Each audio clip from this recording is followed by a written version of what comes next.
time for Stiles and Watkins. You can join the show by texting 916-339-1140. Find us on YouTube at Sacktown Sports 1140. It's time for Alan Stiles and Chris Watkins.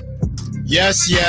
Stiles and Watkins taking you up to 2 p.m. We are so close to the weekend. 2 more days, and we are going to make it very, very easy for you to get through those 2 days. Well, let me ask you this, Chris, as we get started here. Do you count Friday? Is it Friday after you're done with work is the weekend, or hey, it's Friday, we made it to the weekend?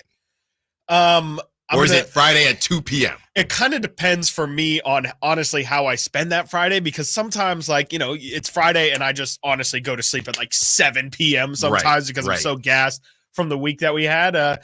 So yeah, I mean, most of the time, it feels like Friday afternoon. You kind of get the vibe, but for me, I don't know about you, it kind of takes like 2 hours or so to kind of really get to the okay, like I'm done. Like I can really clock out. Maybe, you know, maybe if I have a beverage or something immediately after, I have to have something that symbolizes I'm done. Like I'm done. So whenever that happens, whatever that may be, that is my official start to the weekend. And I'm just like everybody else, man, just counting down the hours until that moment comes. Yeah, this is where we differ. As soon as I say secure the bag, light the beam, I'm in weekend mode. That's great. I just, you know, and then sometimes we'll be on social media. We'll still send each other videos and things like that.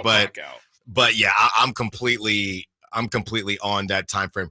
Real quick, I see Chris Verlaud back there, since nobody else, neither you nor Chris never know what I'm talking about. Does anybody remember The Weekenders? That show, it was on Disney. No, sir. The Weekenders. I'll have to look it up. All right. It was 4 friends. I've heard it, but I wasn't a Disney Channel kid. Oh, okay. But yeah, I think it was on Disney. Yes. It was when I just didn't know that's on what it was ABC. called. Yeah, for sure. The Weekenders. Yeah, all right. Yeah, I'm familiar. Okay, good. Yeah. Now that gray hair didn't pop up. Yeah, no, not yet. We're very close to the weekend, and we will help you get there. And Caitlin Clark, well, she has earned some much-deserved time off. There was a little bit of drama, Chris, for 2 seconds when people thought, and we all knew people would react without any crazy assumptions, right? When it came out that Caitlin Clark wasn't going to be in the 3-point contest for the WNBA All-Star game. But it turns out Caitlin Clark declined to be in that All-Star game, and she's going to take some much-needed time off as she breaks another record with 19 assists. And if you watch, Chris, you know, a lot of people said Russell Westbrook with stat pad and things like that, but they lost the game. Yeah. They lost the game, and they needed every one of those assists. Yes, she could take a shot every single time, but to me, those were not empty calories. Those were real deal assists. And yeah, going back to the 3-point competition, okay, we knew everybody would react rationally to this when people thought that it was a WNBA, but no, it came out today that they did reach out to Sabrina Ionescu and Caitlin Clark, and both of them declined for what seems like different reasons. But 19 assists, Chris. Yeah, Caitlin Clark, is she starting to figure out? Obviously, the Dallas Wings aren't very good, even though Agumba Wale is basically the WNBA Kyrie Irving. I mean, what she can do with a basketball, but they're not very good. Is she starting to figure out this whole WNBA thing?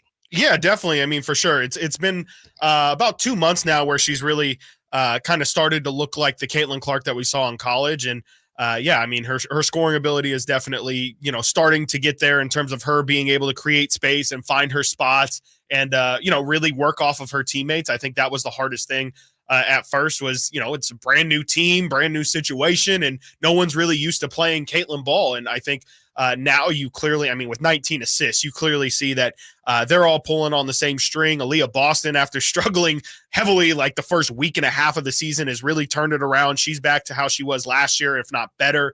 And yeah, I mean, Caitlin, 19 assists is just insane. Like you said, it wasn't stat padding at all. She's so good at finding her teammates running down the floor, especially the bigs. She's always rewarding the bigs for running the floor. And I mean, her 19th assist was to tie the game on a 3. Like, it was not, no part of it felt like, stat padding or the Russell Westbrooking of everything. And I know I don't really want to bring it into this, but a lot of talk was around Angel Reese doing similar things with her rebounding when she was on that double streak. And, there would be 10 seconds left on the clock and people would, throw her the ball, try and get her to the line to continue the double streak. It's not like that. And, I think Angel Reese is going crazy. Not enough people are honestly talking about, not just the double streak, but she's at 13 and 12, I think, right now on the season.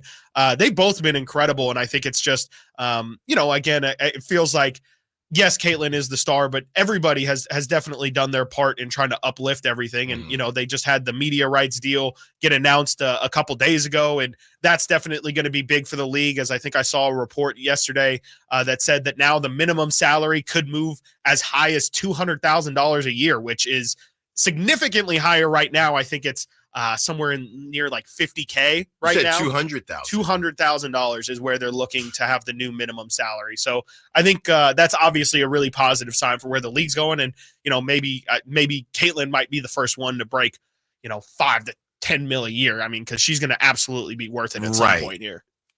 How much should be put on Caitlin's plate as far as that deal that you just mentioned? Yeah. How much of the, I guess, praise should Caitlin get for that? Or you don't want to be disrespectful to the players before her, but is this a lot of Caitlin Clark's doing? I'm sure. I mean, there's obviously a large percentage of it, but I mean, the league's been growing these past couple of years. Obviously the attention with the Aces and the Liberty building a super team over there a couple of years ago, that definitely helps for sure. But yeah, I mean, Caitlin is bringing more eyeballs than anybody has ever seen in terms of a percentage leap. So yeah, I mean, she definitely plays half of the role of it, which obviously is huge, but there still is a whole other half of that these players have definitely been working towards. But it's ignorant to not say that Caitlin Clark, who has broken all these attendance records, has broken all of these viewership records on ESPN, Amazon. Man, I'm watching Ione. I don't even know what Ione is. I'm watching they run a lot of Law and Order. That's why I know that's what I found out. Yeah, I'm like, what is this channel? And Ione is out here breaking, 1.5 million viewers on a Wednesday night game between the Fever and the Lynx or something like that. And I mean, definitely Caitlin's playing a huge factor in it. But yeah, I mean, I think that, everyone has their own little niche groups, though. I mean, Angel Reese definitely has her own following, but I think that's Sabrina Ionescu. I saw, not just on the floor impact, but I saw that her Nike, the Sabrina ones, is the number one most the Nike by You shoe. You know how they used to have the Nike ID. I know you're very familiar. I got them cooked up. I just never. Sabrina's got the number one customized shoe of all of the Nike store, and so I think it's just the more attention on the league in general is definitely leading to. More corporate money. That's really what it is. It's just that corporations are now seeing the value in putting their advertising dollars towards the W. And, definitely Caitlin obviously has a huge part of that, but there's going to be some others that get that need to get some shine as well. And I think that's just what we're going to see is Asia Wilson's coming out with her own signature shoe. Sabrina's coming out with the Sabrina 2 in a couple months, I think. And Caitlin at some point is going to have her own signature shoe. She already has a signature Wilson ball that's sold out in like an hour. So the second she releases any sort of customized apparel, it's going to be a wrap. And all these shoes are Kobe disciples. Absolutely, they all look like look some version of Kobe's. Yeah. Did you see the Ja Morant 2s? No, I didn't see the 2s. No. They're terrible. Really? And for some reason, they're purple. The ones that I saw, they're terrible. And I like the ones. Yeah, I was going to say the ones are nice. The ones are they really look like nice. Kobe's. Yeah, but I don't know what's going on with the 2s as we get into a little bit of baseball. What are those? And they are still like disciples of Kobe, I would say. And like yes, they are still Kobe, very old Kobe. Kobe's. Yes. But yeah, they're so strange. They're like mid tops. Yes. They're not quite. That's so very strange. Very bizarre. We get into some baseball here on the other side, and then at 11 o'clock we will break down all things Kings as we talk about who's gonna be that 2 guard, who's gonna start. Is it gonna be Malik? Is it gonna be Kevin Huerter? I come down Kyle Draper's road, Chris, and I don't want to be that guy, right? Okay. So obviously last year the Sacramento Republic came out with their 13-year-old standout player, Davion Kimbrough. All right. Now, yesterday, Kevin Sullivan is the first to play, and I've seen he was the first to play in the top. I've seen the number 7 in the top 7 sports leagues in America. I've seen the number 6 sports leagues, and they're counting the NWSL, which is the women's league as well. But can I ask this question? And I know this is going to sound insane on a day like this, but is there anything that pulls from the impressiveness because of the rules that MLS has versus other sports? Not that I would say that there's a 14-year-old that could play in the NBA or a 14-year-old that could play in Major League Baseball, but they literally can't. They can't. They're not allowed to. Yes, the NBA has a strict age limit. Yes, it's incredibly impressive, but this could also only be done in this league. Right. Yeah, in that sport. In that sport. I don't think NHL you can either. I don't think so, no. And obviously NFL, I mean, that's not even safe. It's not safe, right? Even though people want to put Archie Manning out there already. But yeah, I'm not taking away from what he did. Obviously, it's insane to think about. Right. But it's also the only sport where you can do it. Except for like maybe boxing, but even then, boxing, there's probably some age. I would hope there's got to be some age limit. I would hope Canelo can't fight some 13-year-old kid or something like that. What is the sport that could challenge that, though? I mean, initially, it can't be bad. I mean, a 14-year-old. It can't be. It literally can't be basketball. I'm not even going to joke about football. Right. The only other sport I could think of is possibly baseball. Maybe baseball. But it's just so interesting because obviously soccer is so big universally, and you're supposed to get faster as you get older. So how is it that you're a 14-year-old playing with grown men? I don't know. I can't relate, obviously, but I mean, it's crazy. And, I think a lot of these things, like, no disrespect, but it's not quite all built the same either. Like, these guys break the records kind of just to break the records, if that makes sense. It's a good point. It's a little bit different if this is like, I think the guy who had the record beforehand was Freddie Adu. This is like Mike. Like, Freddie Adu was actually supposed to be a guy, and he was getting in because, this is like the start of, and I am not super familiar with Kevin at all, but it doesn't seem as if like this is, I don't know how, like the Sac Republic kid, you said it the other day, you were talking, like, he's still on the team, but we haven't seen much from him since. Right. I don't know how much of this is, we have this kid in our academy that's really good and we want to give him the opportunity, but we don't know if he's actually going to be, American Messi here. Yeah, we'll get back into it towards the end of the show because I do think obviously it's impressive. I'm just trying to figure out how impressive it is, which sounds crazy. But just from he's not like Mike in it. He ain't starting and cooking. But we'll get back into that just because, it's just a random situation. As we discuss Major League Baseball and whether or not yesterday we discussed whether it would be jumped by soccer. I was talking to a buddy who said it could be jumped by soccer as a whole and not specifically the MLS. What about the WNBA? But we are going to take it to Vegas as Major League Baseball players rip the A's move to Vegas. Is there any way this can be saved? Stiles and Watkins, Sacktown Sports. Subscribe to Sacktown on YouTube and watch the Carmichael Dave Show with Jason Ross, Stiles and Watkins, and the Drive Guys. Live Monday through Friday from 6 to 6. Plus view archive shows and exclusive content. Subscribe at youtube.com/Sacktown Sports. Hello, Sacramento. I'm Emran Pilati, owner of True Sports Cards and Collectible Store here in Rockland, California, and the host of the True Sports Cards Show that airs right here on Sacktown Sports 1140 every Saturday from 10 to 11 a.m., where we discuss the latest trends, hottest products, and deliver exclusive interviews with other industry leaders. And don't forget to visit our shop, True Sports Cards, at 6661 Stanford Ranch Road in Rockland and see what we have for all your sports card and memorabilia needs. I'm a very active person that likes to move around and go. The pain I was in was really excruciating. It was actually debilitating. I was basically heading towards a sedentary lifestyle. I had really tried everything, but I quickly lost hope with all of the things that we had tried, and that's what led me to the Good Feet store. And when I found the Good Feet system, it really just changed everything. It brought me back to life. I have my active lifestyle back. The Good Feet store in Sacramento, Roseville, and Vacaville.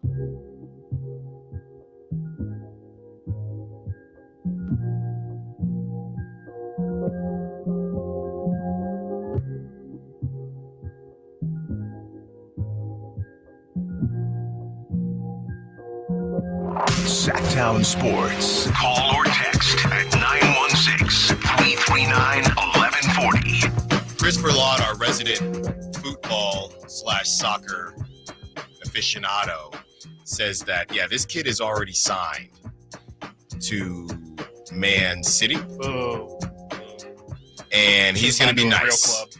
He's going to be one of them ones, the same way Joe Lacob thinks that Pajemski's going to be one of them ones. We have that sound for you as well. We will have some fun with it and have a conversation about delusion and how high you should be on your young talent. Chris, I know Nate started with the Open and giving an update there. I just real quick, man. Yep. Does Rory win another major? Can he come back from that? Yeah, I'll tell you what, I don't know if he can win a close major. I think he would have to run away blow with out it. The field. Yeah, I mean, he's got to go through some sort of mental reps before there's no it's got to be in some smaller tournaments. There's no way in a major tournament he's going to be able to overcome that mental boundary unless it's honestly, I'm sure he's been thinking about that loss ever since it happened, but it's just, to me, it's because I don't see him on the leaderboard. I don't know where he's not. Maybe he didn't tee off yet. Not on the leaderboard. The only reports that I saw was that him and Bryson were really struggling in round one. Which is funny enough because Bryson obviously did great as well, but Bryson won, as a matter of fact. This took a lot out of them, man. Both of them. Yeah, it's golf is the ultimate mental sport, and it's easy to say, yeah, again, he's been thinking about it ever since. I'm sure he's thinking about that shot at redemption, but once you get your feet on 17, 18, and it's really all right, I've been preparing for this moment. That's when, that's what, honestly, it made Tiger so great, is that the final step of greatness is when people expect you to be great, and then you meet it, or you're even better than what people expected. And I think that's just kind of perennially where Rory fell short is, hey, you have these moments for greatness, and he's stepped up once, twice, couple times, but more times than not, it ends up crumbling you. And, that's why it's tough to beat Tiger Woods, and that's why there's only one Tiger, one Serena. Yeah, and we're just constantly always waiting for the next one. Great bank account. I'm sure. I'm sure he's always in that top 10, but just not getting over the hump enough, because obviously he has multiple times. It reminds me, Chris, it's very similar. So you're gonna love this one. A couple days ago, there's a target time that I always want to leave to get to the studio, and most days I do not hit that target time. In the morning. Gotcha. 2 days ago I was close, right? Okay. And I had my avocado toast, and wifey says, well, why don't you put an egg on it? And we've been making eggs for toddler Stiles, and I've been just perfect egg every single time, Yeah. And then that day I wanted to make it for myself, and I said, I'm running out of time. I really can't mess this up because now I'm getting close here. Yep. And it was terrible. There was a shell in it. So you stepped on 17, and I just the whole week. Yeah, perfect egg. Right. Yep. I'm running out of time. It's all right. We're within 10 minutes of when I'm supposed to leave. Dang. And I ate it anyway. Right. Of course. But you also had to eat it. I had to eat it. Yeah. I didn't have a choice, and Rory had to eat it, and now he is nowhere. I was watching that Full Swing show, and this is going to sound stupid, but it really hit me how to your point, these guys' bank accounts is crazy. It's insane. And it really doesn't matter if they win all the time or doesn't. Not. You don't think of these things like they are actual, if you're just going to go to, whatever, Big Maloney and go enter in a golf tournament, there might be a nice prize pool that everybody competes for. And it's oh yeah, that's awesome. You don't think of these every single week. They are entering one of these, and more times than not, they're coming up. Yeah. Oh, I finished 15th. What does that mean? $95,000. That's right. Oh no. Oh, yeah. In a weekend. Yeah. Oh, well. Yeah, exactly. I got another shot next weekend. Yeah. Maybe I'll finish 10th. And on top of that. And if I don't, oh, well. Yeah, it was just a free trip to Abu Dhabi. Yeah, it was great. Right. And it played on the nicest course that anyone has ever played on, Oh, dang it. Now I got to go to Hawaii next week. Oh, no. Yeah. The texter is saying two texters, actually two different 916s are saying tennis when we discussed who can be young and still pull it off. Right. And you can become a professional tennis player at age 14. This is a great tease for a segment we got coming up. ESPN ranked the top 100 athletes since 2000. There's quite a bit of tennis players on there. You go. Really? And how many of them are 14? By the way, it's Suns Out, Deals Out. That's right. Quick Quack Car Wash is giving you 25% off any car wash now through July 31st during their Summertime Shine event. Don't miss your chance to save. At 12 o'clock, we will give you a keyword to text to 916-339-1140 to enter to win a 30-day Quick Quack membership. Also, you have a chance to win Mike Epps tickets. Ooh. And that's coming up at 1 p.m., courtesy of Hard Rock Live. So it will be Nate picking the number today. And when we come back, we will get into some Major League Baseball players ripping the A's. Is there any way to save this at this point? And would they feel better if it was ultimately the end goal to be in Sacramento? That and more. Don't go anywhere. Stiles and Watkins, Sacktown Sports. Kevin Herter plays here. It's Herter. He's been hot. He fires.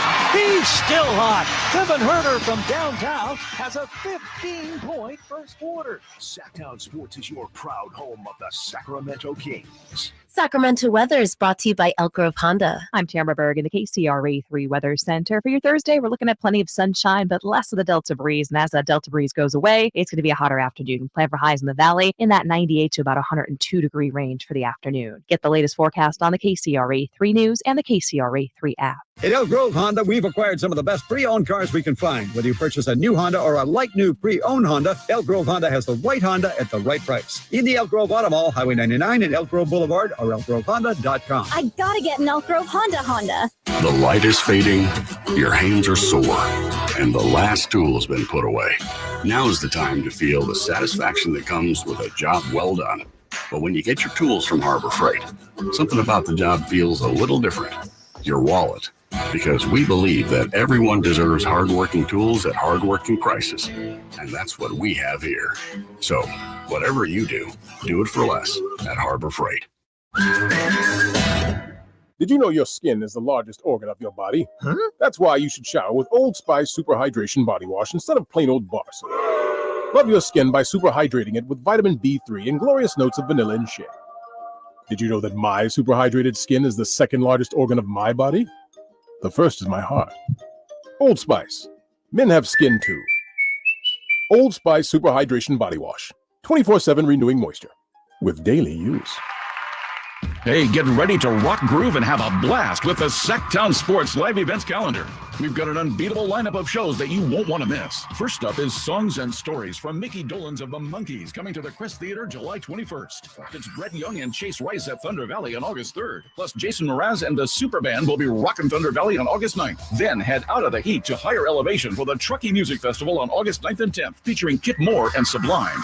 And here's your Live Nation lineup. On August 4th, don't miss the Outlaw Music Festival at Toyota Amphitheater, featuring Willie Nelson, Bob Dylan, and John Mellencamp. On August 15th, catch Donnie Osmond at Hard Rock Live Sacramento. Then on August 22nd, Creed Fisher takes the stage at Ace of Spades. And on September 10th, enjoy the timeless sounds of the Doobie Brothers at Toyota Amphitheater. Rounding out this rockin' lineup is the Lodi Grape Festival from September 12th through the 15th, featuring Joe Nichols and Smash Mouth. For information and tickets, visit grapefestival.com. And then stay tuned to Sacktown Sports for exclusive updates and your chance to win tickets. Carmichael Dave here for Capital Casino. Sacramento's summertime heat is back. And of course, Cap Casino, Sacramento's #1 poker room, wants to invite everyone to soak up some air conditioning, still with the most variety of table games in the region. And as always, the best food, best service, and the best action, conveniently located in downtown Sacramento. Capital Casino, of course, reminding everyone to please make sure you gamble responsibly. 1-800-GAMBLER. 18 number ones. What was I thinking? Countless ACM and CMA awards. Sold out world tours. And now Dierks Bentley is coming to Sacramento for Country in the Park 2. September 28th at Hart Health Park at Cal Expo with Parmalee, I love you just the way Dasha, Kelsey Hart, and more. Plus line dancing, food trucks, and more. Tickets available now at CITVFest.com. Brought to you by McKee Brothers Plumbing, Rooter, and Heat and Dawson Oil Company.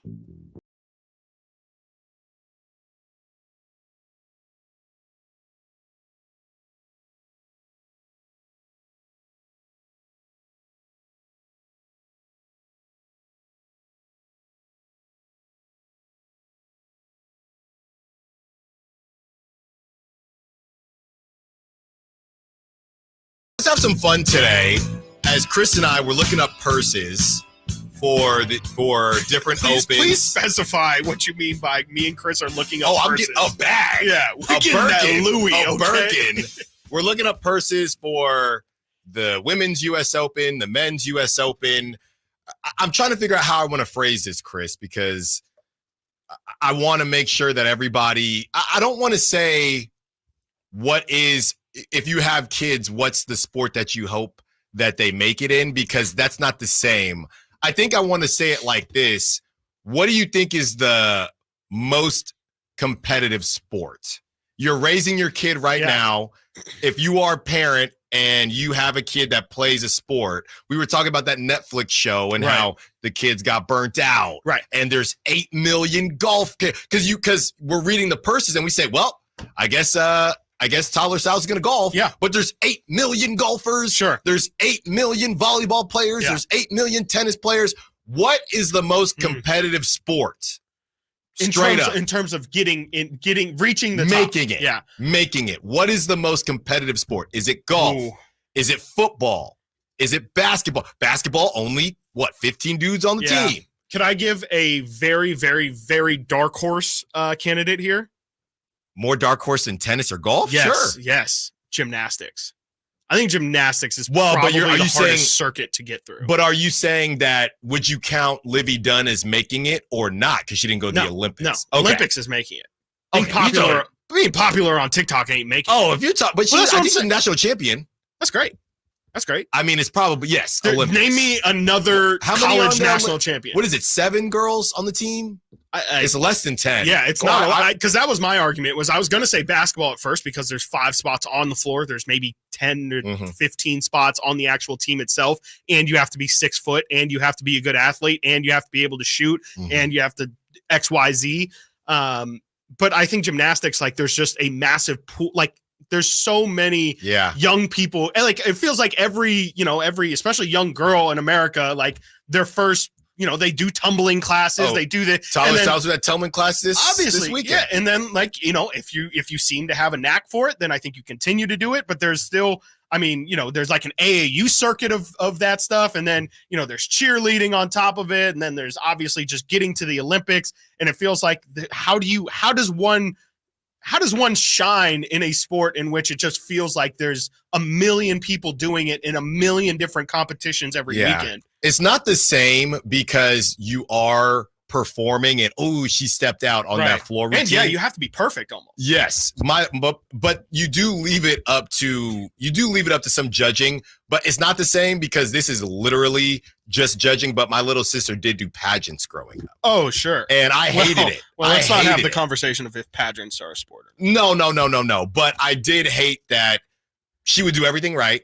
Second runner up. Oh, yeah. Or first Yeah, run, or she would win. It Right. just, at least with gymnastics, hey, you stepped out. Right. We have to dock you points. Yeah. So, what is the sport? 279 is saying, I want my son to do UFC. He wants to be in the UFC, but the road to the UFC is super tough. Oh, of course. Through all the regionals and everything. Yeah, you could put boxing in that conversation too. For sure. How many guys? Oh, he won Golden Glove.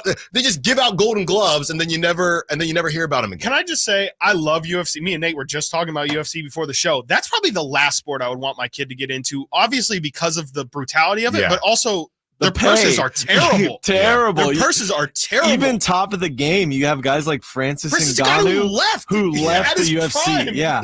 Nate Diaz, who's like the biggest name for a while, just wasn't fighting because he could make so much more money in other avenues. Same with Conor. Conor is like the biggest name and got paid the most. And it doesn't matter. He still went out to go, fight Floyd Mayweather years ago and stuff. So, MMA is pursue not the dream. Obviously, especially if you want to do it, Sacramento, it takes you wanting to do it in order to Sacramento's almost a hotbed. 100%. Uriah Faber, 100%. Yeah, just damage per dollar, too. It ain't worth it. Yeah. But definitely, please pursue it because me and Nate were just talking about how we need a main event here in Sacramento. And, that obviously takes ingrown talent here. And there's tons of it, but we need some more UFC. We need our guy fighters. Josh Emmett to headline here in Sac. Man, I need him to fight here again. I love Josh. I don't think I'm putting UFC towards the top of toughest sport to make it in. To be clear, MMA, people call it UFC. Right. UFC is a brand. It's like tissue versus Kleenex. Yeah. Exactly. It's just I know there's people screaming right now, so I just want to clarify. Yeah, you could be Bellator, obviously. Yeah, There's some there was PFL. And then there's the question of making it, because I would say it's got to be Major League. I'm not counting. Oh well, I make a bunch of money in the KBO, right? In Japan, I'm not counting that. Not for this exercise. Yes, To be at the top dog level, you made the cut for the Women's U.S. Open. You made the cut for the U.S. Open. So keep them coming in. Yeah. Thank you to the 279. And even though I didn't get the call for Major League Baseball, I'm not going to be salty. I'm not counting baseball. I would say that's one of the easier sports, relatively speaking. Sure. I would like to add for tennis and golf too. A lot of those people who are professionals come for money. That's true too, yeah. So that's a disadvantage too. Big barrier of entry. Tennis is golf, obviously. They're both super expensive to get into, and then you need personal trainers. You also have to pay to enter a lot of tournaments. Yes, too. yeah. So that's another hindrance. Yeah. Makes it harder. From the 925, Tyler, F1 might be the toughest to get in, let alone succeed. That's a trendy. trendy sport right now. Like that's probably the right answer because there's a limited amount of drivers and you have to, kind of fit. You have to fit into the car, so there's a certain restrictions in which you can't. Jockeys. What about jockeys? Esports. Yeah, I feel like jockeys probably not hard to break into. Like if you're qualified, you're qualified. And what is that qualification? Yeah, if you're 5'4". I'll never forget. What was it? The Preakness or one of the last ones? They were talking to this guy. How did you overcome being oversized as a jockey? He was 5'9". I was like, this is my calling. How did you overcome it? How did you overcome your What was his horse's name? I don't know. Not Seabiscuit. That would be a bad combination. Like I said, not counting Major League Baseball, but the LA Times, Bill Shakin, who was on with the Drive Guys earlier this week, he had a lot to say as it pertains to the Sacramento/Vegas/Oakland A's. And this is what he had to say in his piece.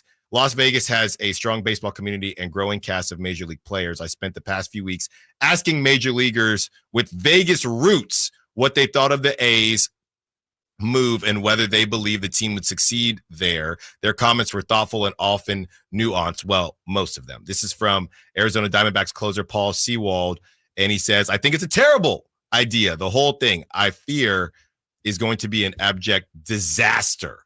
Bryce Harper from Vegas, he says he was unsure if the A's would succeed. Everybody is still locked in on the Golden Knights. And let us not forget, Bryce Harper wore, I believe it was green cleats one game last season, kind of in reverence to the Oakland A's. Everybody is still locked in on the Golden Knights, Harper said. It's a tough thing to see the A's go away from Oakland. They have so much tradition and history there. The green, the yellow, the white cleats, Eric Chavez, and all those guys that played there. Barry Zito, Mulder, Huddy, the teams they had. Sounds like Bryce Harper was an A's fan. Big day for Eric Chavez to get first mention there. Yeah. He said, I see it in Oakland. I don't see it in Vegas. So again, that was from Bill Shakin. And Chris, this is from Joe Pompliano. You've probably heard that Oakland A's AAA affiliate often brings in more fans than the MLB team. But last night's Oakland A's game, obviously this was a couple of nights ago, or this was back in May of last year, but last night's Oakland A's game, this is before the Sacramento announcement. Last night's Oakland A's game had only 2,583 fans, which is less than their AAA, AA, and Advanced A affiliates average last season. This has become a disaster, and it has only gotten worse. As I said, that was from May 2023. So this is a complete mess, Chris. Do you think that if the A's stayed in Sacramento, as a lot of people have alluded to, if Vegas falls through, do you think it will be received any better? I don't know. It feels like it would just kind of be thought of as like a broken chain where it's like, I don't think people, because it wouldn't feel like, oh yeah, Sacramento gets anointed or like Sacramento gets it. It's like Sacramento ended up with a team, if that makes, like, I just think the excitement level wouldn't be there.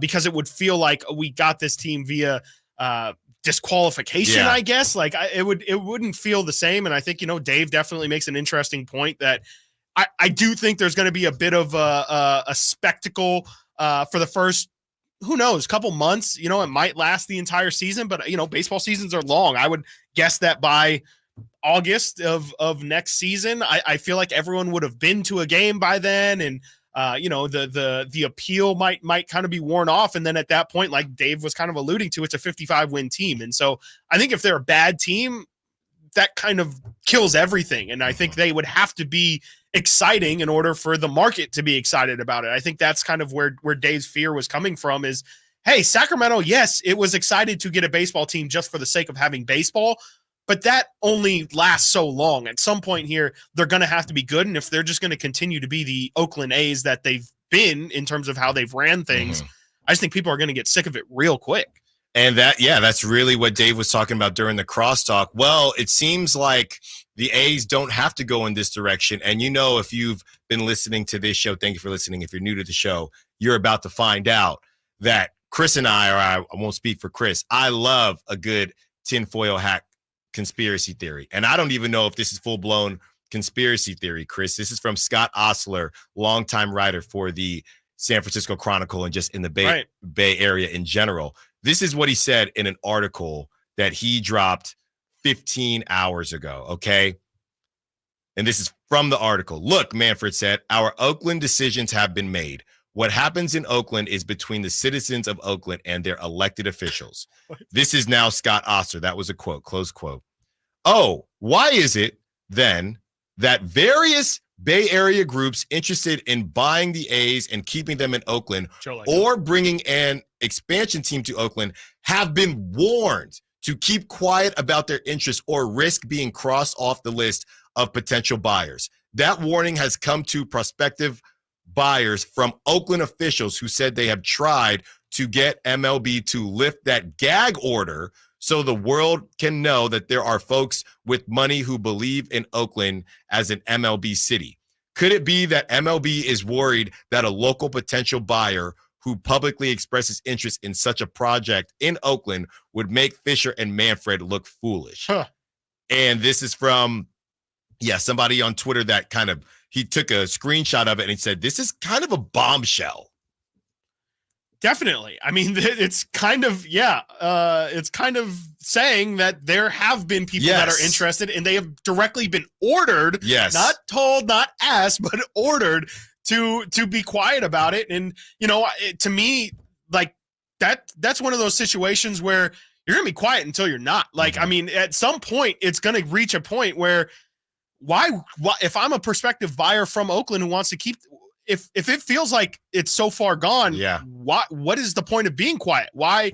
I don't get it. If there's no hope that, I mean, because realistically, I mean, right now it's a fever dream. I think that the city of Oakland is going to get an expansion team, which is why I think they would continue to say, hey, even when they're in Sacramento or even when it seems like it's 100% done deal, still continue to not say something because we might get an expansion franchise. If I'm somebody with that money, I'm saying bump all that. I know how this country works. Yeah. If I have the money and I'm loud enough about it and I put it on a platform, things are going to change and things are going to happen. And so, I mean, I think it's going to reach a point to where somebody says, well, why am I listening? What am I listening for? Because this is only damaging me.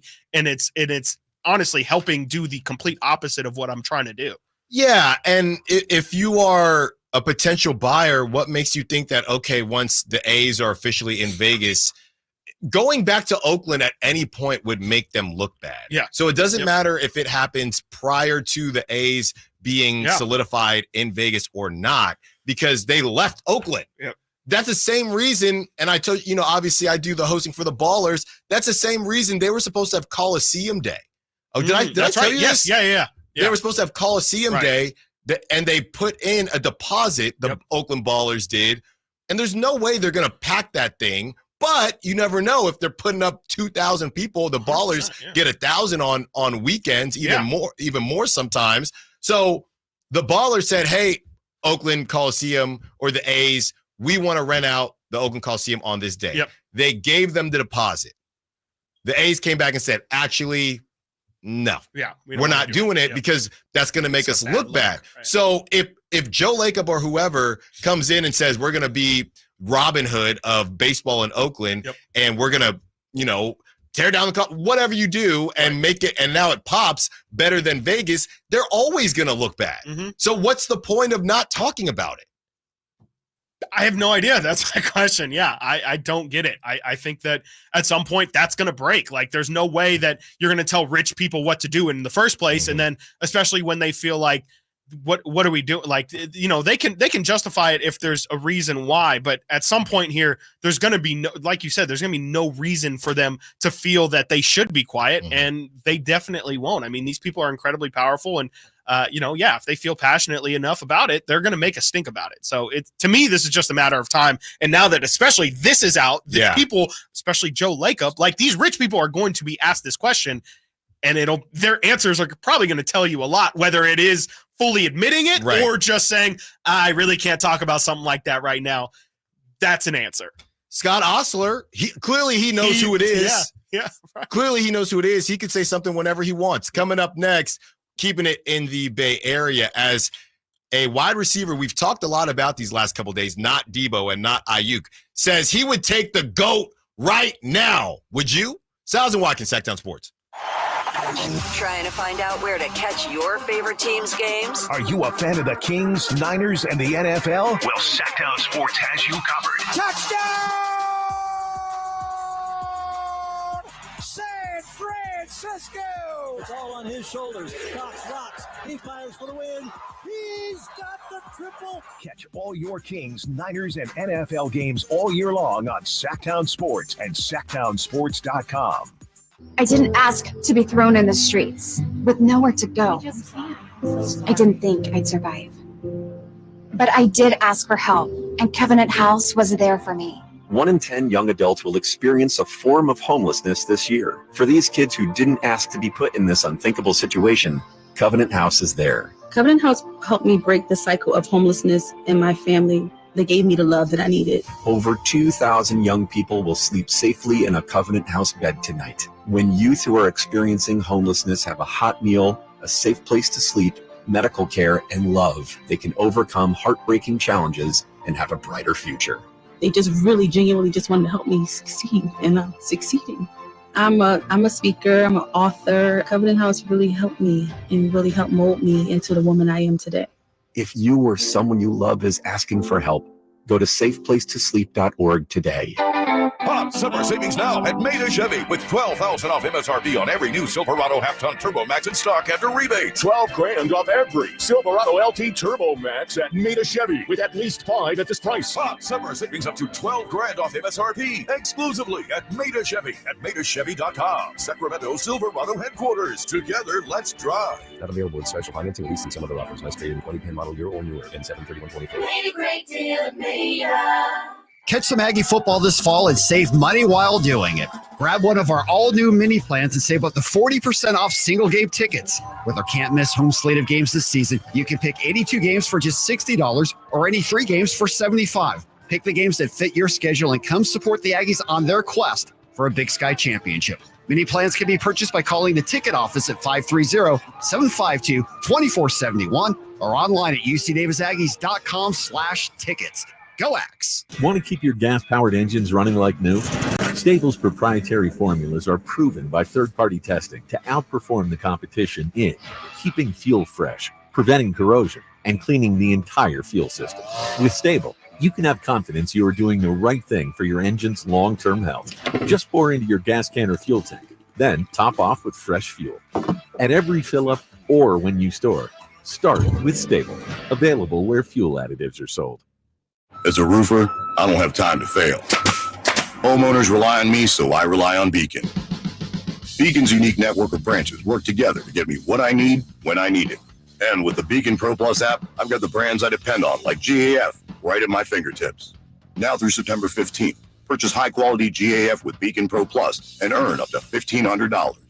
Go to BECN.com or download the Beacon Pro Plus app today. Beacon, always building. Sometimes your phone breaks. Ugh. Dude. What the? Oh, seriously?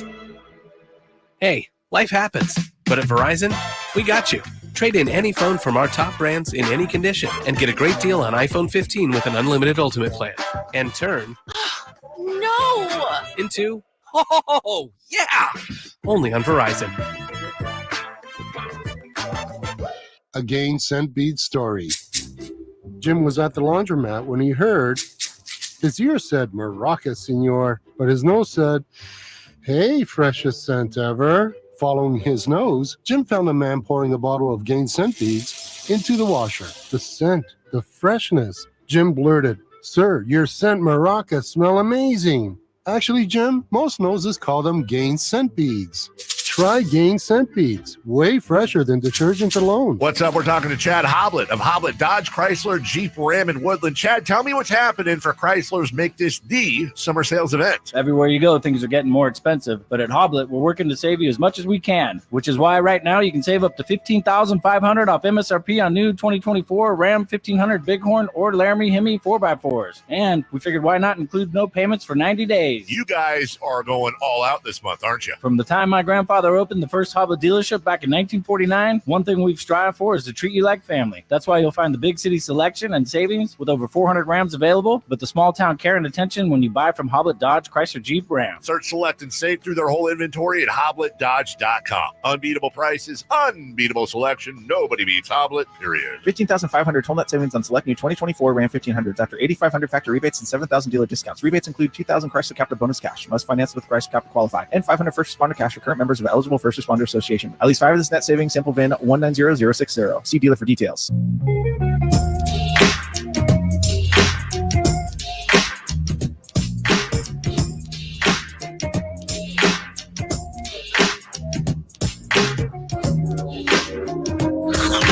Sacktown Sports. Check us out on YouTube. Search Sacktown Sports and subscribe. Hot off the press as we talk A's. I guess I got to get used to just saying A's, Chris, or Athletics, either one. Just don't put a city on it. The schedule for 2025 is out, which will be in Sacramento, of course. And Chris, you have some of the notable games, and there's one you said I will have to. I don't care if I got to bring baby Stiles. I'll bring her. I don't care. I need to be there. Go ahead, Chris.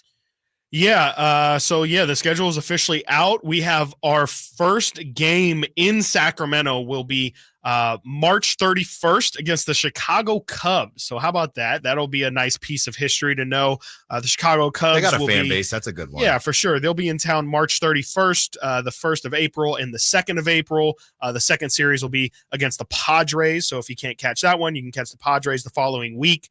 And let's see here. Let's just kind of go through some of the bigger games here. In May, Frankie Cardicelli and Jason Ross will be making their way over to Sutter Health Park as the New York Yankees come to town over the weekend. A Friday, Saturday, Sunday tour for the Yanks. Their first time in Sacramento will be May 9th, 10th, and 11th. Wow. That should be fun. The Philadelphia Phillies will be in May as well. Late May, the 23rd, 24th, and 25th. Again, another weekend showing for them. Wow. Let's see here. The Houston Astros, for those interested, will be mid-June, the 16th, 17th, and 18th, as well as the 19th. The Baltimore Orioles will be the 6th, 7th, and 8th. Again, another weekend set. And the San Francisco Giants, which I assume is what you were talking about, Alan. Come on. They will be in town. Oh, this is a setup here. I'm cashing out. The San Francisco Giants will be in town in Sacramento for the first time playing the Athletics on July 4th, 5th, and 6th. A Friday, Saturday, Sunday matchup between these two Northern California rivals now is how it will be described. That is incredible. A July 4th San Francisco Giants against Athletics game. I cannot imagine what that crowd's going to look like the entire weekend, not just on the July 4th game. You might need to buy your tickets right now. Yeah. But that entire weekend is going to be absolutely insane. So that feels like it's not a coincidence at all. Obviously, there's going to be a ton of out-of-towners here for that one as well. Mm-hmm. Should be a real good time. And then the Boston Red Sox will be in town late in the season. The last couple weeks, Boston will be here September 8th, 9th, and 10th. And I believe this schedule is getting posted on sacktownsports.com as we speak right now. So definitely check that out. And right over there to tie into the scheduling as well, Frankie wrote an article yesterday detailing how Rob Manfred talked about the A's playing most of their night games or most of their games will be played at night in Sacramento, as we obviously just went through the hottest 20-day stretch in the city's history. Frankie writes here, this is from what Rob Manfred told John Shea in the San Francisco Chronicle. He said, "We're obviously aware and concerned about the player health and safety issues." The commissioner then added that the league and players associations are working, quote, so that a vast majority of the games can be played at night when it's cooler. So definitely be expecting a lot of 7 p.m. first pitches, maybe even later than that, honestly. They also talk about the playing surface in which they are going to implement at Sutter Health Park. It'll be turf, as we discussed previously. They say, quote, "The turf will be similar to the turf used at big league ballparks in Arizona, Miami, Tampa Bay, and Arlington. A Shaw product known as B1K that, according to its website, quote, employs a natural sustainable infield called Geofill, which is made from coconut husks and fibers. Sacramento will add what's called an EcoSport Pro Play shock pad, which is manufactured by Schmitz. It has a specific hydration component to it in terms of water being added to it to cool the surface. We think it's the best we can do in terms of a playing surface in the heat with respect to day games." Rob Manfred said this at the annual Baseball Writers Association of America luncheon hours before Tuesday night's All-Star game. So yeah, there is your athletics schedule. Of course not the Sacramento A's or the Sacramento Athletics, just your athletics schedule for 2025 and some updates on that heat. Everybody, I think that's probably best for everybody too, because Sutter Health Park can get pretty hot in those stands too if you're not on the shade side. Yeah. So I'm excited about the A's coming to Sacramento, right? Right. You guys had in crosstalk with Dave.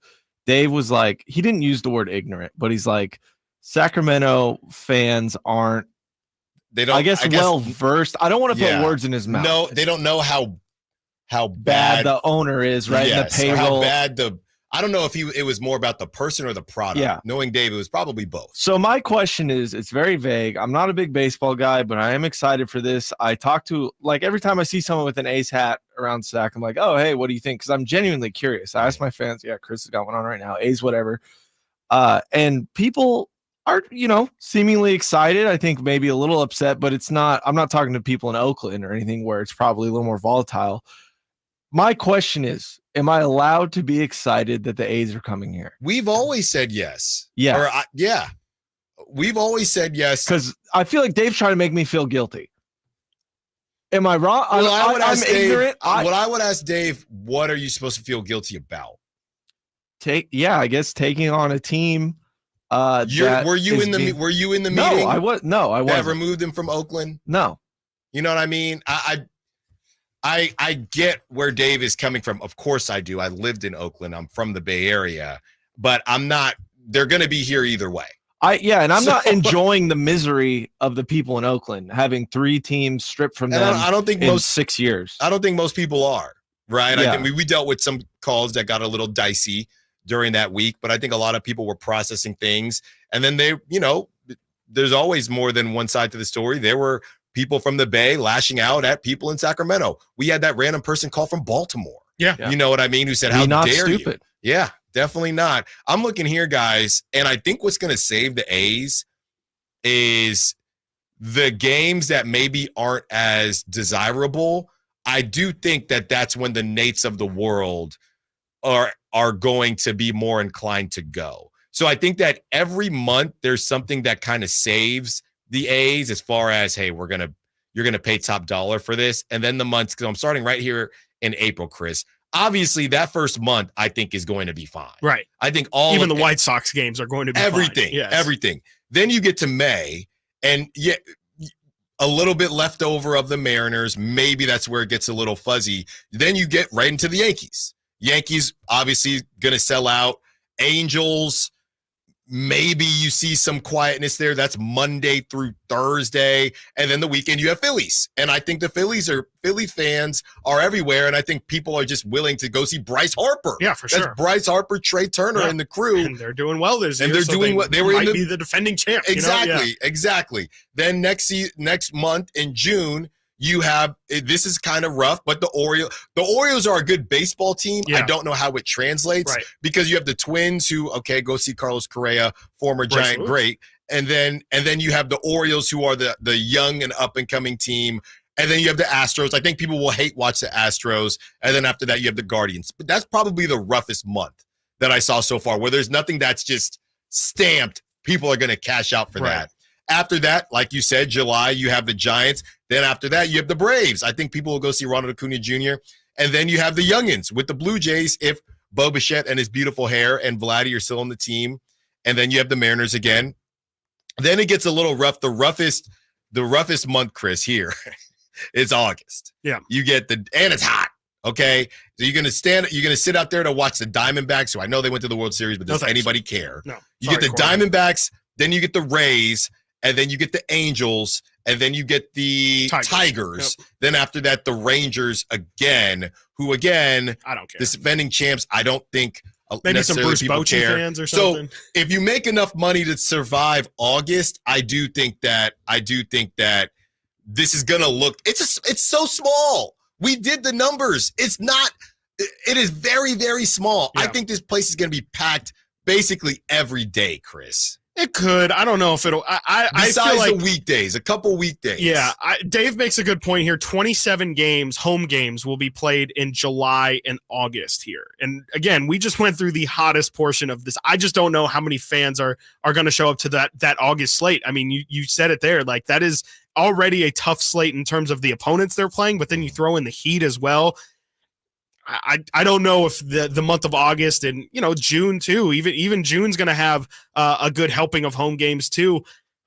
We'll see. I mean, I definitely think there's going to be a big push for excitement the first couple months, but I'll believe it when I see it, because I don't think that everybody is just going to be excited, especially if the A's are going to be, again, like a 50-60 win team. I just think that, especially towards the end of the year, nobody's going to care. You know what we have to do before the season starts? Over under, and I know sometimes they juice the numbers, right? But over under average attendance on the season. That's what we'll have to do. Sure.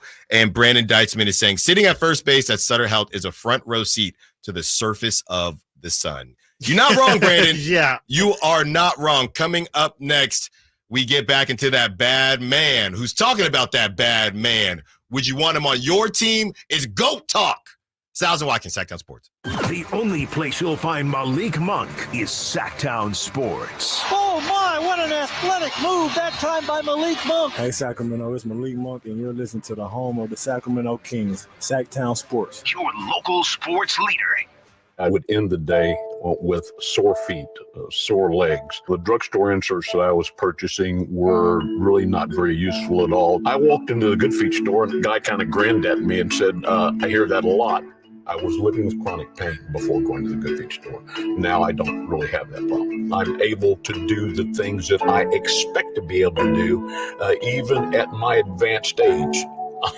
I feel pretty good about what's going on. The Good Feet Store in Sacramento, Roseville, and Vacaville. At Ashton & Price, over the last 25 years, we've won just about every injury case you can think of.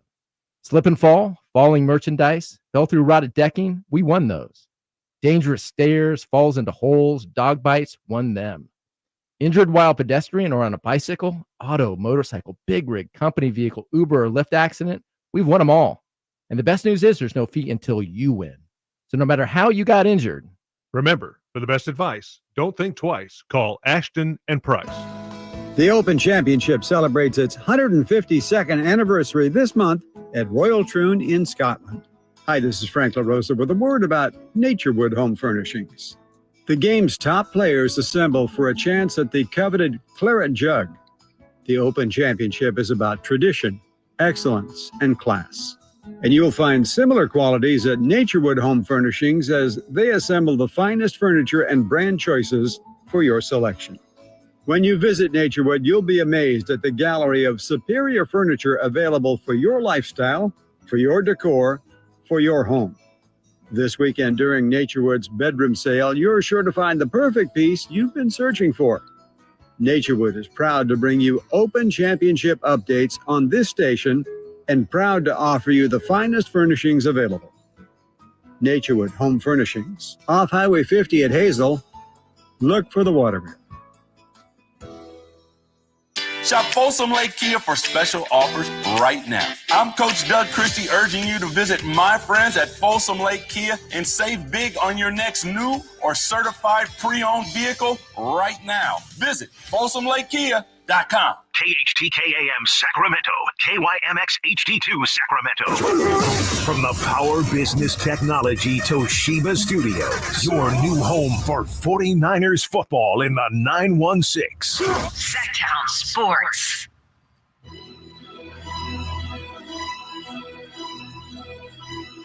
I'm Nate Littlefield, and this is your 152nd Open Championship update from Royal Troon.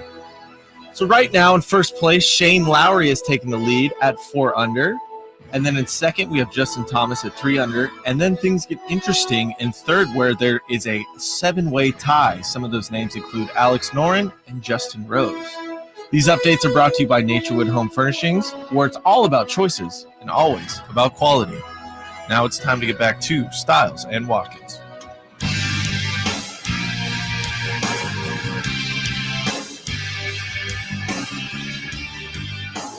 Sacktown Sports. Call or text at 916-339-1140. Your chance to win Mike Epps tickets for his show in October, brought to you by Hard Rock Live. That is at 1 o'clock, and at 12 o'clock in an hour, we will give away a chance to, well, you will have the chance to enter to win a 30-day Quick Quack membership, 916-339-1140. It's officially summer, and nothing shines brighter than your car when you wash at Quick Quack Car Wash. And now through July 31st, you can get 25% off any single wash during our summertime savings event. Visit your nearest Quick Quack today to save. That is in an hour, and then we give away Mike Epps tickets at 1 p.m. So we've had a lot of conversations about wide receivers this week. And Davante Adams, who I believe is still doing his world tour. This is the most I've ever heard Davante Adams talk. Besides the Taco Bell commercial. That's right. And good commercials. Right. Davante Adams was on Club Shay. This one's Club Shay Shay. And he's on with Shannon Sharp and gets asked if he would take Tom Brady right now. Ooh. And it was pretty interesting, his response. What do you have to say? How's Brady? Hell, yes. Oh, wow, damn. You ain't let me finish the question, Tay. I know exactly. Hey, I knew it when you said Tom Brady. I knew what you said. Let me see what he's going to say. And then you got to talk about Odie is I don't care. I don't care. You would take Tom in 47, 48? 58 right now. Hey, nah, Tom know about how I feel about him, man. And the other part is I think I'll be the first person that played with Tom and Aaron. So right. that'll be pretty cool. Yeah. And, I mean, he's getting older, but I mean, he got to still be able to throw it better than, half these dudes in the league he at can this spin point, so. But you better be able to protect him because he ain't going to be able to take them hits better. And he ain't going nowhere either. He's going to sit right there in that pocket. So you better have a nice, secure little home for him in there. That's for sure. How's Brady? So obviously, a lot of people say he's the GOAT. If he's not the GOAT, I think a lot of people say Joe Montana is. I think Tom Brady is the GOAT as far as I'm concerned. But we watched the end, Chris. We watched him on the Bucs. It did not look good. Let's go. Let's just do it, right? We have 3 guys here on this show that are fans of different teams.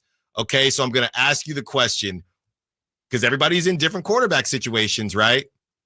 Would you take Tom Brady as your starting quarterback right now? And we'll start with Nate. I'm going to say no just because of injury scares. He's 46. They're talking about him staying in the pocket, not moving. Listen, he could he would win a Super Bowl if this was 5 years ago. I honestly have no doubt if he stayed healthy, but I just don't. I don't think it would work now. Wow. I would say yes, but my quarterback is currently Sam Darnold. So. Way different situation. Well, that's why I think it's interesting. And then this is your scenario. Well, this is Davante Adams, and he said something in there where it says, I'll definitely take him right now. We've talked about Davante Adams. His camp came out and said he doesn't want to trade. He's not happy. He could be happier. I'll put it to you like that. Yeah, I don't think he could be happy. I don't think you can just say he's not happy. He could be happier. I think that's a way better way of putting it. And if you're taking Tom Brady right now at 46, he's pretty good at 45. Instead of AOC or Mustache Minshew, who I'm not even sure if Devontae Adams knows he's on the roster, I guess I'd agree with them. Why not? To Chris's point, Vikings, Raiders, what do you have to lose? Yeah, I don't even think it's a question for the Raiders either. I mean, Brady led the NFL in completions and in attempts his last 2 years in the league. Like even in his last season, 25-9 touchdown to interception ratio. Like he 43 touchdowns at age 44, led the NFL in receiving, or I'm sorry, in yards per game, his second to last year at age 44. You give him Devontae Adams. I mean, I don't see why not. I mean, he's definitely obviously not the Tom Brady of old, but I definitely think he's a much better option than Gardner Minshew right now. He's definitely a much better option than Aiden O'Connell. It really is just, I mean, Devontae definitely hinted at it. It depends how good that line is. If the line can keep him up, then it's no problem at all. But, the problem becomes if Tom Brady is getting sacked 30 to 40 times in a season, then then he's going to look like Gardner Minshew, and it really doesn't matter who you have back there. So, I think he could definitely be as good of a quarterback as Gardner Minshew and AOC right now, 100%. Yeah, now I have up all the teams, right? And I think the Cardinals would probably keep Kyler. 1,000%. Okay. I think obviously, the Rams keep. Ravens, no. Falcons, no. Bills, no. Panthers, yes. Right? Yeah. It's only trash teams that have nothing to play for, pretty much, who don't have like a decent quarterback. And there's like 6 or 7. Like New England would take him back. Yes. Right? What about the Browns? You ask New England right now. I don't know. They love them some Drake May right now. Well, he had that video on Hard Knocks. What about Deshaun? Yeah, the Browns, it's like they have it's guaranteed money. Yeah, the contract is you the have problem. to believe Deshaun Watson is Broncos, better than 45-year-old Tom Brady. 1,000%. They're high on freaking Bo Nix. Yeah. 1,000%. Okay. I think if Brady goes to the Raiders, though, full circle with Tuck rule, it's nice to come back there and get Saints? them some wins. Dude, it's like they're such a disaster. Yes, the Saints would take him 1,000%. I like Spencer Rattler. Falcons wouldn't. The New York Obviously. Giants. Yeah, sure. Yeah, I think the Giants. I bet the Giants wouldn't, but should they? Yes. Here's a good one. I bet they would say we really need to see what we have in Daniel Jones. And it's a contract thing too. Yeah, exactly. Here's a good one. The Dolphins. No, there's no way. No. Okay. They're keeping Tua. Okay. Seahawks. I think they like Geno. I think they would take him. They would take him. I think they would take him. Bucks would take him back. Well, Bucks would take him over Baker. I don't think so. I think they like where Baker's at right now. And Chris is a Baker hater. I sure am. Yeah, backwards hat. Sure am. And I think they really like where Baker's at. Pittsburgh Steelers. Couldn't be me though. Yes. They're a disaster. I think so. I don't think Tom would want to go there. I think he would like Tom Lynn, but I don't think he would want to play in the cold. And it just seems like they're always destined for 9-8 or 8-9. It's tough on those old bones. Yeah, Titans. I can't imagine. Is it still just Mayo Man? Who else is out there? Yeah, I don't think Tom again would want to play for the Titans either, because I don't know who he's throwing to. Calvin Ridley. Well, Ridley's in Jacksonville. Yeah. No, or is he now? Or is he in Tennessee? He's in Tennessee now. I'm pretty God. sure. I saw a Instagram post this morning that was like free agent signings you forgot about, and he was one. And then Josh Jacobs in Green Bay. Yeah, just like weird things that take a while once the season gets going. You'd be like, he's there. I mean, that's his handful of teams. Would Detroit take him? No. They're too high on my number 10 quarterback. But that's what I'm saying. Detroit just paid Jared Goff. Yeah. Dolphins have not paid Tua yet. Yeah, I think that they like how Tua plays though. Like I think they like the fact that Tua throws it deep, and I just think that they personally are high on. He's Tua. from Hawaii. Yeah, I think the Lions are definitely high on Jared Goff. They just re-signed him, to your point, but I don't know if they would think like Jared Goff tries to do a Tom Brady impression. Yeah. I feel like there's a chance that if it's just for a year, if it is literally just Tom Brady walks into Dan Campbell's office and says, I want to play quarterback for one more year for your team, I think that they would take it. Okay, 2 more, and they're good teams. The Eagles? No. So the Cowboys? No. Okay. No, just checking. So no good Jerry teams, Jones basically. would want Yes. Tom Brady, but So I don't think the Cowboys should. There is a fit, and it's bad teams with an aging or just no quarterback. Yeah, no answer at quarterback. Okay. Gotcha. I think if you have any, because like I think probably the Bucks are the line, right? Like the Bucks and the Seahawks are probably the line of like, you have a quarterback. I don't think anybody thinks your quarterback is going to be your quarterback of the future. Maybe so more with the Bucks, but like you can definitely upgrade at that spot, but are you willing to take that level of risk? And it feels like those two teams, I mean, I said the Bucks wouldn't, and I said the Seahawks would be willing to take but that that's risk. the line. It's a gray area. Yeah. So it's like, it's a toss up. About to get into some Kings talk here, but later in the show, we will check out this ESPN list, top 100 athletes since the year 2000, and had to kick it off with number 100. We'll have a fun game towards the end of the show. But number 100, talking about the Raiders, Charles Woodson coming in at number 100. When we return, we get into the Kevin Huerter conversation and Malik Monk. Who should start? Let's hear from Mike Brown. Stiles and Watkins, Sacktown Sports. Did you miss any part of our live local shows? Don't worry, you never have to miss them again. Check out sacktownsports.com and search our podcast page and play our shows when you want. The Carmichael Dave Show with Jason Ross, Stiles and Watkins, and the Drive Guys. Plus, other podcasts like Return of the Empire, Return of the Roar, the Stingers Up podcast, and Golf to Go with Frank LaRosa. They're all available right now on sacktownsports.com. Hey, it's Carmichael Dave inviting you to make the switch to electric this spring and save big with American Energy. Stay ahead of those spiking energy bills this summer with up to $9,000 in rebates on a new ultra-high efficiency comfort system. American Energy is providing huge rebates from SMUD as well as spring specials by installing one of many incredibly efficient AC options available to you right now. Get rid of those fluctuating gas bills in the winter and switch to year-round all-electric with American Energy. Let them perform a free in-home energy efficiency analysis and see where they can help you save for the warmer months ahead. These guys are the best. Been serving the greater Sacramento area since 1981. A+ from the Better Business Bureau. Learn more by calling 916-520-9990. That's 916-520-9990. Call 916-520-9990 now.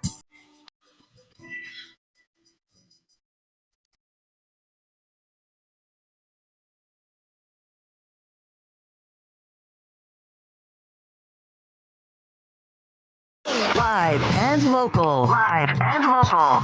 This is Sacktown Sports.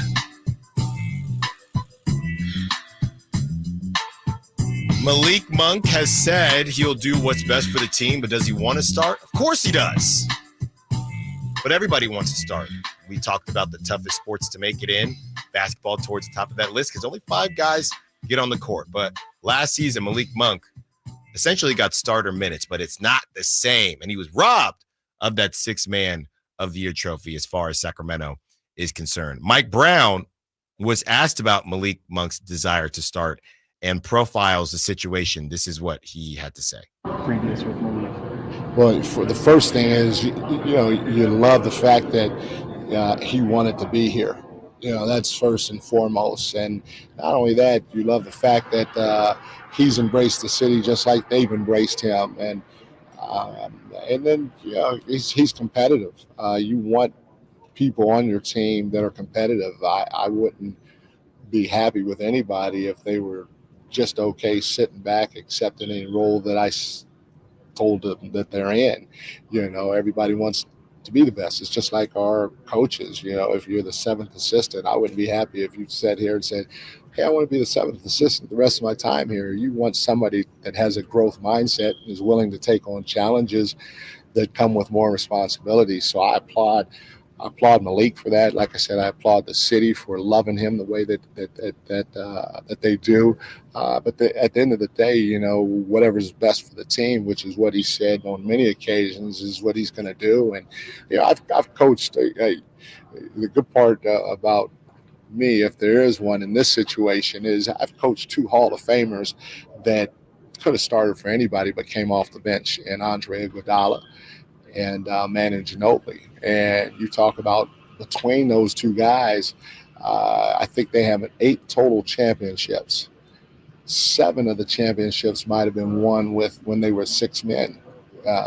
So to have somebody as dynamic as Andre Iguodala, as Manu Ginobili, as Malik Monk coming off the bench and embracing their role because that may be best for the team is second to none. That can help propel you to heights that a lot of people don't understand. And so, like I said, I love Malik's competitiveness. In the same breath, I love the fact that he said he's going to do whatever's best for the team. And so we'll see what happens when training camp comes. Nicely said. But what did he say? I mean, he pretty much said what I think we've known for a while is that, he's not going to start Malik Monk pretty much. He's like, he pretty much said, it's great. I love to hear that, but we'll see.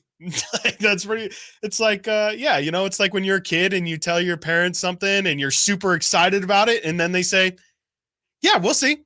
Yeah. That's great. No, Can I sleep over at Timmy's? Yeah, we'll see. We'll see.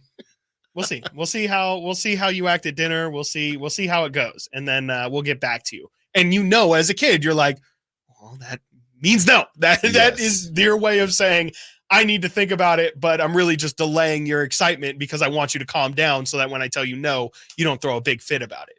I don't think Malik would throw a big fit about it. I mean, I'm pretty sure Malik has been adamant since he got here that he wanted to be a starter. It's just, I mean, I think it's just more of the same that, he's got a shot at it, but that to me does not sound like, Mike Brown is leaning towards that direction. I think, you very clearly could have gone a route if he is feeling like Malik's going to start. If you want to ask what else is he supposed to say? I mean, I definitely think he could have said, Malik's obviously on a new contract. Kevin, we were obviously messing around with the starting lineup last year. It's going to be a complete open competition, or you could say obviously Fox and Domas's spots are locked up, but everybody is in an open competition. You can definitely say other ways of keeping that conversation open. But to me, that's Mike pretty much saying, no, it's not going to happen. But, if he goes crazy in training camp and everybody sucks, then yeah, sure. I'm not going to not start him just because I'm super stubborn. But the plan, I don't believe is there for people who might have believed, no, Malik re-signed. They must have talked about it during it. There must have been some sort of guarantee. I think that's more just saying that's not a thing. No, and we've talked about this before. I think the guarantee was that it would be a very serious look for Malik to start if they end up running it back. But I think Malik knew they were not going to run it back. So he knew that there was a chance that he wouldn't start. I don't think he knew who the Kings were going to get, right? This is a different conversation if let's say the Kings got Markkanen and didn't get DeRozan. Then Malik might say, well, what does it have to do with me? Sure. But I think that DeRozan is too close to what Malik does. And then, to be fair, the marketing conversation would be about defense.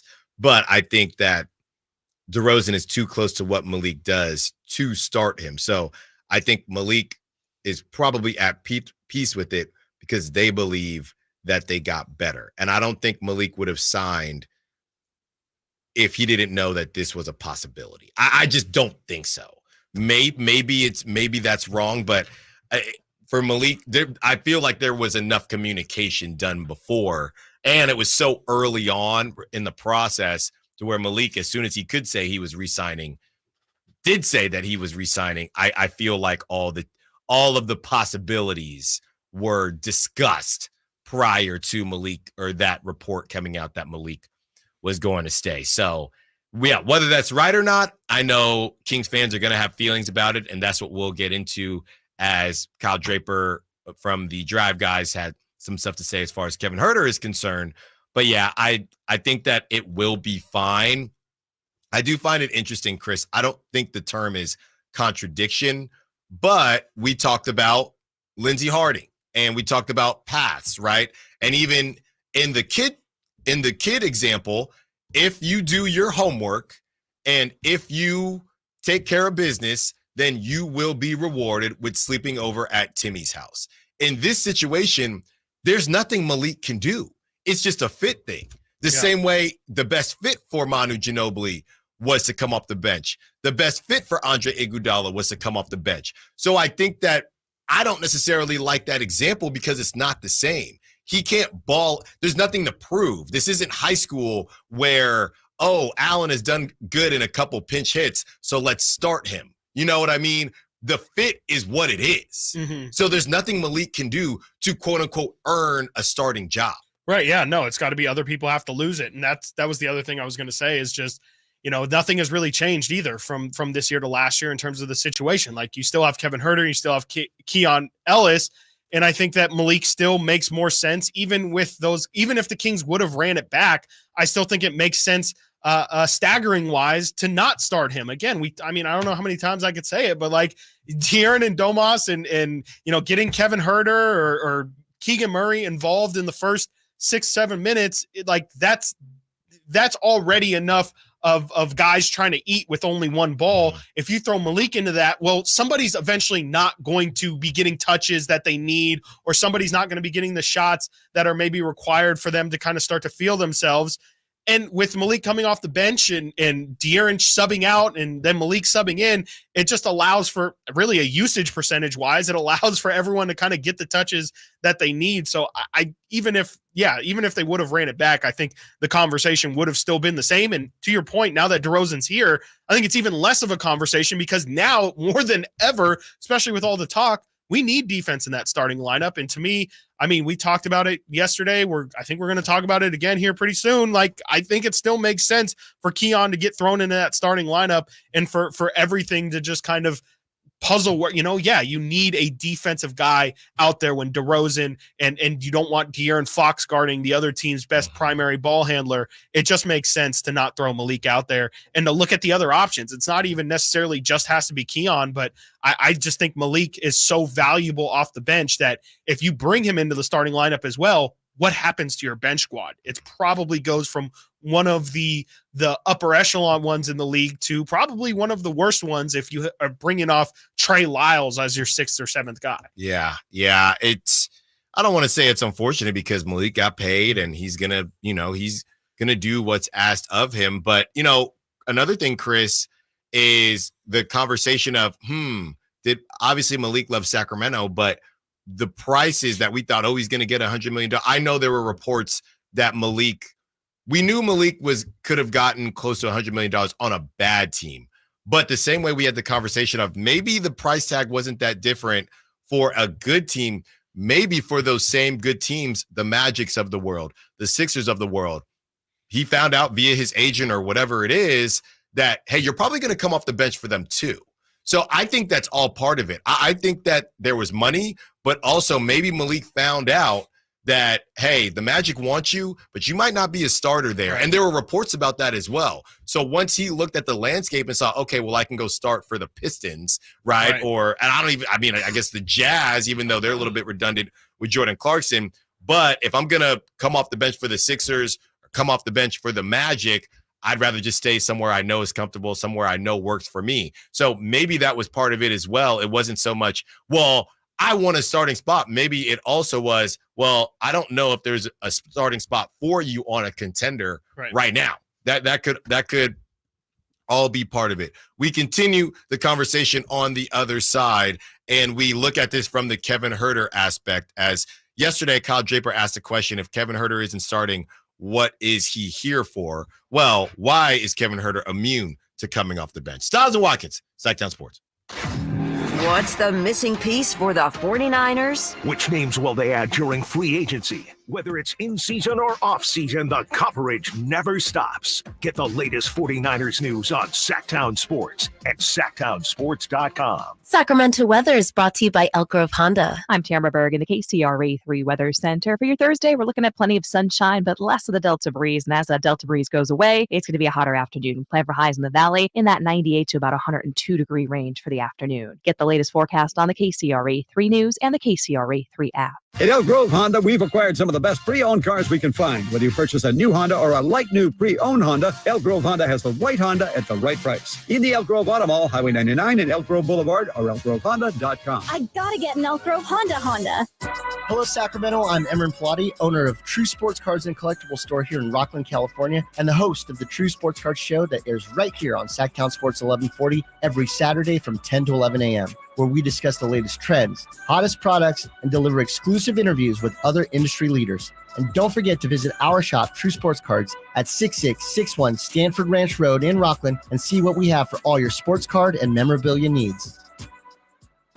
Right now, while you're sitting on the couch or just driving around, your friends are at the Hagen Oaks Driving Range powered by Top Tracer. The vibe is perfect, whether you're an accomplished player or a newbie. Play a variety of fun games, play Pebble Beach, or compete against friends at the Hagen Oaks Driving Range. Hungry?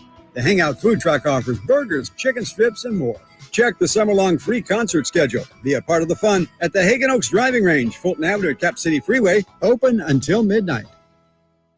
Okay, if you're sleeping on the hot summer styles and great prices at Kohl's, you're missing out. I just shopped there and scored stylish shirts for my husband, along with some cute crochet dresses for myself. Plus, I saved 30% with my Kohl's card. But even if you don't have one, you can still save an extra 20% on some other great finds and earn Kohl's cash. So what are you waiting for? Take your summer style from hot to sizzling and get to Kohl's. Select styles, 20% off GPO, valid through July 21st. Some exclusions apply. See store or Kohl's.com for details. This is the story of the one. As a maintenance engineer, he hears things differently. To the untrained ear, everything on his shop floor might sound fine, but he can hear gears grinding or a belt slipping. So he steps in to fix the problem at hand before it gets out of hand. And he knows Granger's got the right product he needs to get the job done, which is music to his ears. Call, click Granger.com, or just stop by. Granger, for the ones who get it done.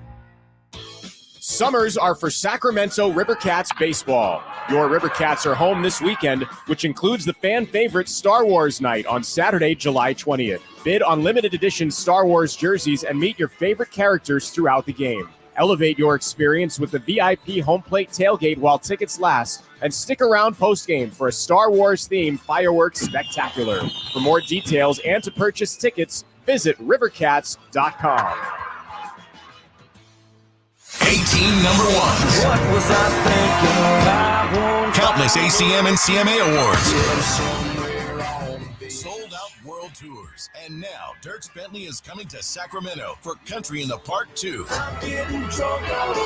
September 28th at Hart Health Park at Cal Expo with Parmalee, I love you just the way Dasha, Kelsey Hart, and more. Plus line dancing, food trucks, and more. Tickets available now at CITVFest.com. Brought to you by McKee Brothers, Clemmy Rooter and Inc. and Dawson Oil Company. If you've been on the American River, it's uphill, it's downhill. There's trails everywhere that you can walk, and it just makes you happy. And I couldn't walk, and it was terrible. I was turning into a real crab. I went to the Good Feet store, and I tried on the arch supports. I could not believe that I was not in pain. I can walk, I can run, I can jump, I can do anything. My name's Terry, and that's my Good Feet story. The Good Feet Store in Sacramento, Roseville, and Vacaville.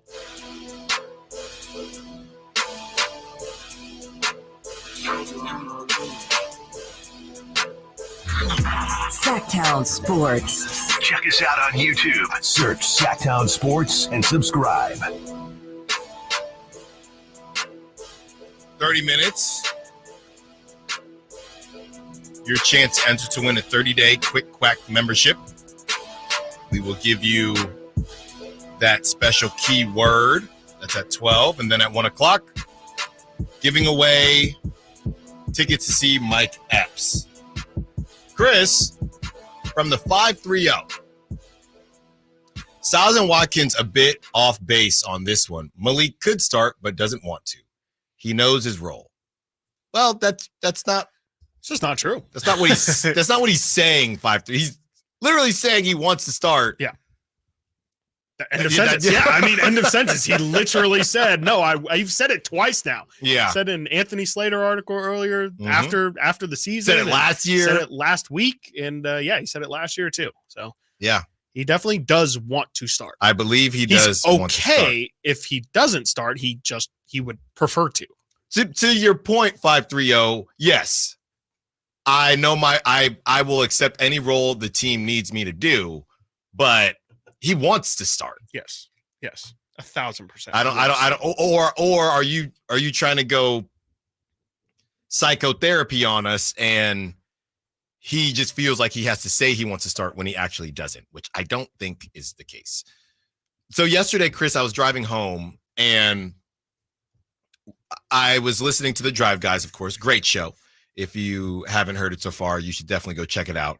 And Draper was basically talking about Kevin Huerter, and it's very similar to the conversation we had last season. And Draper basically said, if Kevin Huerter isn't starting, what's he here for? And I know his price tag. What would you call Kevin Huerter's price tag, Chris? A low, a inexpensive starter to pretty prime bench player. What do you mean by price tag? Well, what he gets paid a year, do you compared to other starters in the league? He gets paid just like any other shooter would, I would think. Yeah. Mhm. If you're an elite level shooter and that's kind of what you bring, I would think, 14 to 16 mil is probably around there. Does he get paid enough that you would feel uncomfortable bringing him off the bench? Borderline for sure. Yeah. Bench players usually aren't in the $16 million range. Yeah. Okay. Fair enough. I only asked the question because, and we can, Unless you're elite. I mean, Malik's making what now? 17.9. Malik's making 17, and their conversations. That's for an elite level. That's for a 2-time runner-up for Sixth Man of the Year. Right. And obviously Keon is nowhere near that, as Keon is kind of just embarking on his NBA career, being at the highest level and not the G League. But I struggled with this last season. I think I'm struggling with it more this season because of Keon Ellis. And we talked to Whitey, one half of the Drive Guys, during the crosstalk. It's not that I don't think that Kevin Huerter is going to start. I do believe he's going to start. I believe he'll have a short leash as well. But the Malik Monk conversation is completely different to the Keon Ellis conversation for me. Last season, I understood the whole, hey, we need that shooting. Kevin Huerter and what he brings to the table, he has to start just because of the makeup of this team. But with the emergence of Keon Ellis and with the addition of DeMar DeRozan, I understand why somebody would make the argument that you need Kevin Huerter for spacing, but I would also understand why somebody would make the argument that you need Keon Ellis for the defense. I just think I don't understand a statement like Draper says, and luckily he's in Vegas, so we can't do crosstalk. I don't understand how we can have a conversation. Well, if he's not starting, what's he there for? I'm sort of LeBron James, of the station, trying to boost the rating. Thank you, Draper, aka LeBron James. I just don't really get that statement, Chris. Well, I never want to be on Team Drapes, but I will say I looked into the splits, and he definitely has a decent argument, because if you look at the difference between Kevin Huerter when he started and then came off the bench, 350 starts in his career, 63 times he's came off the bench. As a starter, he shoots 45% from the field, 38% from three. When he's came off the bench as a reserve, again, in 63 games, 39% off from the field in general, 32% from three in about 22 minutes per game. It also kind of tracks when you look at his minute splits as well. When he plays 0 to 9 minutes, which has only happened in 6 games in his career, shoots 33% from three. When he plays 10 to 19 minutes, which has been 42 games in his career, 21%. And then it jumps all the way when he plays 20 to 29 minutes, it jumps all the way up to 36%. And so it's kind of showing that Kevin Huerter needs to get his legs under him. He needs to get a rhythm for the game. And if he's just coming in as a, hey, be a spark plug, just be a shooter, continue to be a shooter, it just seems like in the past, it just hasn't been nearly as impactful. And his percentages also just plummet. Like he just kind of seems like the kind of guy, for whatever reason, he just needs to get a rhythm and a flow of the game. And if you're just kind of bringing him in to be an electric scorer, it just hasn't happened in his career so far. This is probably on the line, but I don't think Chris will be upset here. I'm going to let Nate run the banner. Go ahead, run the banner. When it breaks, we have it first. It's Sacktown Sports breaking news. It's on the line, but Russell Westbrook, once he clears waivers, the expectation is that he'll join the Denver Nuggets as a free agent and bring another veteran to bolster the team's bench and be available as a spot starter. That is from Woj. So skip the first part that he was traded. He was traded to the Jazz first off for a second round swap. Sorry, I caught the second Woj. I caught the second Woj tweet. So he was traded and basically traded to clear waivers. So sources: the Los Angeles Clippers are sending Russell Westbrook a second round pick swap and cash to the Utah Jazz in a sign and trade agreement for guard Chris Dunn. Westbrook is expected to agree on a contract buyout with the Jazz, clearing the way for him to eventually join the Denver Nuggets after clearing waivers, sources said. Is Reggie Jackson still on the Nuggets? No, they traded him. They traded him on draft night. He was part of the a trade salary dump. Can I be honest with you? Sure. Well, I guess it is a salary dump because I like Reggie more than Russell Westbrook right now. Ooh, no. Yeah. I'm not a Reggie Jackson guy. I am. No. He wears two different colored shoes. So Russell Westbrook heads to the champs from a couple years back to help them get back to the promised land. Chris, are you moved? No. I mean, Russell Westbrook was, coming off the bench last year for the Clippers, and he's a great energy guy, and he's a great, if you need somebody who's going to try and, raise your floor, absolutely, Russell Westbrook can do that just because he plays hard every single night. But, him going to the Nuggets is definitely a good addition for them. Again, I think it's an upgrade over Reggie Jackson at the backup point guard spot.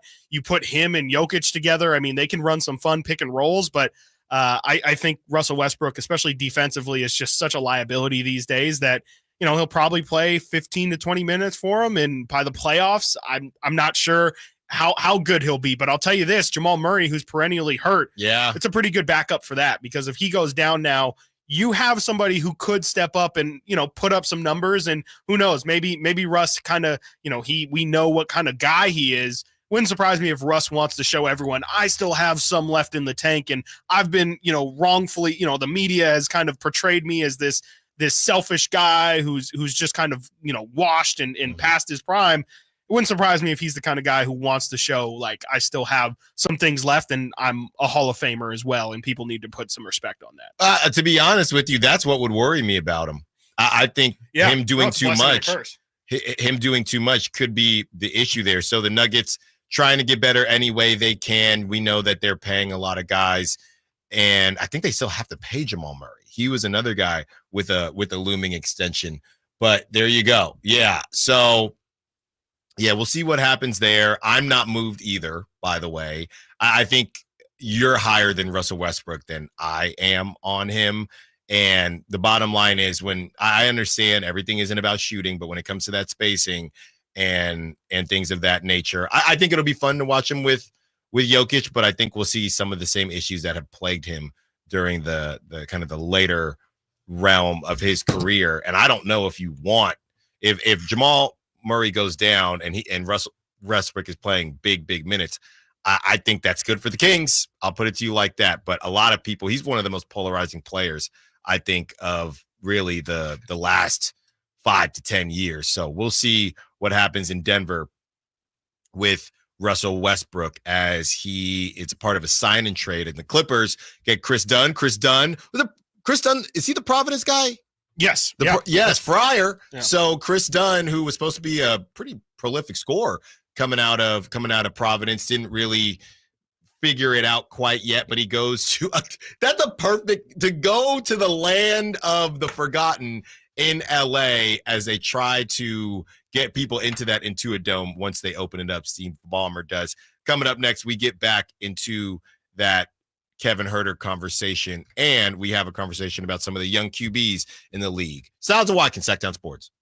You never know what you might hear when listening to a Sacramento Kings game. Out of Keegan, going for another triple. Man, is he feeling it. Keegan, can he do it? Yes, there's number 11, Keegan Murray. Keegan steps back. He just knocked down his 12th three-pointer, a Kings franchise record. He's got 45 points. Never miss a moment of Sacramento Kings basketball with Sacktown Sports and the Sacktown Sports app. We just want to have enough money for retirement. And travel to visit our grandchildren. I understand. That's why at Fisher Investments, we start by getting to know each other so I can learn about your family, lifestyle, goals, and needs, allowing us to tailor your portfolio. What about commission-based products? We don't sell those. We're a fiduciary, obligated to act in your best interest. So how do your management fees work? We have a simple management fee based on the value of your portfolio, so we do better when you do better. We appreciate that kind of transparency. We also check in with you regularly to keep you up to date on the markets and your portfolio. What other services do you offer? As a client, you have access to resources on investing, financial planning, estate planning, Social Security, Medicare, and more. Wow, it sounds like Fisher Investments has everything we need. At Fisher Investments, we're clearly different. Learn more at fisherinvestments.com. Investing in securities involves the risk of loss. Grab the keys to a new Toyota. This summer, answer the call to adventure in California with Toyota's legendary reliability. Shop a wide selection of cars, trucks, and SUVs, including more hybrids than any other brand. Don't miss a low lease on the 2024 Corolla, RAV4 Hybrid, Highlander, Tacoma, and even the new all-hybrid 2025 Camry. It's time to make this summer one to remember. Toyota, let's go places. Offer available through TFS to buyers with premium rated credit in 7/31/24. Big O Tires proudly sells our own brand of innovative, newly designed tires, like the Bigfoot AT2 with improved all-terrain traction, and the Legacy All-Season Plus that keeps you on the road in any weather, with every set backed by our ProTech Plus warranty. And right now, get $80 to $100 instant savings on 4 select in-stock Big O brand tires with installation purchase. Now through July 28th. Big O Tires, the team you trust. No carry-outs, not valid with other offers. Eligibility may vary. Disposal fees extra and shop fees extra where permitted. See store for details. Carmichael Dave here for Capital Casino. Sacramento summertime heat is back. And of course, Cap Casino, Sacramento's #1 poker room, wants to invite everyone to soak up some air conditioning, still with the most variety of table games in the region. And as always, the best food, best service, and the best action, conveniently located in downtown Sacramento. Capital Casino, of course, reminding everyone to please make sure you gamble responsibly. 1-800-GAMBLER. Lead generation is one of the most important aspects of any marketing campaign. Let us help you identify your target audience and market your products or services to them. Go to aimyourdigital.com to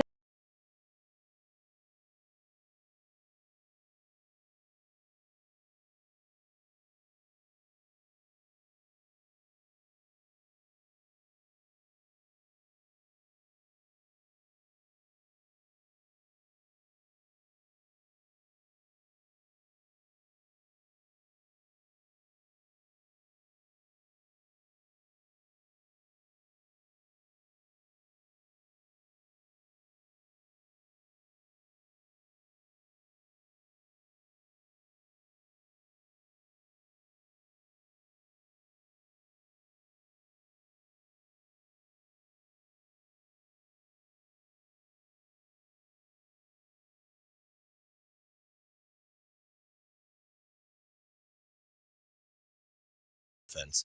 But with Malik in there as a starter with DeRozan, Fox, Sabonis, too many mouths, not enough plates.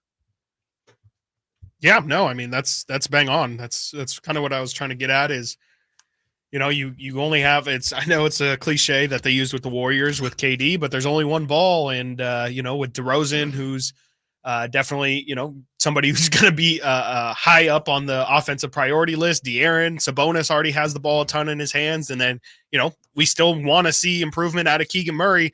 There's just a lot of people that need touches and need shots. And if you throw Malik in there, Malik is absolutely somebody who thrives. You know, Malik, I don't want to say he's wasted off the ball, but Malik is clearly at his best when he has the ball in his hands, when he's running point, when he's running pick and roll. And you're if Malik's going to be in the starting lineup, then that means you're actively taking the ball out of DeRozan's hands and out of Fox's hands. And so I think you need to try and have as much of a balance as you can. I think you can have two of those guys on the floor at the same time. I think once you have three, one of them is naturally just kind of standing in a corner and creating space. And frankly, none of those guys are really elite floor spacers. Even Malik, who I think people think has a really good shot for sure, he's even at 36% from three. So, you know, ideally, I just think that you can put other people out there who bring other aspects of the game onto the floor. You know, we've talked so much about the Brandon Ayuk situation, and how he wants to get paid and how this could affect the locker room. I wouldn't say that Kevin Huerter has said a ton, but he has said stuff at different points in times last season. Do you think there would be any worry? And I know you're more in the camp, Chris, and correct me if I'm wrong, of Keon Ellis getting that two spot. I don't think you're opposed to Kevin Huerter, but Keon Ellis would be in that conversation as well. Do you think there's any worry from the organization if they started opening night with Keon Ellis in the starting lineup instead of Kevin Huerter? Things could get a little, for lack of a better term, awkward in the locker room. Maybe, but that's a Kevin Huerter problem. If he's going to be a malcontent in the locker room because he's not starting, then that's a bad reflection on him. I think that these guys are pros, and I think for the most part they'll be able to handle it because that's Kevin. It won't be Kevin Huerter's first time being benched. It's not going to be his first time coming off the bench. I wouldn't think that. Even if he is, I don't think he'll be upset when it comes to the locker room. He might be upset at Mike Brown. He might be upset at Monty McNair for, I don't know, maybe giving him I don't know. I would think that he wouldn't let it affect the locker room because, frankly, Kevin Huerter, if Kevin is upset about not starting, the best way to get him in a better situation would be to either play better and then earn his starting spot back, or play better and get himself to a new situation, which they would value him. Because, if he's going to come off the bench and he's going to be upset and he's not going to play well, then he's just going to stay in that situation because nobody's going to volunteer to trade for a $16 million malcontent who's coming off the bench. And so it's in Kevin's best interest, even if he is upset about it, to use that and try and channel it into good play, because ultimately that will, no matter what it is that his end goal is, that'll get him a lot closer to what I'm sure he wants, is by playing well. So then it's the same with Malik. Malik has taken that same attitude. Obviously Malik wants to start, but Malik was never going to start if he was going to come off the bench and not produce. So at the end of the day, if you produce, you start to make tough questions a thing, or tough questions arise. And I would just hope that that's what Kevin does. And Kevin doesn't really seem like the kind of guy who has a massive, massive ego. He definitely said last year it was hard for him to kind of accept the role change. And he definitely heard a lot of fans starting to get upset with his play, and he let it affect him. But I think, he also said, I think we forget sometimes too, Kevin Huerter is a young guy. Like, I think we assume Kevin Huerter is this 28, 29, 30-year-old guy. He is going to be 26 here in a couple of days. 25, 362 or 26 days. So he's going to be 26 here in about a week or so, or in about a month or so. I think that I definitely think that Kevin learned a lot last year, and I wouldn't expect him to be a locker room problem at all. 916-339-1140, going to open up the phone lines if you want to be a part of the conversation. Chris, it's been quiet on the aggregation front. It's been quiet on the source front. It's been quiet on the free agency front. Real quick, Adam Silver talking about how this free agency hasn't been boring because of the new CBA and everybody afraid of the aprons. A lot of people have been saying that it has been boring. Does it feel like it's been boring to you? No, but the Kings got DeMar DeRozan, so maybe I'm a little biased in that, but I don't think so. Like, I think this is what always happens. It's same thing with the deadline last year. Like it's just people get excited about all of these moves that can happen, and then one or two moves ends up happening. And even like last offseason, we had to wait all summer for Damian Lillard to actually get traded. So I don't think it's been any more or less boring than previous years. I just think every single time people hype themselves up that all of these things are going to happen, and inevitably a couple of them do. And sometimes you'll have Kevin Durant changing teams. Sometimes you'll have, LeBron James seriously considering free agency. I think maybe that's the problem, is that, James Harden was the biggest free agent. There wasn't much of a pageantry behind it. Klay Thompson, we kind of already saw the breadcrumbs starting to lead towards him leaving, and then it felt like he made his decision overnight. Malik didn't go into free agency. I just think, sometimes it could have been a good free agency. I just think, circumstances led it to not be that way. I don't necessarily think it was.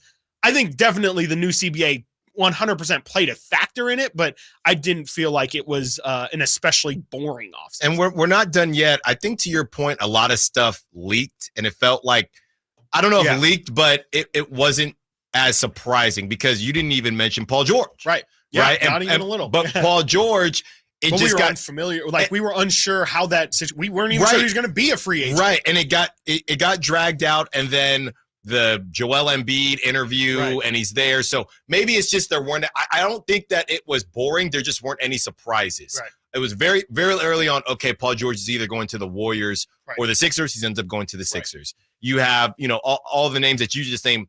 There was no random. Nobody saw KD going to the Warriors, and now he goes to the Warriors. But you don't have something like that every season. And nobody played it out either. Like Paul George definitely could have said, done the whole college record. This is my top 3. Yeah. Listen to the Paul George pod on Friday. Right. I'm gonna release there was no pageantry behind it either. And frankly, I mean, LeBron. We're in a world where LeBron did the decision, so I think that kind of plays a factor into it as well. As if you're going to be a free agent, you got to milk that thing. Again, Damian Lillard, we were talking about it all summer long, whether it was going to happen, whether it wasn't. And we didn't know where. And we didn't know where. Yeah. And so when there's payoff, it's, okay, we talked about it. And then here's the payoff with the Paul George thing. Again, it kind of felt like things happened so fast and there wasn't really clear messaging. And then it just kind of happens. And it's not like everyone had their own day either. It just kind of felt like all the news was really concentrated in like a week. And then after that, there just wasn't much, which again, could be because of the new CBA with the rules being, Malik signs his contract before free agency even opens because the new rules allow it. So you can talk to your own upcoming free agents immediately after the finals are done. So I guess in a way that, again, played a factor into it, but I don't know. I mean, I don't want to blame necessarily the CBA for it being boring because it didn't feel like it was boring. It just felt like we aren't used to this kind of order of operations. Yeah, I didn't think it was boring at all. I mean, you look at the names that all the transactions. I mean, Klay Thompson leaving, Paul George leaving. Even just rumors are fun, right? Like it doesn't even have to be completed deals. Like us talking about 6 different guys as possibility for the Kings. That's fun. There's been in the past,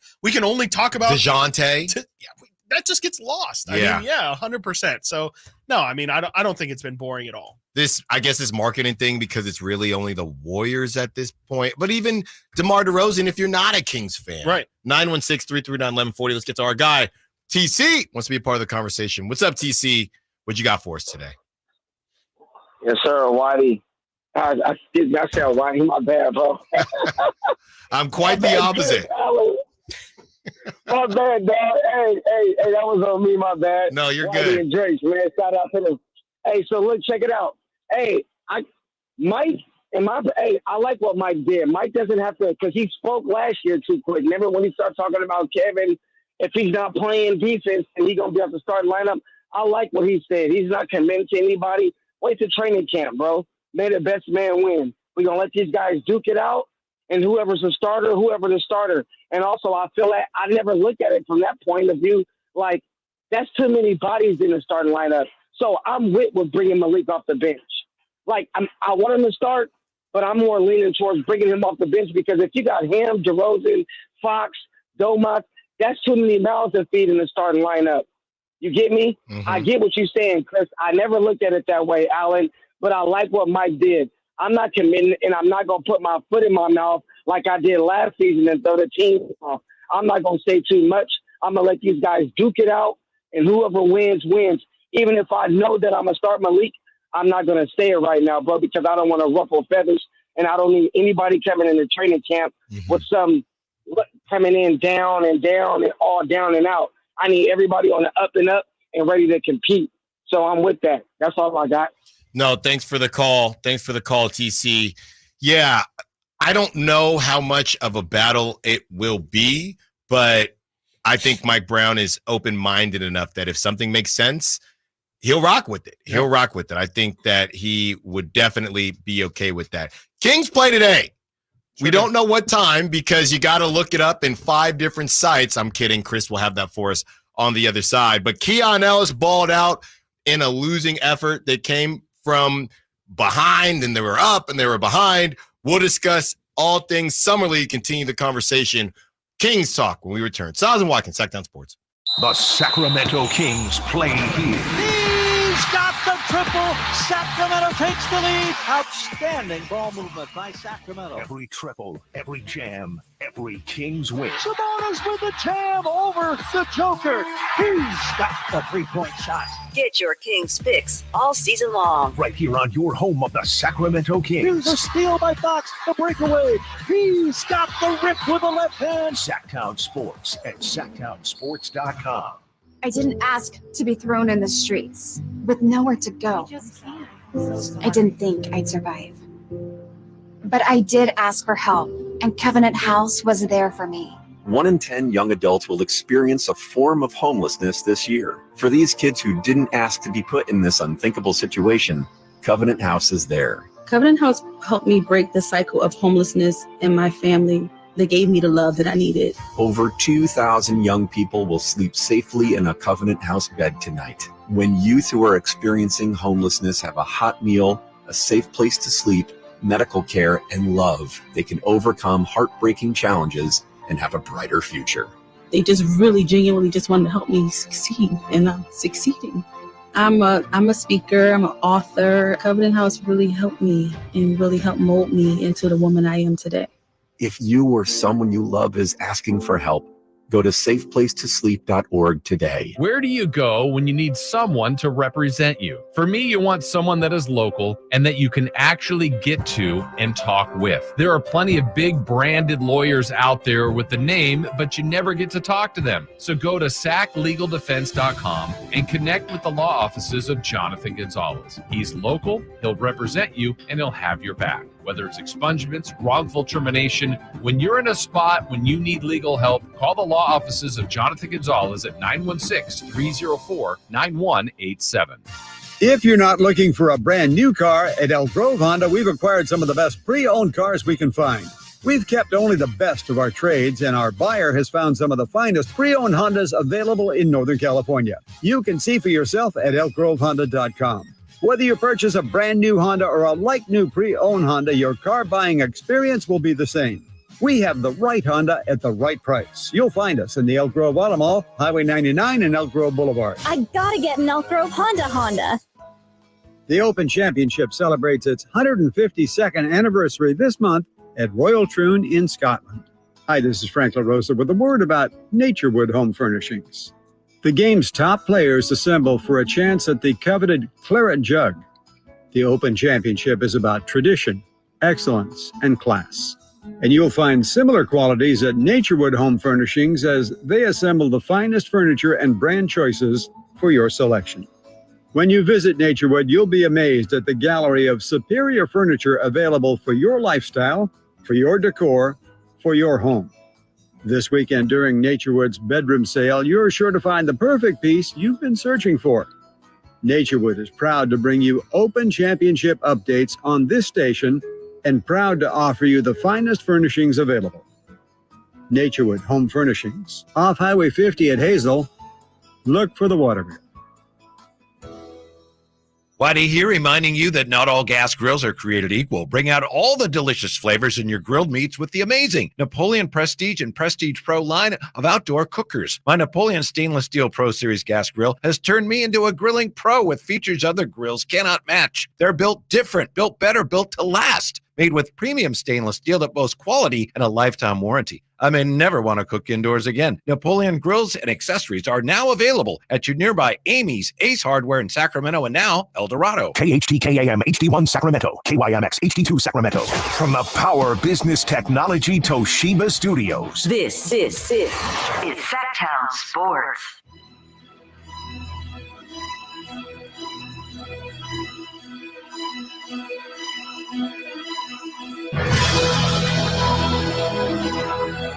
I'm Nate Littlefield, and this is your 152nd Open Championship update from Royal Troon. Things have tied up in first place. Shane Lowry and Daniel Brown are currently tied. And then the lone third place is Justin Thomas, who was in first place. And now we have a six-way tie for fourth. A couple of those names in fourth are Justin Rose and Alex Noren. These updates are brought to you by Naturewood Home Furnishings, where it's all about choices and always about quality. We will have updates for you at the top of every hour today. And that's all brought to you by Naturewood. Let's get back to Stiles and Watkins.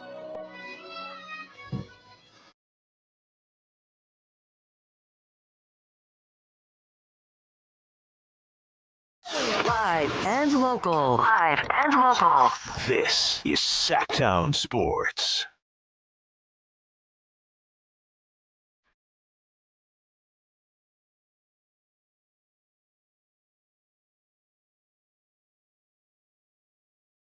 It's Sun's out, deals out. That's right. Quick Quack Car Wash is giving you 25% off any car wash now through July 31st during their summertime shine event. Don't miss your chance to save. Text the word summer to 916-339-1140. Enter to win 30-day Quick Quack membership. Summer, SUMMER, 916-339-1140, 916-339-1140, 916-339-1140. I got some names for you, Chris, before we get into some summer league action. I got some names for you, Chris. This is from Evan Sittery, friend of the station. Ooh. The market has cratered over 2 weeks into free agency. Most players who are hoping for solid paydays will now likely have to settle for prove-it deals on the veterans minimum. Contending teams could find solid value with the best available remaining. Tyus Jones, Markelle Fultz, Isaac Okoro, Lonnie Walker, Luke Kennard, Precious Achiuwa, Spencer Dinwiddie, Gordon Hayward, Jay Crowder, Marcus Morris, Dennis Smith Jr., Cedi Osman, Robert Covington, and Doug McDermott. Precious, sign it. Do it. Do it now. Yeah, that'd be great. Do it now. Sure. Yeah. I'm down for some Tyus Jones too. I'm big Tyus Jones guy. I don't know what those guys' market is. I think I saw the other day. I can't remember who it was. It was Gary Trent, actually. Gary Trent Jr., when he signed, they said that he was definitely looking for more than the minimum, which he ended up getting, I believe. And a lot of people are saying that the market is really dried up, and all those guys like Tyus Jones is more than a $3 to $5 million per year player. He's probably somebody who expects to get the full mid-level exception at around 12 mil. But with the way that people have used the mid-level, you can now split it up into two separate contracts. It's essentially just $12.9 million to separate however you want. Nobody's just using the entire thing, or nobody did use the entire thing.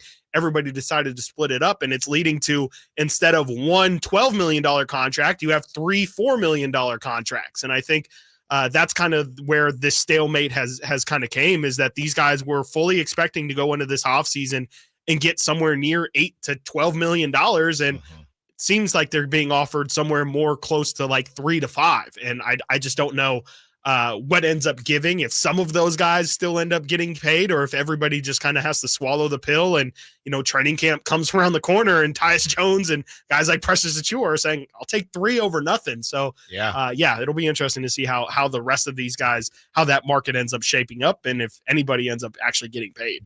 So your Sacramento Kings, they play at 4 p.m. tonight, Chris. So we will be off, but the Drive guys will still be rocking and rolling, and Draper is in Vegas as we speak. They take on the Washington Wizards, and Alex Sarr with the new number. He changes his number after the Ofer. This is first game since the Ofer day, huh, Chris? Yes, it is. Yep. 100%. So we will see what he has in store as the number 2 pick. Sacramento Kings have had some flashes, and Keon Ellis has played well. They haven't been able to put it together for whatever it's worth. They won the last game, but what are they now? 1-2. 1-2, yeah. In Vegas. Does that mean the championship is gone? Yeah, thankfully, yeah. What do you mean? It's just not worth getting excited about. I mean, it's like it's a summer league champion. We've won it before, and it means nothing. Like, tell me I was thinking about this the other day. Like, if you can tell me any summer league champion, and how it related to anything in terms of success, because it makes sense, or it's logical to connect the dots and say, oh, if you win summer league championship, it means that you have a good young. It's like almost winning a AAA championship. It's like, hey, it shows that our farm system looks good. The Kings won with Ben McLemore and Ray McCallum and Lou King. None of those guys ended up being good, and it didn't mean anything for the next 3 years of Sacramento Kings basketball. And so it just, last year the Cavs won. Doesn't mean Imani Bates was anything special or anything like that. It's just something for, I don't even think fans get excited about it anymore, honestly.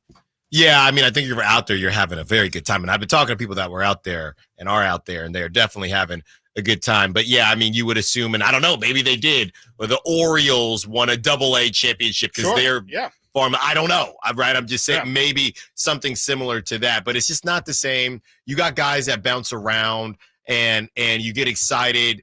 And then when you do have somebody balling out, everybody forgets or everybody doesn't realize that this dude is 24 or 25 and they've already played in the G League. Summer League. Yes, they've already played in the G League. And, maybe they put it together. No, maybe it's just them playing 19-year-olds. Exactly. So with that being said, the Kings, they lose to the Knicks last night. But Keon Ellis, Chris, he did his thug thizzle.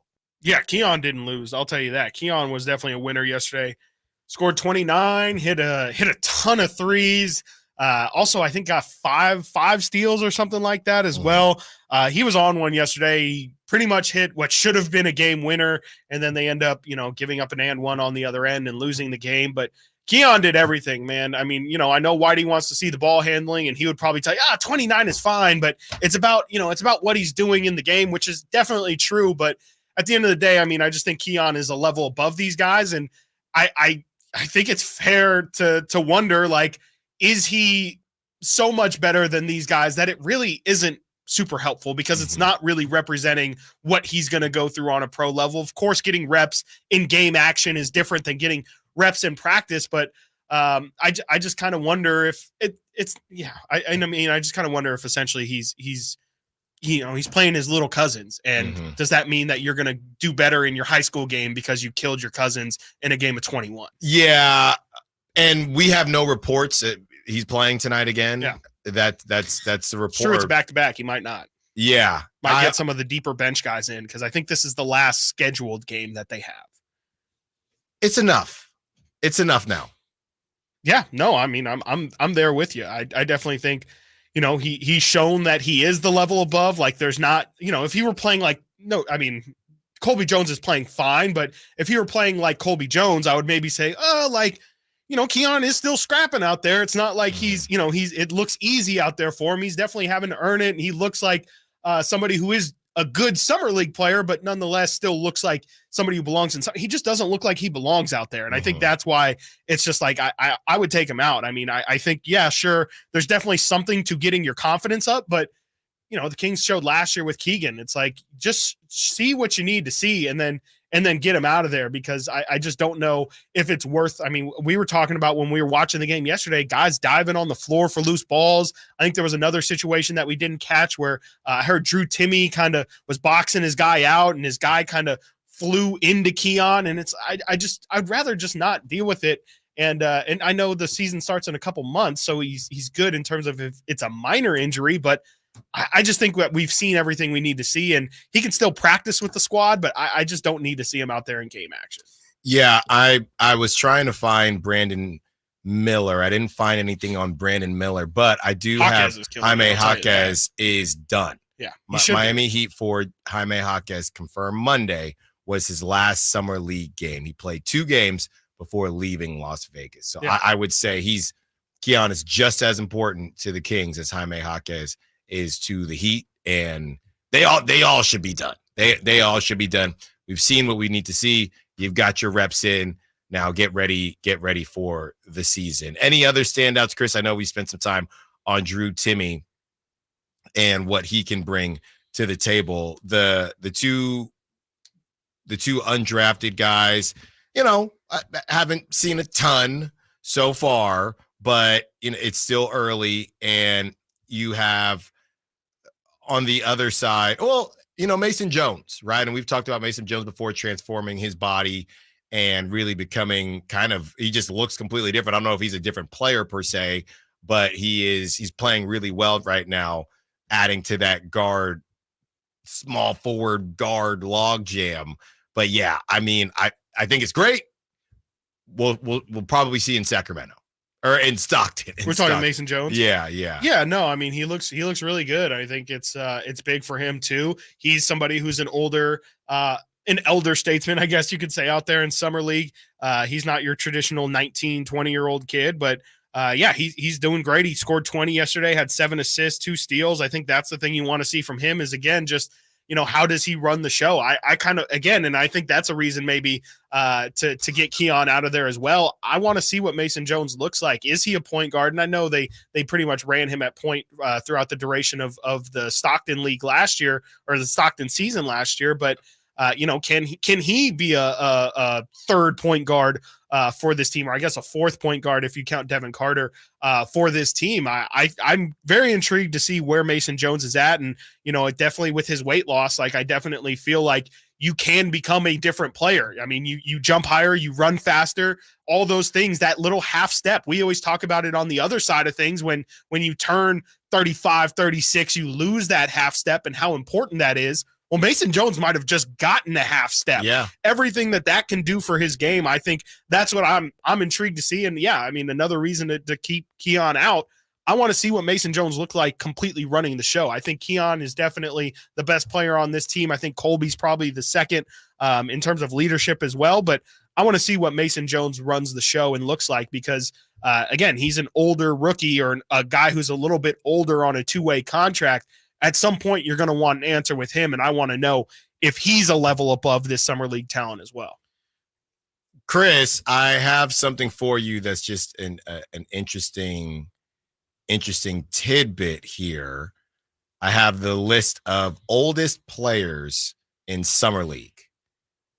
Do you know who is at the top of the list? I would assume Joe, our boy Joe on the Kings. That's right. Who's 30? He's the oldest player. He's 30. Yes, he's the You oldest. should not be 30 in the summer league. He's the oldest player in summer league. Next is Xavier Moon, who's 29. And those are the only two. Yeah, Dakota Matthias, who is 28. And after that, a couple other 28-year-olds and some 27-year-olds after that. Hey, but you got to get in where you fit in, Chris. Yeah, totally. I mean, it's still a showcase. And, just because you're older, I mean, Jordan Ford's out there. I think he's 26 or 27. These guys are still trying to get a contract. And, we saw Kevin Knox out there at the California Classic. It's just a platform, man. That's all that this summer league is. And of course, obviously it's more so built for rookies and second-year guys to kind of get their feet under them and get some confidence going into the actual season. But there's also, I mean, I can't think of a better time for, I know they have the G League Showcase, but let's be honest, nobody watches the G League Showcase on television, at least here, whether there's obviously there's tons of scouts and GMs out there in Vegas, but also just getting eyeballs, getting everybody to see, whether it be in the G League, whether it be in the NBA, whether it be overseas. You're getting a ton of exposure, and you're also just getting film. Obviously in our industry, it's huge to get a reel and things like that. That's all summer league is for these guys. Yeah. It's something actually competitive that it doesn't matter what level the competition's at. It's something you can show in real time to show, hey, these are some things that I can do. So it's a proving ground for everybody, not just these 19, 20, 22-year-olds. Apparently also for 30-year-olds as well. So don't give up on the dream, Alan. You still got it. Well, speaking of, when we get back, I gathered a little story that I want to share with you and the listeners. Also, are we being too nice?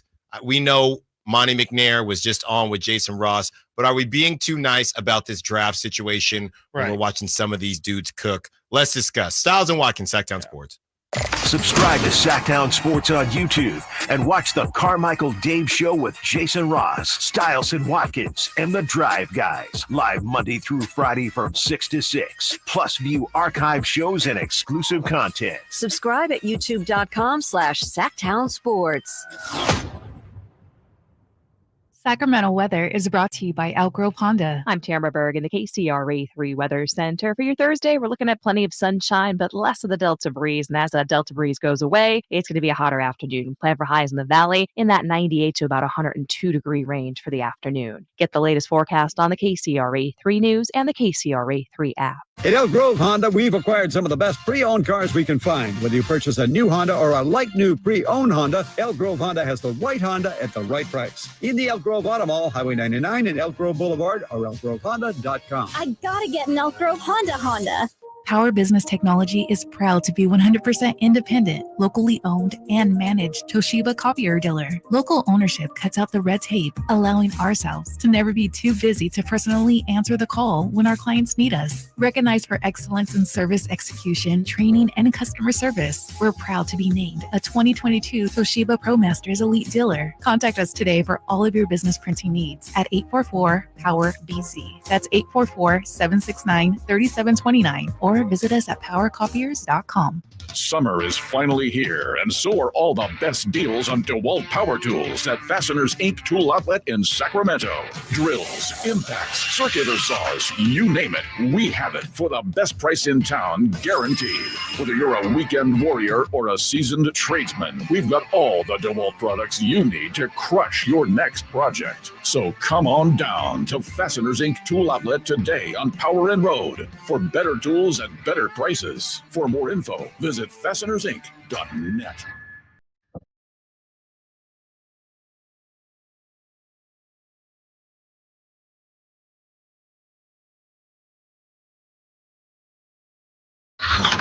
Sacktown Sports. Check us out on YouTube. Search Sacktown Sports and subscribe.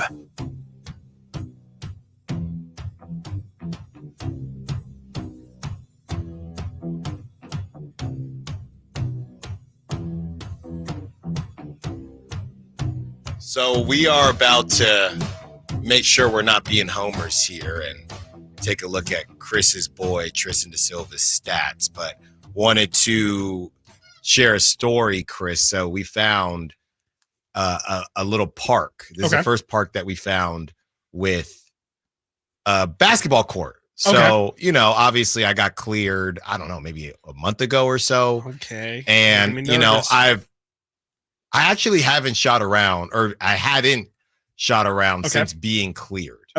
Okay. So we're in this spot now where we got rid of the second nap. So sometimes you're looking around and it's 2 o'clock to 8 o'clock of just, we got to fry some time somehow. Right. So I'm like, I look around and, you know, wifey says to me, yeah, she woke up at 2. We have until 8. And it was probably 6. And this was after 4 hours of just trying the games and I love it. But man, oh man, we got to fry some time. She got a personal ball pit too. Yeah, thank you, Grandma, for the personal ball pit. They're everywhere now. Yeah, there's not quite a concentrated area. I noticed. No, she got the balls without getting the pit. Yes, and it's in the way, the couch and everything. So basically, trying to figure out, okay, what are we going to do? I find a park and it actually has a basketball court. Okay. So I take the ball. Like I said, I've been feeling good, been doing my workouts, things like that. Yeah, you said you're running 2 miles these days? Yeah. So I get out there and there's, I think it was maybe 4-on-4 playing half court. Okay. And so the other court is open. So I'm shooting around. And the thought crossed my mind. You know, that's what the physical therapist told me. Hey, the only way you're going to know if you're ready to go is if you play. And I'm thinking half court. You're not running full. What's the age range we're talking here on the other side? side? A wild age range, but there was no one. There didn't seem to be a lot of people. It wasn't the most skilled game I'd ever watched. I think the movement is more what I like. If you're playing with a bunch of high school kids, it was basically, it's like, come on now. Yes, but it was high school kids that probably didn't play on the team. And if they did, it's a bad team. Okay. You know what I mean? Yes, and they were up against some 50-year-olds and up. So I'm thinking that's a good test. Yeah, exactly. So to end the story, that was their last game. So they didn't end up asking me. But then I had to ask myself, or I was very prepared. If they asked me, hey, we need one half court, would I play? I was going to say yes.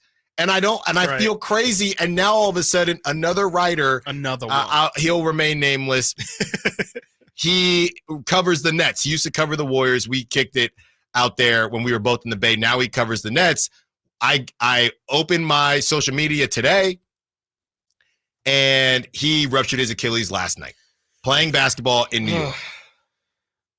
Another one bites the dust. But I can't live like this, Chris. I'm still good. I'm scared. I am scared. I think at least you have a repaired one here. I'm now feeling like with everybody on the track here, I'm like, this is just a matter of time for me. I'm scared. You got me scared. Here's what I'll say. You got to do your test on the baseball field.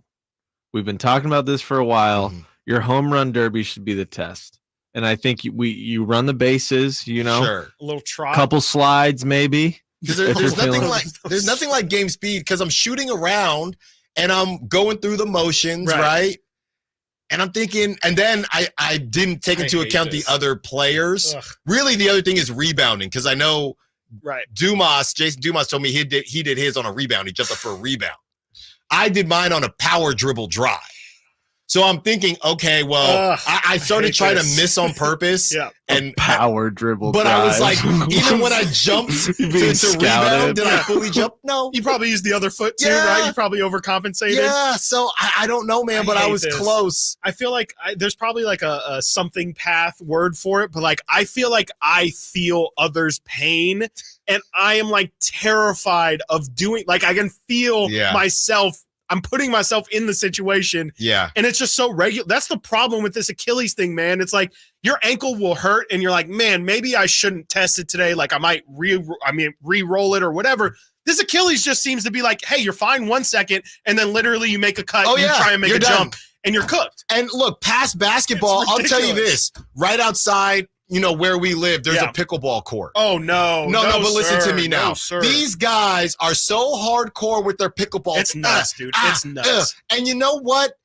I know I would cook them. I'm nasty at ping pong. I want to get out there. Yeah. The doctor told me you could pop it playing pickleball, but I want to. I will cook these dudes, Chris. Yeah, I mean, I think you just need to get a year or two removed. I think that's the you can maybe like start. You could train in pickleball right now, but yeah, I hear pickleball is the ultimate killer. Like that thing is supposed to be like it's an epidemic with people tearing their Achilles or pulling whatever you do with your Achilles in pickleball courts. It's a real problem. So I would watch out there. No, I know, but let me ask a question. Look, we know how many people are listening right now. I can't be the only one coming that has torn their Achilles.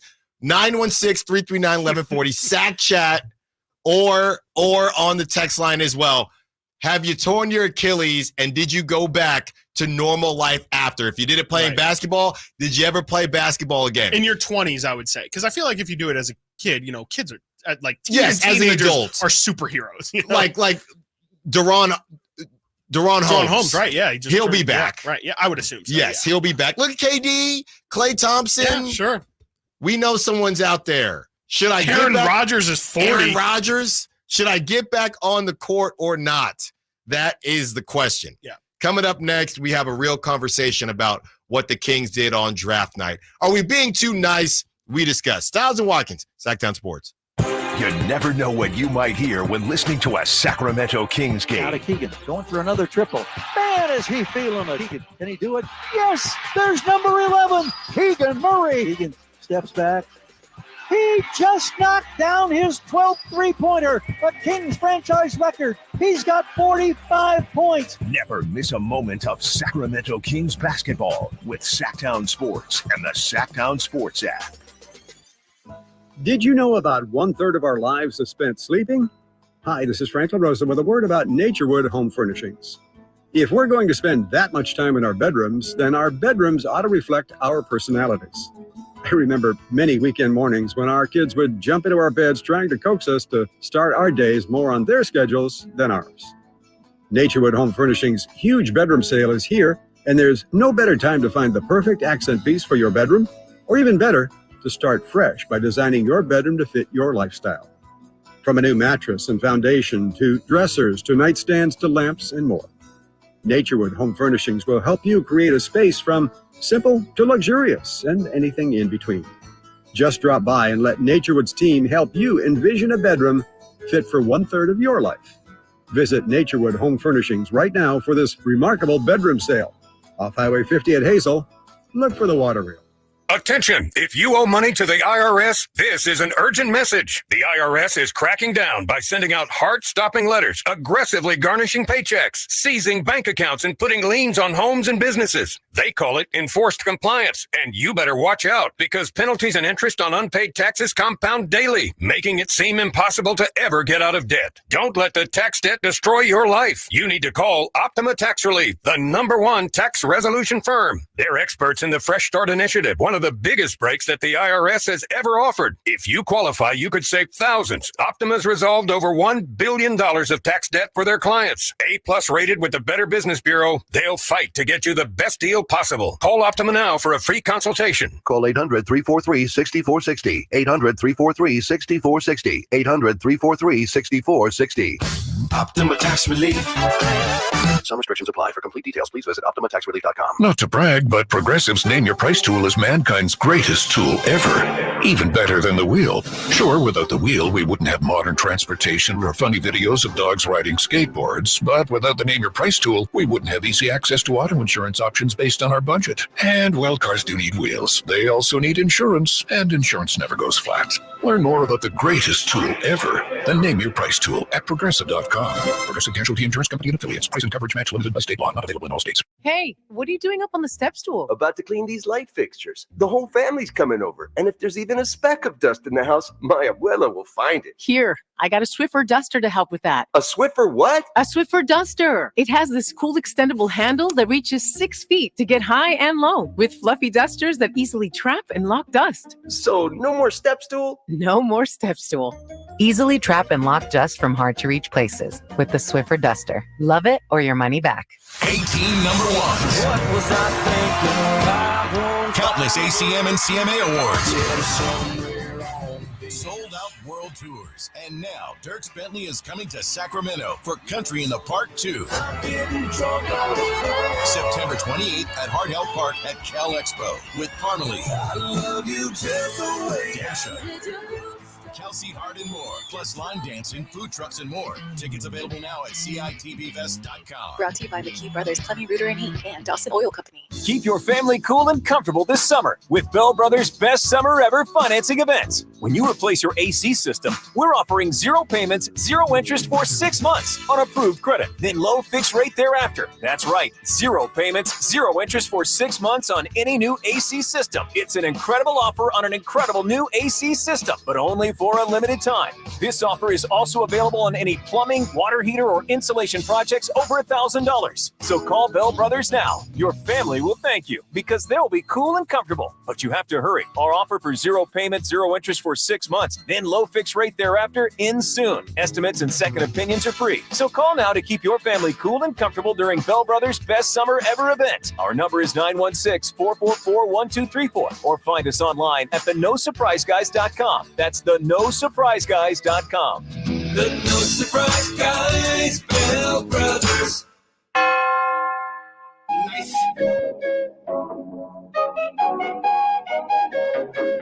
Sacktown Sports. Call or text at 916-339-1140.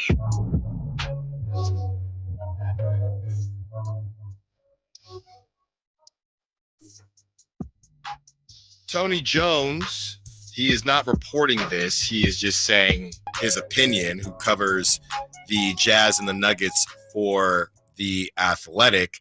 Chris, he says, my hot take in Westbrook to Denver, me guessing and not reporting, in all caps, is that I wouldn't be shocked if he's in the opening night starting lineup. It's the only lineup Denver has that you can surround him with shooting, thus minimizing his biggest flaw. That's interesting. I guess I haven't really given their starting lineup much thought with KCP now out of the equation. That obviously opens up that 2-guard spot. Move Jamal to the 2? You could. Defensively, it's going to be a nightmare, though. I guess that was always going to be the case when you lose KCP. He was so important to them on the defensive end of things. It's why we kind of use Denver as the model for Sacramento. I guess, yeah. It does kind of make sense. Russ is kind of falling into that Kevin Huerter territory that I was just kind of alluding to with Russ needs minutes. Like if Russ is only going to play 10 minutes, he's going to give you a hard 10 minutes, but I don't know how impactful he's going to be. Feels like the kind of guy who kind of needs to, he has to deliver a lot of body blows. And then at the end, it's just like, this guy has been on us all game and, he can make big plays at the end, but yeah, it's a bit of an imperfect situation over there in Denver, and I'll have to look at that right now. Yeah, from the 279, I shattered my ankle stepping on a sprinkler hole or stepping in a sprinkler hole on the field, hitting the sled in high school football. To this day, my ankle will lock up, and I'll have to. Put it back into place and take a 10-minute sit down. If you're going to wear a brace, wear ankle high tops like the Kobe 9 high tops. There's plenty of ways to come back and play. Just got to take the right precautions. Yeah, 279. You're not selling me. I hate that. You're so not much. selling me. I hated all of it. So pretty much, well, yeah. I don't know what the difference would be in terms of severity, in terms of broken ankle. Take care of obviously yourself, sounds 279. Definitely take care of yourself. But again, the Achilles, they have ankle braces. There is no Achilles brace. No. Right? Like there's nothing you can do in terms of, I mean, you can get high tops, but even then, I don't think that's preventing you from hurting your Achilles. I guess just stretch more. That would be my only thing. And, I mean, would you say that you've done the cutting? Because I think the cutting's the part that not makes at me most 100%, nervous. but I'm just thinking. So you need to do drills. That's what I would tell But I you. don't Do want some to. drills first, just to because then you can gauge. Then you can go. But I was, all right, I'm I'm I gonna do was this cut crossing at up 70%, and Yeah. then when I come back, it's going to be a 90. And then you know what? I'm just gonna go. I'm gonna let it fly, and I'm just gonna do 100% turn, and then you got to. I've gotten to 80. Kind of massage I've definitely yourself. gotten to 80. Yeah. Towards the end of my runs, I'll get to about 70% sprinting. Okay. A lot of times I'll just be tired, so that's why I haven't done full 100. Yeah. Our guy Jay Woods, he says, "Heck yeah, Alan, get out there, just start slow, and don't try to do too much right away." Is it worth it? I just don't know. I don't know. Worth it? Definitely not, man. I continue to say grown adult injuries are the worst. No, it's not it. Like, I mean, the fact that, it's fun. Even me, I play softball, but I'm like, if I break my ankle running into a sprinkler hole, you know what's going to suck is coming into work the next day and having to drag my ankle up the stairs to get up to the studio or getting in my car and not being able to use my right leg. Right. Like, those are real. Like, it's not worth it. It's not worth it. It's not a game. It's just not. It's just not. We got life. You have a kid that you got to chase around. Like, it's not worth Daddy, it for why a can't 30 you game play? of pickup. Because Daddy wanted to be Steph Curry. Exactly. For 30 minutes. That's it. So is it worth it? No. But I mean, mentally it definitely could, especially you're an ex-athlete, man. I'm sure you got to get those juices flowing. That's what I'm sometimes, saying. And there's nothing quite like it. There you isn't. can't replicate it. You really There can't. isn't. And then, Thanksgiving's going to come around and it's Turkey Bowl season. Yeah. Well, no, you need to be all-time quarterback. That's how you end up with a busted ankle right there. Literally Turkey Bowl stepping in the sprinkler. Oh, man. Goodness gracious. I know. My ankle hurts now. My goodness. He said it. What are you, a voodoo doll? Just locks. That's honestly what I feel like. Yeah. I swear I feel like a voodoo doll. Yeah. I don't want to say come down Monty McNair's road, but I'm looking, Chris, at Tristan Da Silva's summer league. Yeah. And we talked about him a couple days ago. He's averaged 26.8 minutes per game, 17.7 points per game, 82.9% true shooting. Okay. 58.8 3-point percentage, which is insane. Man is strapped. 5 rebounds per game, 3 assists per game, 1.3 steals per game. I know, look, we hope to have Devin Carter on the show, and we hope that he is a hit. But is there any part of this where we're being, because obviously we're in Sacramento, we rep Sacramento, we rep the Kings, where we just say, we're blindly trusting Monty McNair. Is there any part of this that makes you think, man, I mean, I am still a little bit annoyed that they went in this direction when you see some of these other dudes that were available cooking?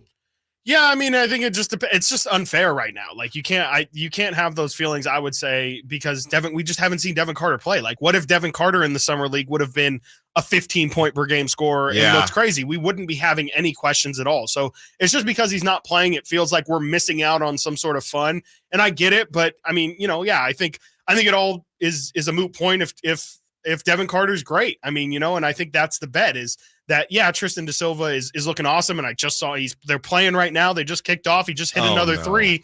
But I think that 58%, Chris, he's cooking. I mean, he's absolutely cooking, but he's also played 3 summer league games. or 2 summer league games at that. So, it's just a matter of, is it going to continue? And then, is this scalable? Is it going to be like this on a pro level? I was very, very high on Tristan Da Silva coming out of the draft. I made that no secret, but I still have questions on what his exact ceiling is. Like, I knew he could be a good scorer, but I kind of project him more so as a bench guy. Like, I think he maybe can, if he maximizes his potential, potentially get to a Kyle Kuzma, maybe like a discount Franz Wagner type of feel. But I think the question still with him is where is his ceiling, and athletically, is he going to be able to hang with these pro guys? His shooting ability, I don't think was ever a question. It's more so about, athletically, how's he going to stack up against these other guys? Yeah, I just felt like the draft happened. We had our initial reactions, and we pride ourselves on being authentic on this show. And I just wanted to revisit before we just say, okay, I know the whole time we said no.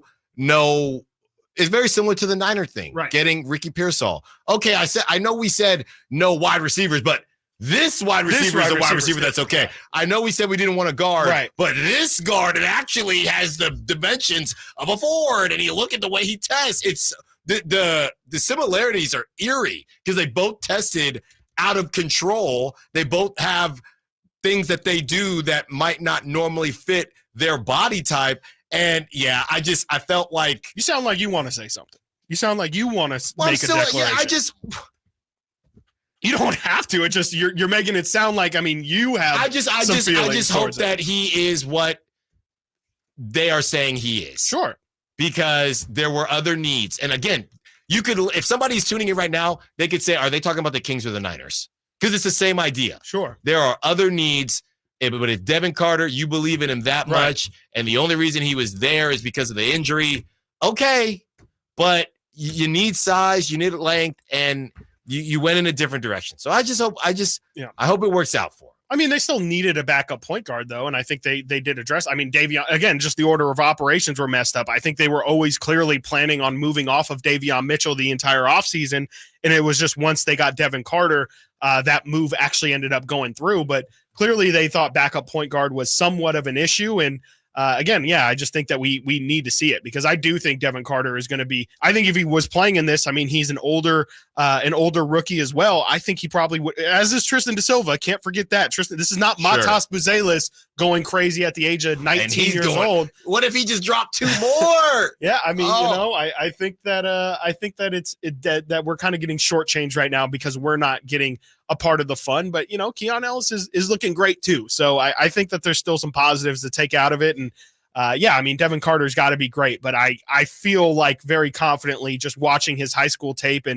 his college tape. I'm not that deep. I'm not that deep in the weeds yet. That's like 6 years ago. Yeah. I just think from the film and from everything I'm hearing about him, the person, I don't really have any doubt that he's going to at least be a serviceable rotation guy, if not more, moving forward. And, with him kind of missing some time too, that could be a benefit because he doesn't have to, go through being clueless for a month and a half. Ideally, even though he's not going to be playing, he's still going to be catching up to speed on everything that they're doing. And hopefully by the time that he actually gets on the floor, he's like jumping at the opportunity because he's just been ingesting so much information and hasn't been able to do it. So in a weird way, it could be positive that Devin Carter is missing time because he gets to kind of learn everything first and then go out there instead of having to learn on the fly. Yeah, and William Lamas on the SAC chat is saying we could have had Khalil Ware, and Khalil Ware has looked good too. And sure has had the motor conversations, and we're going to keep doing this until we see, because somebody's going to ball out during the regular season, and somebody after 13 is going to ball out, and we're going to say, oh my goodness, the Kings could have got him. Hopefully we stop having those conversations once Devin Carter gets on the floor, and we just feel better about the whole situation. Coming up next, we take a trip to the WNBA with Caitlin Clark breaking the WNBA record for assists in a game, but you will not see her at the 3-point contest for the WNBA All-Star Game. Stiles and Watkins, Sacktown Sports. The NFL's leading rusher plays here. The handoff to McCaffrey, walks in the end zone. Handoff to McCaffrey, takes it right down to the goal line. He does his thing again. McCaffrey goes in motion right. Backwards pass led by Juszczyk. A block there. Hurdles a man. 10-5. Touchdown! CMC! You can hear all of Christian McCaffrey's touchdowns on your home for 49ers football. Sacktown Sports. You go into your shower feeling, but as soon as you reach for the Irish Spring, your day immediately gets better. That crisp, fresh, unmistakable Irish Spring scent zings your brain and awakens your senses. So when you finally emerge from the shower, 37 minutes later, because you pay the water bill so you can stay in there as long as you want, you're ready to take on the day and smell great doing it. Irish Spring Body Wash and Bar Soap. Fresh, green, Irish. Shop now at Walmart. eBay Motors is here for the ride. 120,000 miles of night drives, daily commutes, and who knows how many. Are we there yet? Through countless fixes, elbow grease, and a new radiator, you kept your ride alive. With eBay Motors, you have over 122 million parts to keep it running. And with eBay Guaranteed Fit, they'll be the perfect fit every time. Plus, at these prices, well, we're burning rubber, not cash. Keep your ride or die alive at ebaymotors.com. Eligible items only. Exclusions apply. Carmichael Dave here for Capital Casino. Sacramento summertime heat is back. And, of course, Cap Casino, Sacramento's #1 poker room, wants to invite everyone to soak up some air conditioning, still with the most variety of table games in the region. And, as always, the best food, best service, and the best action, conveniently located in downtown Sacramento. Capital Casino, of course, reminding everyone to please make sure you gamble responsibly. 1-800-GAMBLER. At Ashton & Price, we get injury victims to yes. Experience, yes. Ashton & Price has been around for over 25 years. No more insurance companies? Yes. Our clients focus on getting better, and we handle all the rest. Results? Yes. We've collected over $100 million for injury victims. No fee until we win? Yes. Our clients pay nothing until we win. Ashton & Price, the best at getting to yes. Remember, for the best advice, don't think twice. Call Ashton & Price. Taste on a whole new level at Sky River Casino in Elk Grove. Enjoy the height of hospitality, whether you're craving an upscale steakhouse, authentic Chinese hot pot and dim sum, or having a refreshing beverage while watching the game. Visit skyriver.com today. Gambling problem? Call 1-800-GAMBLER.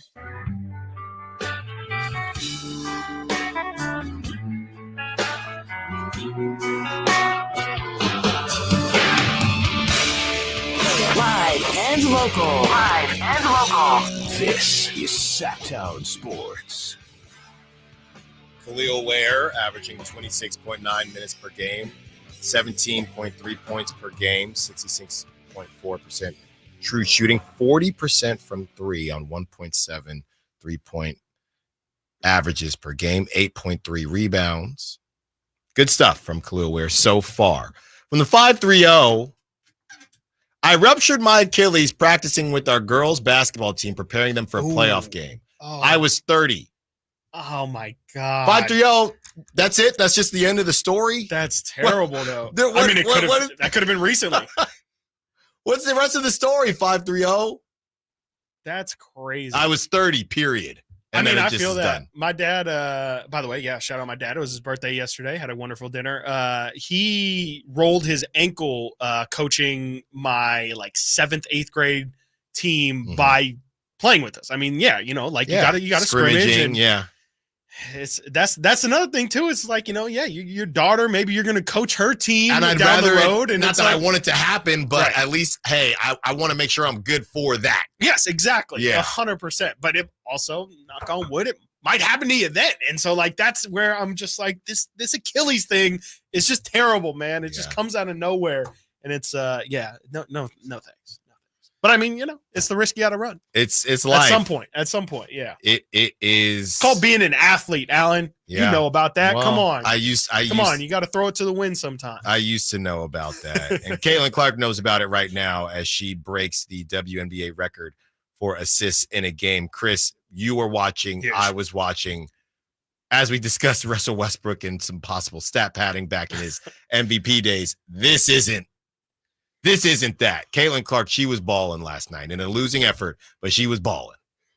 Absolutely. She stays balling. She's she's just gotten so comfortable with that team and with that situation. And she's just out of this world right now. And, when the initial Olympic conversation came up, I was honestly on the opposite side of Caitlin. I said, honestly, everybody deserves it. Everybody who's on that list, Jewel Lloyd's probably the best scoring guard in the league. Mm-hmm. Kelsey Plum is just as good of a scorer, if not better. Chelsea Gray, I'm sorry, is absolutely the closest you get to Chris Paul in the women's game. So she's definitely very, very deserving and is on the, has just won back-to-back titles with the Aces as well. There wasn't really a person to take off, but I do think at this point, man, like with Caitlin at 17 a game, she's at, I think, 8 assists per game. Her field goal percentages are just as high, if not higher than those other ladies as well. And from 3, she's shooting 32%, which isn't great on NBA standards. But again, when you compare it to the other ones, the other Olympians, it's right up there with them as well. There's not really an excuse anymore. I mean, I think maybe you could have held on to the excuse of she's just not ready, and there is so many other talented women out there who deserve it. But honestly, I mean, I think that she is at the level of everybody else already. And, it's kind of crazy, but I heard I was listening to NBA radio on Sirius this morning, and Frank Isola kind of brought up, like, why are we just so okay with Diana Taurasi being on this? Yes, she's 42, and, she's going for I believe this is Olympic medal number 6, which would be the most of any basketball player of all time, which is clearly an accomplishment that should be definitely recognized. But at the same time, does anyone really, I don't know if it was necessarily worth it. She's 42 years old, and we've seen her. I mean, to that point, we've seen her 5 times. Would have been nice to see Caitlin the first time. And honestly, I do think Angel Reese deserves a shout in that conversation as well. Let's take a step back to how you felt initially when Caitlin wasn't part of the team, because timing is part of this too. They had to announce a team, and Caitlin hadn't done what I think she was there for like a month. Exactly. So did you feel differently then than you do now? Yes. Or okay. Yeah. It's unfortunate. And is it done? There's no way they can change anything, right? No, unless somebody gets hurt, which nobody currently, none of the guards at least are hurt at the moment. Chelsea Gray, just came back from injury. I think she's played like 15 games or something like that. That would have been maybe Caitlin's best hope, but I'm pretty sure it's set in stone now, and they're at the All-Star break for the women, and so this is the time in which they're going to stop until the Olympics are done, and then they'll resume the season after. It's set in stone. She is not going to Paris. You got to be honest here, and I'm not trying to be disrespectful, but and Christopher Lott, he's gone now, but he'd have me. We can't go more than a month without a Mighty Ducks reference. I would go if you're Diana Taurasi, just do the right thing and go Charlie Conway, coach. She can have my spot. Let Adam Banks play. It's okay. Let it's for the good of the game. Yeah. I mean, it's tough. I do think if you're going to have an excuse though, like getting a 6-time gold medal is a pretty good reason. Nobody's ever done it before. It's not going to happen again. Nobody's ever going to have a track record from the time that they're 18 all the way to the time she's 42 years old in order to get this opportunity. I just can't imagine anybody else is going to do it. So I understand giving her a shot at history. And I mean, it's not like Diana Taurasi is washed either. She's, I think, averaging somewhere near 17 a game. She's shooting 36%. Bigger than you. She's killing it. I mean, she still is. Is there anybody else she's also the questionable? GOAT. She is the greatest women's basketball player of all time. Yeah. In terms of the WNBA game, no disrespect to Cheryl Miller at all, but I think that she kind of gets grandfathered into it the same way. We're not asking questions about LeBron being on that team either. So I think it's kind of, which I almost said unfortunately, but it just kind of is the way it is. I think she was always gonna have that spot for her. Is there anybody else that you might think, oh, maybe Caitlin over this person, or is it only Diana Taurasi? Yeah, I don't think so. I think, like I said, I think Jewel Lloyd deserves it. She's in her prime. She's right at the Olympic age. It makes sense for her to be on this team. Chelsea Gray, maybe, but she is so good. You can't look at her numbers right now and justify that as the reason. Again, she is and it gets talked about, I don't want to say she's the Tyrese Halliburton of this roster, but in the same way that, we could throw out Steph Curry and just a bunch of shooting, Kyrie Irving, all these guys, we still need somebody who's looking to set everyone up. And I think that's Chelsea Gray's role and responsibility. And then it kind of just becomes a Kelsey Plum versus Caitlin Clark, who, people who've been paying attention to women's basketball for some time know Kelsey Plum was Caitlin Clark before Caitlin Clark. She had the scoring record in the women's game before that at the college level, and she is lived up to it. She's an incredible scorer, and just like Chelsea Gray, she's won back-to-back titles with the Aces. And so I don't really think you can argue it. Maybe if you want to take a forward off, but then you're replacing a forward for a guard, and it just kind of becomes a little messy. This is what happens when you've won. They've won 6 straight Olympics at least at the gold medal. This is what happens. I mean, you have an incredible talent pool, and yeah, some people are going to get left out. I think, you mentioned Enrique earlier.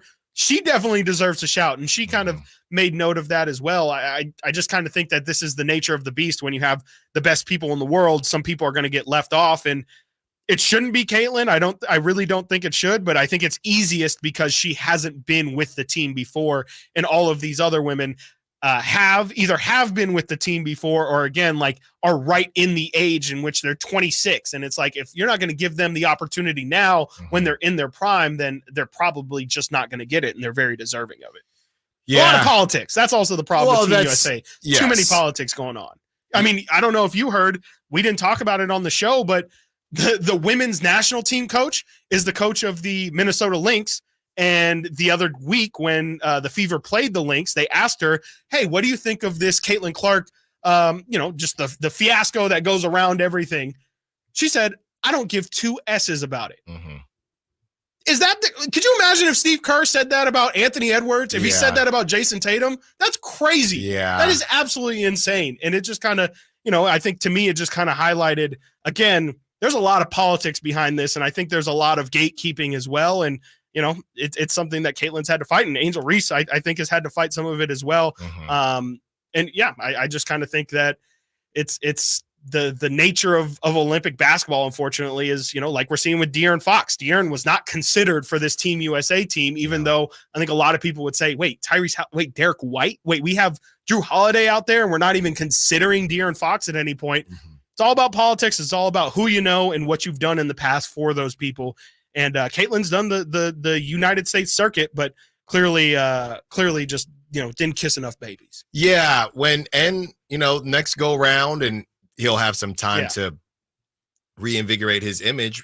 See what happened with John Morant. That's another guard. Oh my gosh. Yeah. Right. Because they would want him from an entertainment perspective, but he's kind of on the road to redemption. That's really interesting. Do you feel like Ja and more specifically Zion kind of fumbled this bag? Like, what were the odds 3-4 years ago? That's the problem, is he was too lackadaisical.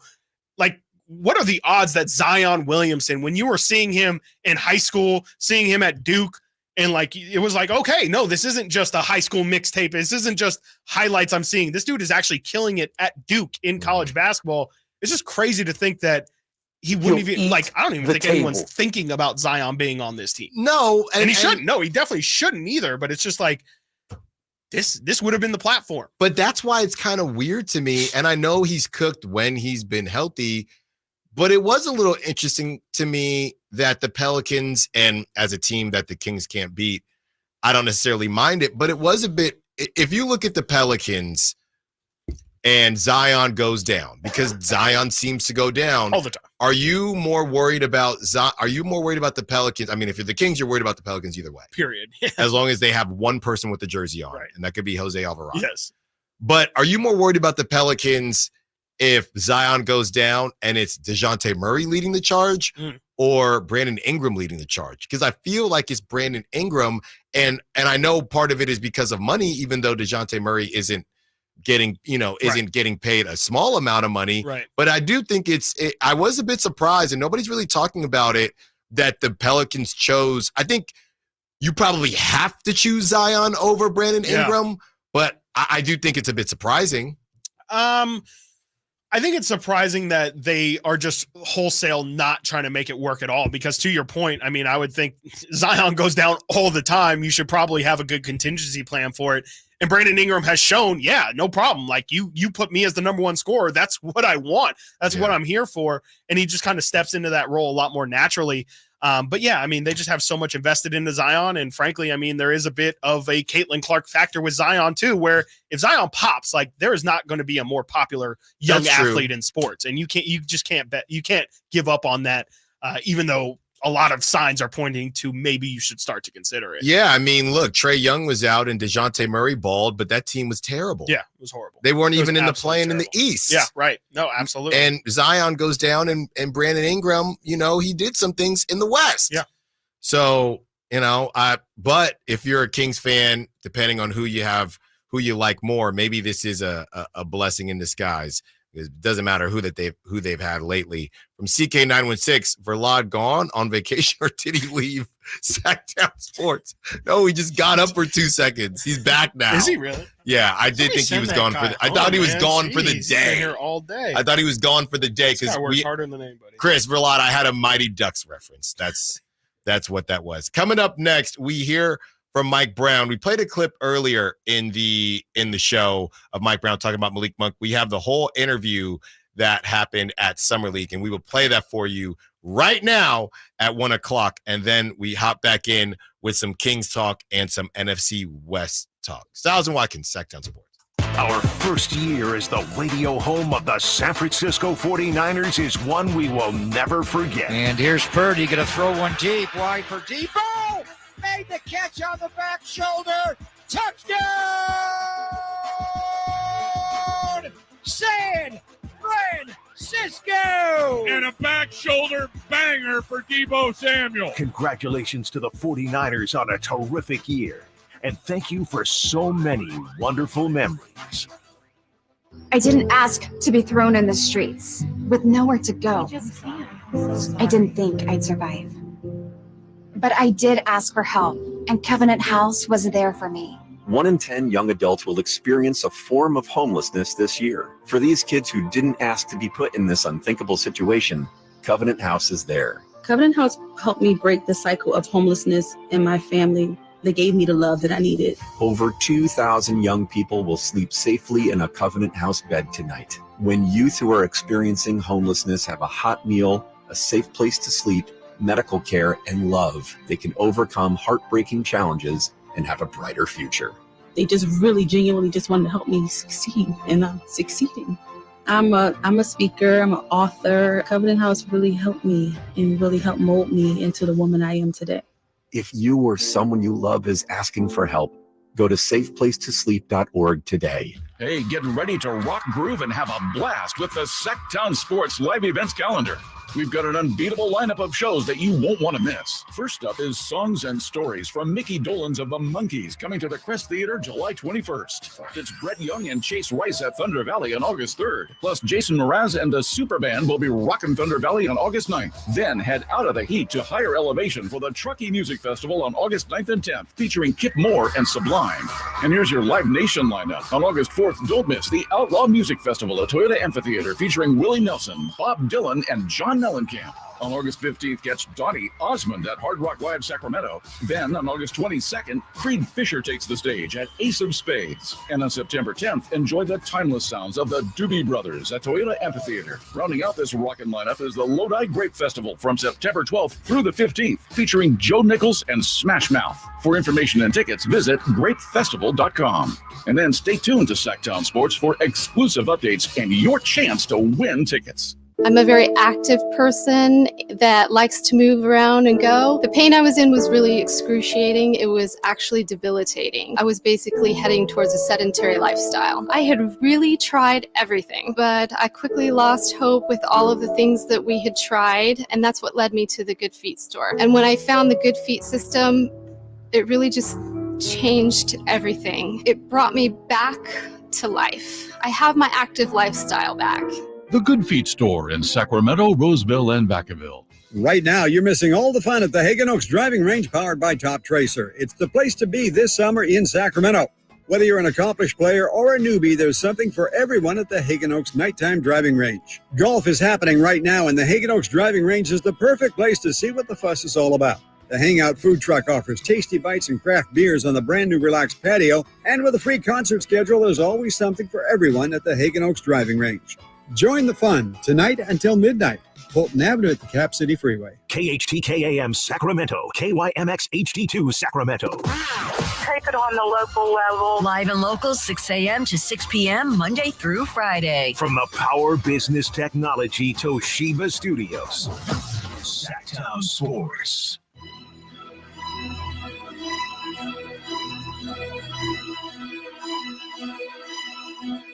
I'm Nate Littlefield. This is your 152nd Open Championship update from Royal Troon.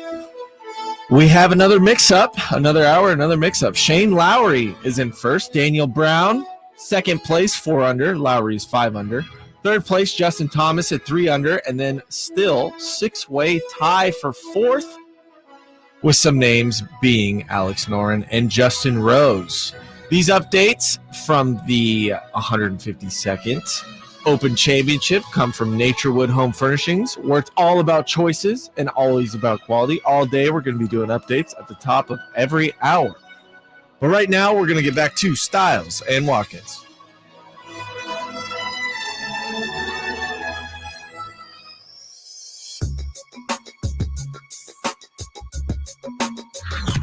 Sacktown Sports. Check us out on YouTube. Search Sacktown Sports and subscribe. From the following up on the 530 who said they ruptured their Achilles at 30. And I said, what happened next? They went on to say, don't play much anymore. Don't want to do it again. Crutches and a boot for 4 months. Yeah, that's just the beginning of it. So I hear you. Let me rephrase this. Are there any happy endings? Are there any happy endings that we can maybe hear about? I know people that have come back and played. Right. With kids. So they got something to lose. It's all risk management. Right. If there's a media tournament, I'm playing. I'm cooking. I'd consider it. I would definitely. I'll cook somebody out there. I pack that thing too. Clapped. You know them. You love them. Mike Epps returns to Sacramento for a night of nonstop laughs. And of course, Sacktown Sports wants you in the building. All you have to do is hit up the Folsom Lake Honda hotline right now, looking for caller number 8, the number of letters in Mike Epps' name. Caller number 8, Nate's job, not mine, to answer those phone calls. Got to be very strategic here to score that pair of tickets. Check out Mike Epps at Hard Rock Live on October 12th, courtesy of Live Nation. For more information, visit sacktownsports.com, 916-339-1140, 916-339-1140, 916-339-1140. No one is called yet. It's caller number 8. They're trying to time it. Okay, let's get into Mike Brown. He was, I guess it was a scrum, Chris, more so than an interview. Got asked some questions, and he answered them gracefully, as he always does out there in Vegas during Summer League. That's going to take us up to the other side, and we will discuss Stiles and Watkins. Happy, myself, my family, we're very happy to be back. I mean, first of all, we love the city. We love the people in the city. From day one, everybody has just welcomed us with open arms, and the fans, how knowledgeable they are, but more importantly, how passionate they are about the team. It's second to none, and so that's exciting. But on top of that, obviously, working with Monty and Wes and having Matina and Vivek there, just the type of people that are a part of the program, my coaches, the players, the staff, from everybody behind the scenes, from Melanie Stockton, get a little shout out, Midge, get a little shout out, but for everybody, everybody's striving for one goal. They're great people and a lot of fun to be around. So I feel lucky, blessed, fortunate, all of the above, to be able to sign a long-term deal with these guys to be able to be here and try to make something special happen for the city of Sacramento. I imagine you were confident that it would get done. Was there some tense moments? That's part of negotiations, there's back and forth, and when you have two sides that are willing to find the common ground, you're going to get that every once in a while. So it's done. I'm excited about it. I feel they're excited about it too. So we're looking forward to having some good things happen here in Sacramento. Did it put a weight off your shoulders too, as you kind of go forward, knowing that it's not something that trickles into the season and you can really kind of focus on getting this team better? Yeah, I've been around a long time, and if it didn't get done, yeah, there'd be disappointment probably on both sides. But at the end of the day, uh, we were able to find that common ground and get something hashed out. So now it's not a distraction, which it would have been a little bit more of that than necessarily a weight on my shoulder. It was just a distraction for everybody because you would constantly be asking me about it, and asking the players about it, and all that other stuff. So it's good that's not there anymore. Lindsay getting that job in LA, Jordy and Dolkey's already moving on. Just what does it mean to you to see so many people within your staff get promoted? It's a dream on one hand, a little bit of a nightmare on the other, and I'd rather take the dream part though because that's what this is all about. I was obviously once an intern. I was once a video coordinator. I was once a player development guy. I was once an assistant coach, and you want opportunities to grow, and you want to be around hopefully good organizations to be able to get the opportunity, if not within the organization, at least with another organization. And so it speaks volumes of what we're trying to accomplish as a staff, an organization, a team, that we've had so many of our people get interviewed for not just situations within the organization, because I moved a lot of guys up or a lot of people up, but even outside the organization. So I'm thrilled for her. It's a great move. She's going to bring a lot to the table for the Lakers. Hopefully, none of our secrets, because we've done okay against those guys in the past. But I couldn't be more ecstatic for Lindsay. What's the process like for filling some of those roles now that there is openings, and where are you kind of at with that? Yeah, it's the nightmarish part is having to try to interview people, to vet people, to find out which direction you want to go and what you need to fill the void left by others. And so I'm a pretty, I guess, slow guy when it comes to that, a pretty patient guy when it comes to that. And so I've been meeting with people down here in Vegas during the summer league. I met with people back in Sacramento, and when the time's right, we'll make a hire, and we feel confident that there'll be good coaches that will come in and do just as good a job as the coaches that are left. Your draft pick is Devin Carter. We didn't get a chance to talk to you about him, but obviously getting him, what you see that he can add, but also how much do you think his rookie season can be stunted by this injury? He's young enough to where it's not necessarily going to hurt or harm his career. We're going to be patient with him. We want this thing to be 100% back to normal, and so there's no rush on it. Now, he may not have opportunity to win Rookie of the Year or be on first or second team All Rookie because he may not play enough games. I don't know, but he's going to work his tail off. We feel like the doctors and our training staff are top notch, and so he's going to do his part by working his tail off and getting out on the floor as soon as he can. And when that happens, we'll go from there. But there's plenty of time for him to get acclimated and start the trajectory, his trajectory upwards. So no concern. Is there much he can take from being around this group in the summertime? 100%. Yeah. We were talking terminology. He's watching how we play, because there are a lot of things that we're doing right now in the summer that we're going to have carry over come training camp and regular season. So for him to sit around or to be around our guys, to be around our coaches, to be around shoot-arounds, practices, and games right now is an invaluable learning experience for him to help him get ahead of the curve a little bit, because he will be out. And obviously, DeRozan was the big piece of this summer already. I mean, what was your reaction when you guys landed him, and just how do you see him fitting in? Obviously, you're extremely excited. He's a veteran guy that's seen a lot of different defenses thrown his way. Not only defenses, he's been in a lot of different situations. He's a closer, and he's just a great human being. And so to have that addition to your team, it should definitely take us to another level. And I'm looking forward to it now. One player is not necessarily going to move the needle all by himself. It's going to take a collective effort. So we all have to use the summer to get better in order to enhance our chances as well. How well do you feel like he fits into your offense? 0.5 seconds, making quick decisions and moving the ball. He'll fit in great. when we play against them during the regular season, I don't get a chance to really study an individual player. You watch, as a head coach, I watch one game, sometimes two games of our upcoming opponent.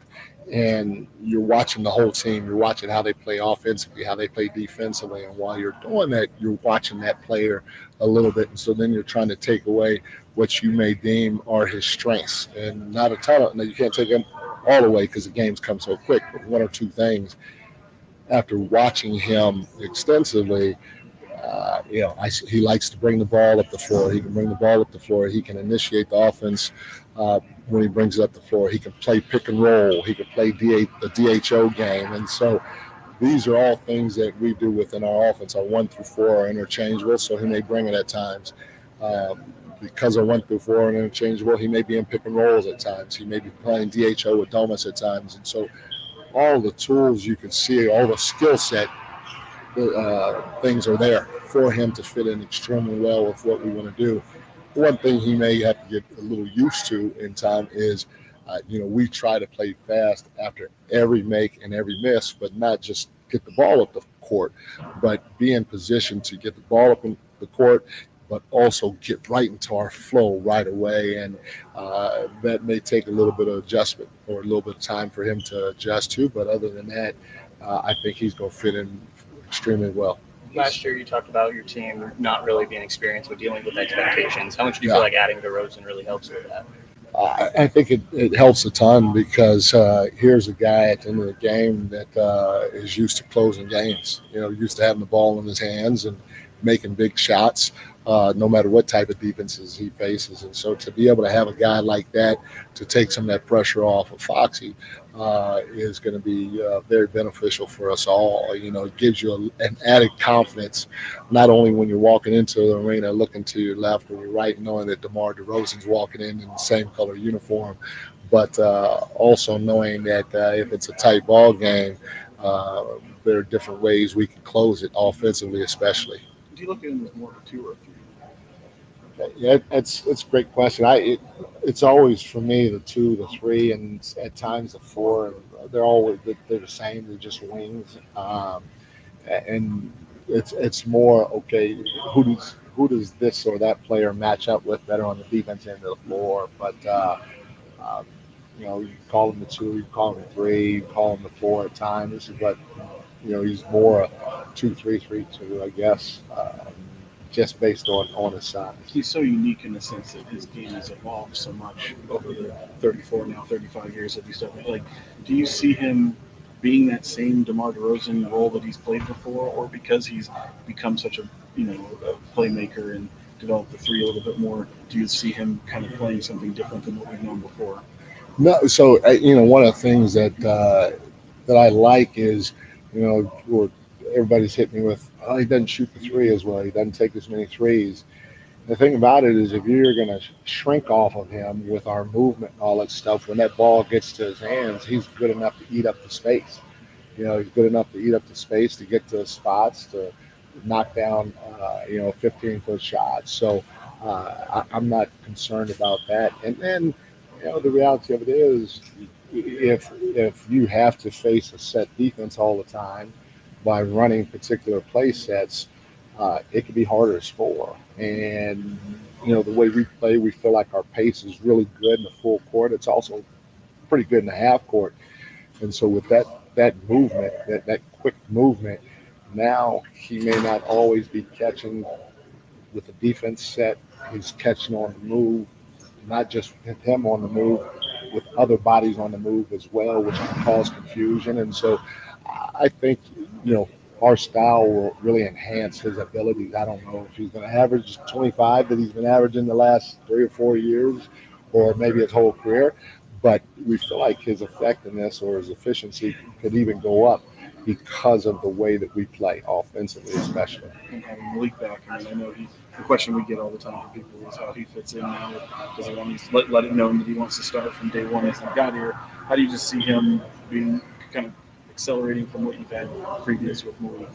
Well, the first thing is, you love the fact that he wanted to be here. That's first and foremost. And not only that, you love the fact that he's embraced the city just like they've embraced him, and then he's competitive. You want people on your team that are competitive. I wouldn't be happy with anybody if they were just okay sitting back accepting any role that I told them that they're in. Everybody wants to be the best. It's just like our coaches. If you're the seventh assistant, I wouldn't be happy if you sat here and said, hey, I want to be the seventh assistant the rest of my time here. You want somebody that has a growth mindset, is willing to take on challenges that come with more responsibility. So I applaud Malik for that. Like I said, I applaud the city for loving him the way that they do. But at the end of the day, whatever's best for the team, which is what he said on many occasions, is what he's going to do. And I've coached. The good part about me, if there is one in this situation, is I've coached 2 Hall of Famers that could have started for anybody but came off the bench, and Andre Iguodala and Manu Ginobili. And you talk about between those 2 guys, I think they have 8 total championships. 7 of the championships might have been won when they were 6 men.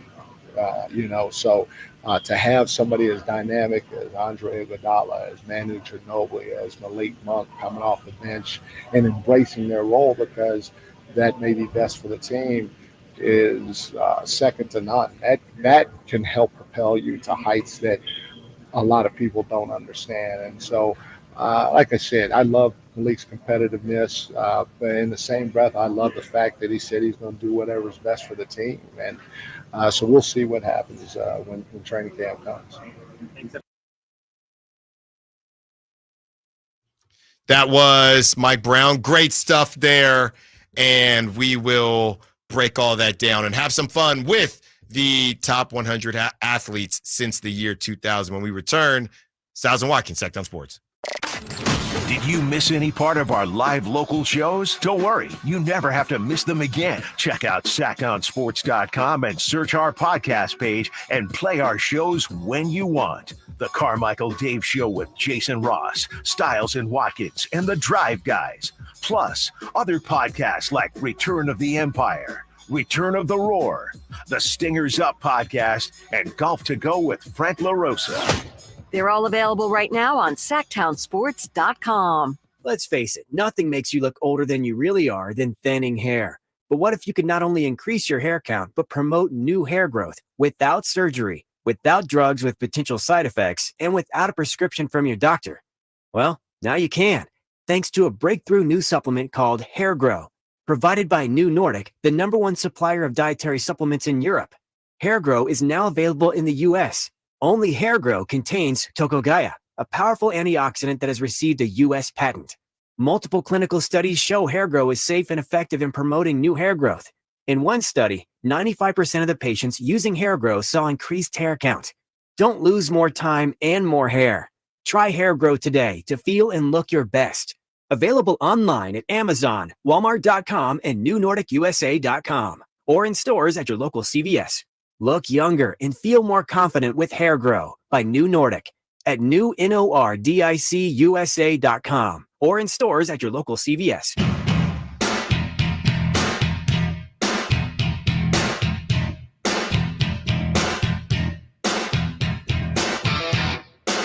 Sacktown Sports. Call or text at 916-339-1140. About to get into the top 100. Nate has a couple games he wants to play with us, but as we heard a really good interview, an impromptu interview, basically, from Mike Brown. Chris, I'm not sure what stuck out to you, but I think what stuck out to me is just from the beginning, we talked so much about Malik Monk loving the city, but you could definitely tell that Sacramento has a special place in Mike Brown's heart, and he really wants this thing to work. Yeah. Man. And we talk about Kyle Shanahan, and I know it's different in the NFL, and you could argue, I guess, Kyle Shanahan has had more success at, in the playoffs, if you will, but neither of them have the big one. And I don't know if Mike Brown would say that his career is going to be defined by it, but I mean, he's just the same way Malik Monk wants to start. Every coach wants a championship, and he can be the best. What did we see? A list that said he was a top top 3 coach in the NBA without a ring, I'm sure that is a list that he doesn't want to be on. And you can tell he really wants to bring this thing home, man. Yeah, for sure. I mean, especially here in Sacramento, it would mean everything. I mean, 1 in Sacramento counts as 5 anywhere else, it feels like.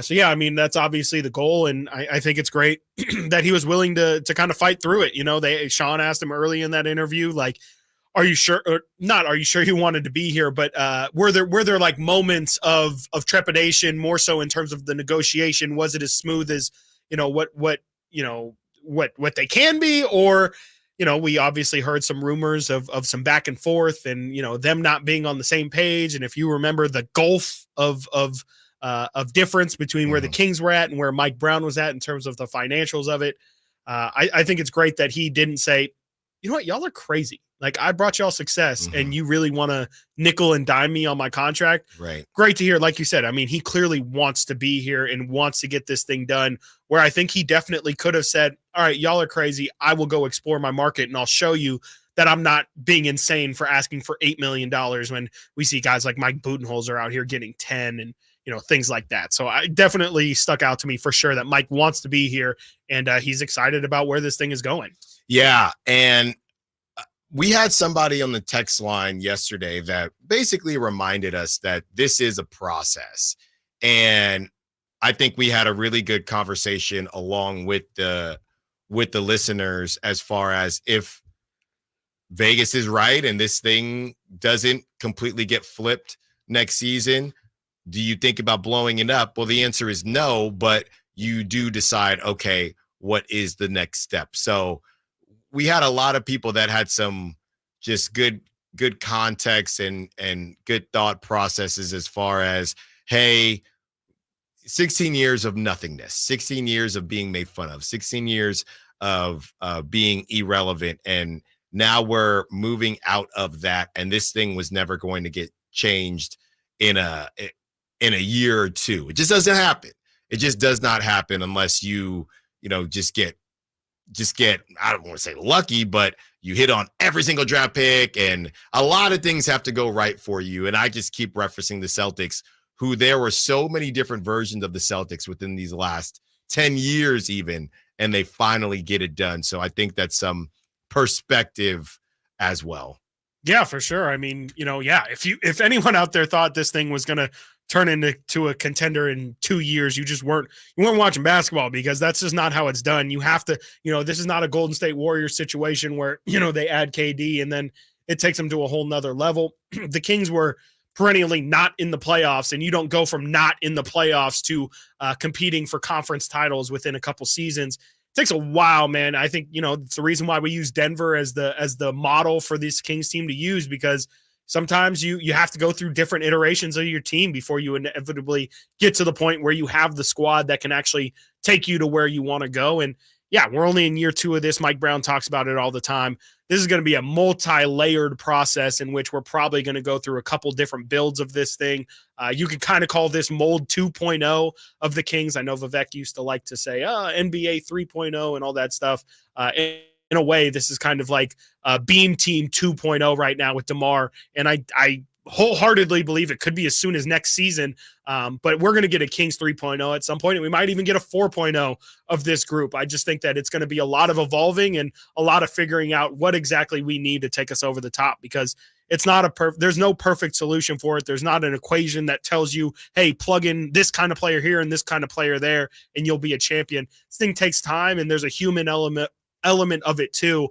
And I think that's the part that to be honest, I think the Kings are kind of putting a little bit of their chips in the stock of, look, we just believe in these guys. Forget their talent. We know that we don't have a Steph Curry. We know we don't have a LeBron James. We know we probably don't even have a Nikola Jokic or any sort of generational talent, but we do have a lot of guys who really want to win and are going to do everything they can off the floor in terms of preparation to get themselves to the level in which they're competing at that. So I definitely feel like, these guys are fully ready to at some point here make a run, but yeah, it's not going to happen overnight.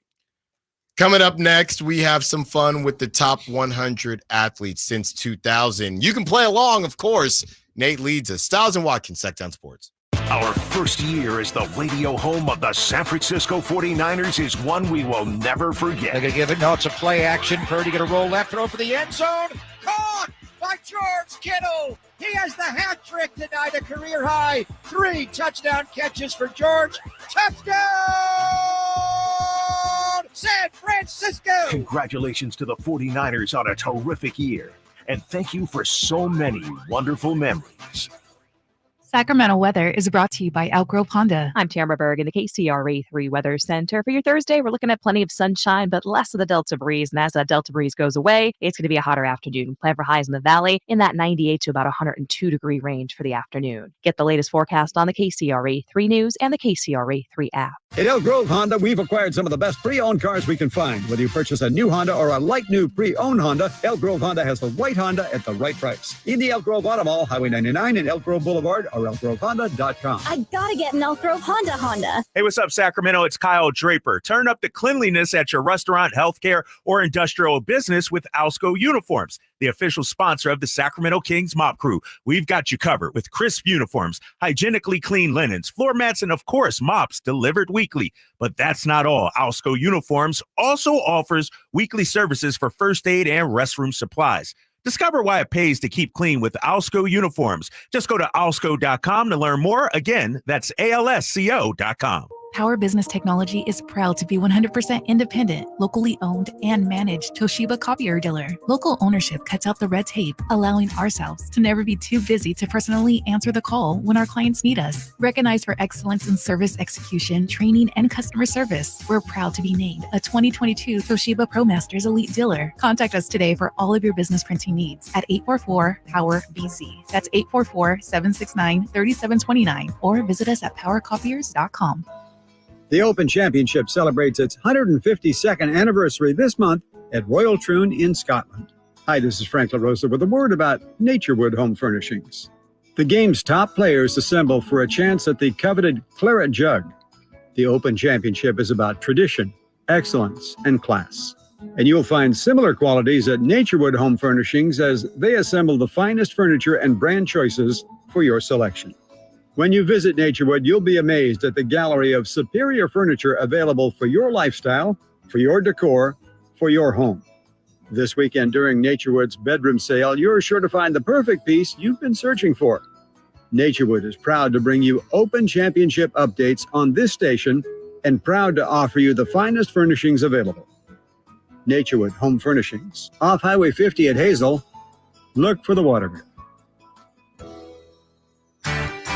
Hey, it's Carmichael Dave for American Energy Heating and Air with a question. Have you recently had a technician diagnose your HVAC system and you were a bit surprised at how much it cost? Or did something seem off about their quote? Because at American Energy, they take pride in giving you honest, straightforward solutions to get that system up and running. Have their qualified technicians come out and give you a free second opinion. It's free. You got nothing to lose but some dollars off of that original quote. They're making the uncomfortable comfortable. They've been doing it since 1981, serving the greater Sacramento area. A+ with the Better Business Bureau. That's why they keep having customers coming back for more and more and more. You can call them and set that appointment at 916-520-9990. That's 916-520-9990 or AmericanEnergyAir.com.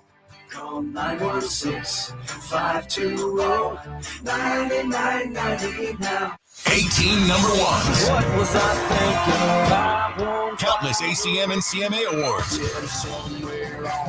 Sold out world tours. And now, Dierks Bentley is coming to Sacramento for Country in the Park 2. September 28th at Hart Health Park at Cal Expo with Parmalee, Kelsey Hart, and more. Plus line dancing, food trucks, and more. Tickets available now at CITVFest.com. Brought to you by McKee Brothers Plumbing, Rooter, and Heat, and Dawson Oil Company. I'm Craig Ashton of the injury law firm of Ashton & Price. Whether you've been injured on a bicycle, as a pedestrian in a slip and fall, auto, Uber, Lyft, or big rig accident, you need Ashton & Price in your corner. When you call Ashton & Price, there's no chatbot telling you to hit 3 for accounting. You're greeted by a real live person who will immediately transfer you to an experienced attorney. The consultation's free, and there's never a fee until you win. Remember, for the best advice, don't think twice. Call Ashton & and price. Quick Quack Car Wash takes the drama out of keeping your car clean. Let's wash the car. Don't spray the hose inside the car. Our convenient wash packages make it easy to get your car soaked, scrubbed, and on your way. Protect your car from sun, rain, and pollen with a ceramic duck wash and get our in-wash light show and an unbeatable clean. Oh, the kids filled the gas tank with water. Of course they did. Quick Quack Car Wash. Come in today and get 25% off any wash.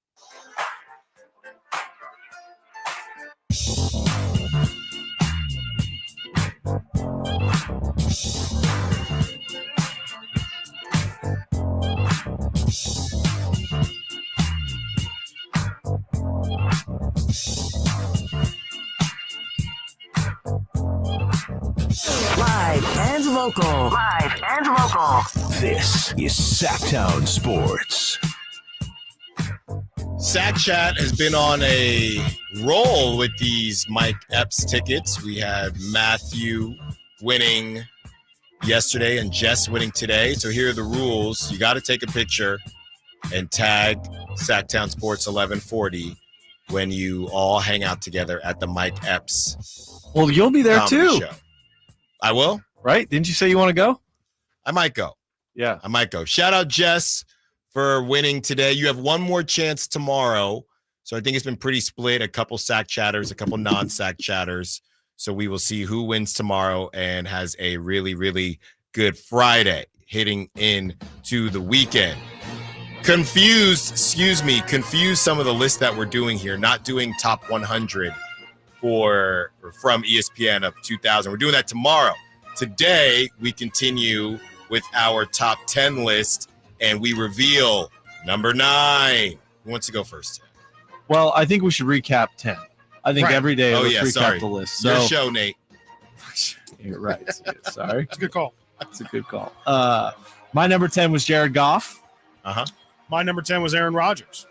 And my number 10 was Dakota Prescott. All right. With that said, Alan, I think you should start. Yes, sir. It's your show. I meant your segment. You know what I mean. Number 9, Matthew, don't call him Matt or Mateo, Stafford. Okay. Number 9, Matthew Stafford. Interesting. And what's the reason? He's just... Why are you already laughing? So this is This is a terrible reason. Let me go. Yeah. Let me go. You weren't going anywhere. Going. You stalled. You went to first and went. He will slice and dice you. He is a technician from the pocket. He's a Super Bowl winner, and he will turn the ball over. But you know what? He is the last of the gunslingers. Not the last, but he's one of the OG gunslingers left in the league. Okay. Give me Matthew Stafford. He will slice and dice you up like Fruit Ninja back in 2010. Okay, so why do you have him, I would guess, low on your list? Because he was not this low. Because on he can't move in the pocket. List. He's injury prone, and he's 36 years old. Yeah, he's even older than I am. To preface this list, if you weren't listening yesterday, this is the quarterback you would want on your team, a top 10 list of the quarterbacks you want on your team going into next season. So, yeah, injuries scare me with Stafford. Yeah. For sure. That's the problem. So I think he's very talented. on my list. That's great. Chris? I have one. I don't know what his first name actually Brock Purdy. Whoa! Okay, all right. I don't mind it. He's in the top 10. He's in the top 10. Is he not in everybody else's top? You need to sit. Whoa, I just jumped out of his chair. If you really, so you don't think Brock Purdy is? You think this is crazy that Brock? No. You just stood I up don't know on your why he chair. did that. No, Nate. Who do you have? Or Chris? No, just- Nate run the show. Can you please let Nate run the show? Yeah, no. Please. What was that? Please let Nate run the show. You got all excited, and then you're like, okay, see ya, Chris. Nate, please. Turn What? my mic off. What? No. I'm saying, Nate, go ahead. Lead us. Okay, Chris, why is Brock Purdy your number 9? Thank you. I really do like the thing that really, and we talked about this yesterday, like if we were to do would the Niners rather have Aaron Rodgers or Brock Purdy? I think talent-wise, there's definitely a tough conversation there, 100%. I think there's going to be a lot of people, especially ones who don't believe in Brock, that they would go with Aaron Rodgers instead of him. I kind of think the Niners would rather have Brock Purdy than a 40-year-old Aaron Rodgers. And the dude put it up last year. And this isn't even maybe necessarily about number 9 individual quarterback talent, but I think he is going to play. He's going to continue, I should say, to play like a top 10 quarterback. And if you play like a top 10 quarterback for 2 straight years, how am I not going to call you a top 10 quarterback? Even if, again, you would say the individual skills, or if you were to do a 7-on-7 tournament, would he shine? Probably not. You'd probably be way more impressed with guys like Justin Herbert and probably some guys that we don't even have on this list. Yeah, maybe Jalen Hurts, maybe Jordan Love. There'd be a lot of guys that Kyler you might Murray. be more impressed with. But at the end of the day, the dude is putting up crazy productive numbers, and he's not turning the ball over. It'd be one thing if he's Jameis Winston out here, and yes, you have to take the bad with the good, but there's not much bad when it comes to Brock. He's making the throws. He has high completion percentage. He gets the downfield throws, which was the thing that everybody talked bad about him about. And I'm glad that I get to talk positively and don't have to talk about, why I have him further back on this list, because I think that it's just enough. I've heard enough about the things Brock can't do. And can we please, just for once in this conversation, talk about the things that Brock actually does and does bring to the team? He's a top 10 quarterback in terms of production 2 years in a row. I can't have him not in the top 10. Sneaky athletic. And he's not 40 coming off an Achilles, which is why I have him ahead of Aaron Rodgers. I think the injury prone really changes the entire list. Like who you're scared of having to play 17 games, potentially 21 games for your team, right? So Aaron Rodgers in an election year, you're crazy. You're crazy if you think this man's going to not get in trouble. He does over have 17 games. You're insane. He has the sickest handshakes, though. I will say that. They're pretty cool. Never seen him. Rodgers. Okay, so my number 9, Jordan Love. I'm kind of sold. I didn't like Jordan Love on the first half of the season. Even the second half, it's like you watched him grow. You watched him develop as a player. And then the playoffs, I mean, he took over. He looked good. They destroyed Dallas, and he was tearing up the Niners in the rain on the road. It was impressive. Yep. He didn't have a ton of weapons. Christian Watson, he's got coming into this year, I know it's not necessarily about the team. He's got guys like Josh Jacobs around him now. He's got a great coach. I think he's got a lot of potential. He sat for a while behind Aaron Rodgers, obviously. I'm kind of, the more the offseason goes on, I'm kind of getting more sold on Jordan Love. So he's my number 9. I don't know. Alan, you hate that. Tell me why. I mean, look, if it's, I hear you. If it's based on who's hot, who's not, I know wrong show, right segment, but I don't understand how Jordan Love is on this list. Okay. And that's fair. And who was your number 9? That was your number 10? Jared Goff. And let me tell you, can I tell you I someone think Jordan Love's better than Jared Goff. I'll sign off on that. Yeah. Well, I don't have either of them on my list. I don't either. Can I tell you who I don't have on my list? And you guys are going to freak out. Maybe we should just wait. Maybe we'll wait till it develops a little more and you start to realize who's not on the list. I feel like I have a guess off of that. Just a guy just not sold on. Anyways. I think interesting. No winning pedigree. Well, I know you hate Josh Allen. Yeah, he is on here, though. You gotta, I'll say that. Nate did say his list gets squirrely, but I can't imagine it gets that squirrely. It gets bad. I mean, Jordan Love could have honestly been on a. Now we're actually talking about a Jeremy Lin run. This is what we're talking about here. Interesting. We have no clue. No clue. Just going into next season, I liked how he finished off the season. I think he's matured. I think you saw him mature in the last 9 games of the year, and he's got the talent. Like, it's there. So that's it.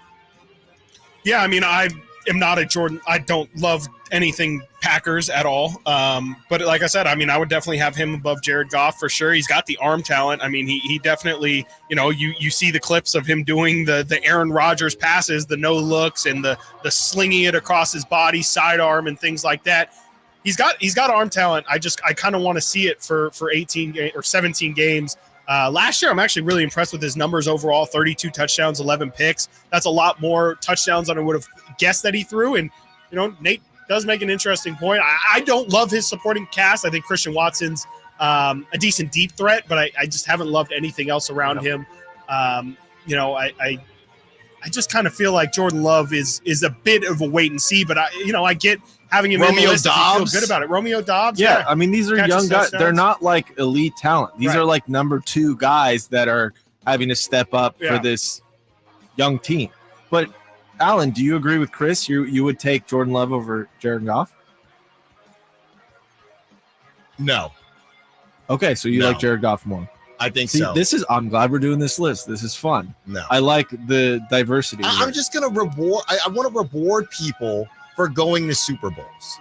And neither of them are on my top 10. He went to a Super Bowl years ago. Different team, different coach. NFC championship. Yeah. He was in it, yeah. And Jordan Love was almost in it. Well, he shouldn't have threw that pick. Maybe he'd be above Jared Goff. I wanted to hear a reason. Yeah. That's it. But anyways, we'll have number 8 tomorrow.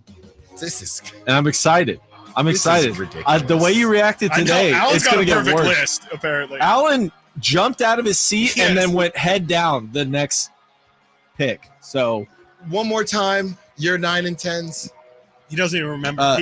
Jared Goff, Jordan Love for me. I need to I'm going to write them down. Okay. I've got Aaron Rodgers at 10 and Brock at 9. Chris, I'll do it during the break. No, who are yours? 10 and 9. Dak Prescott and Matthew Stafford. This is great. This is great. Completely different. Totally different. Yeah. This is fantastic. It's going to be Jordan interesting Love, when we have Jordan the Love same played- names, but they're in different spots. Played 6 good quarters. He's a top 10 quarterback. I think this goes to show how great the NFL is right now too, because for so long, it was like these are the best guys in the league, no matter what, and there's kind of not an argument. Right? Yeah, it was the big 3. No, I'm talking like Brady, Manning, Breeze. Yeah, it was just those were the guys, and now there's one guy definitively who everyone should agree on is number 1. But outside of that, it gets kind of crazy. Crosstalk, Whitey Gleason when we return. Stiles and Watkins, Sacktown Sports.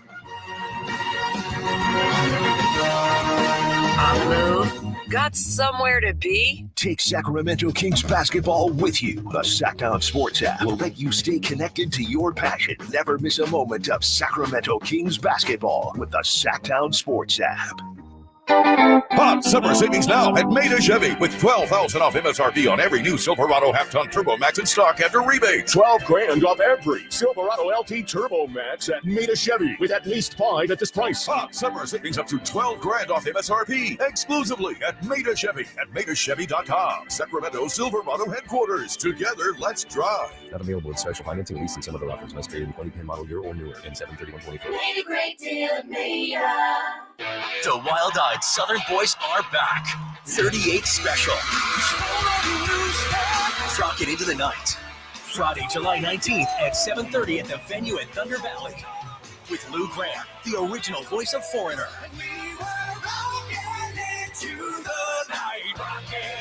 Tickets on sale now.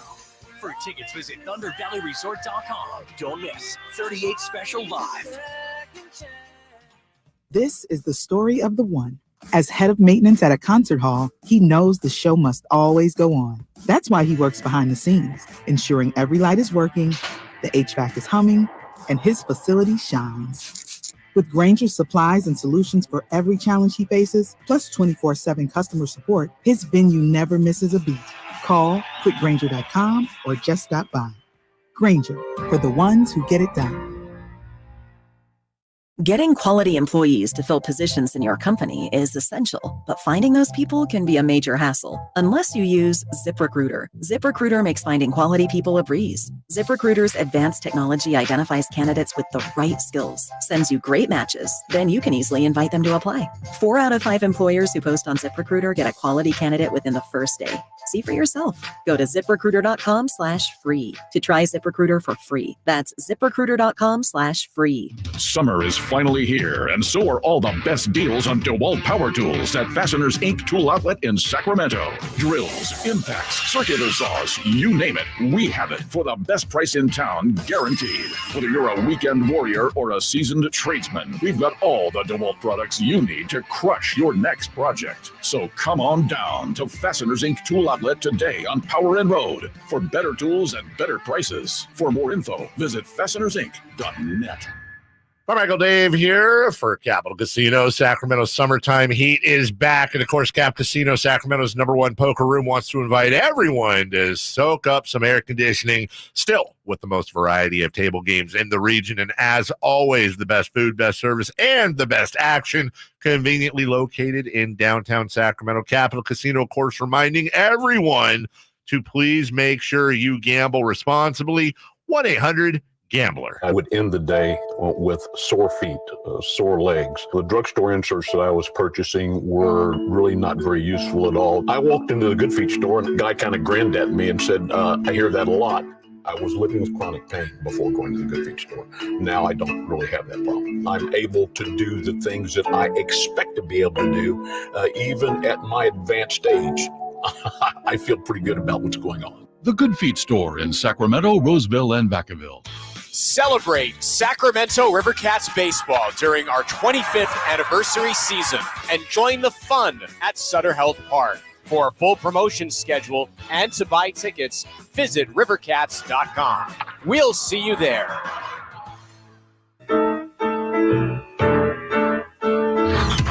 Sacktown Sports. Check us out on YouTube. Search Sacktown Sports and subscribe. Short people got no reason. Short people got no reason.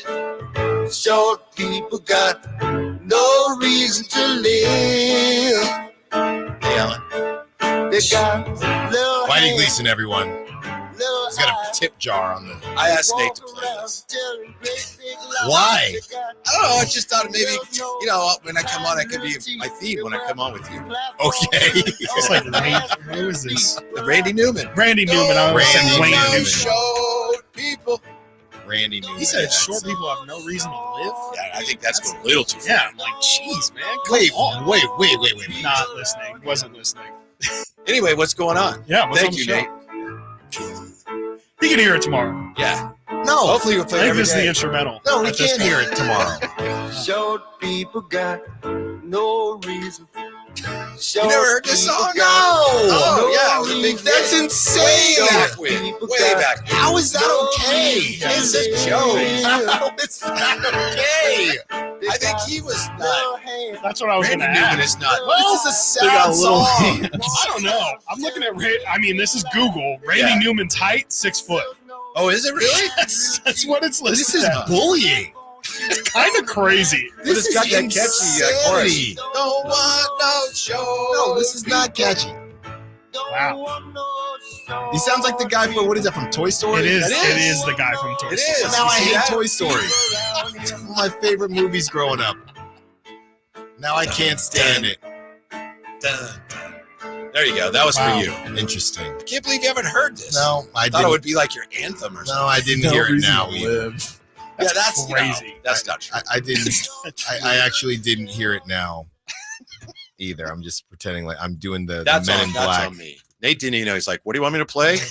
Nate I was said, "Will you play giggling this?" He's back like, "Yeah, there. if you ask, sure, whatever you need." Nate was giggling back there. So I'm sure he feels badly. No, I'm sorry, Nate. I The don't. name of the song was called "I Love D1 Athletes," so Yeah. I just thought it was gonna be something else. Oh, I'm sure it was. Whitey, we had some things to say when we were leaving yesterday, or when I was leaving yesterday. I was listening to the show, Mm-hmm. and Kyle Draper was talking about if Kevin Huerter isn't starting, what's his purpose, or what's he here for, essentially.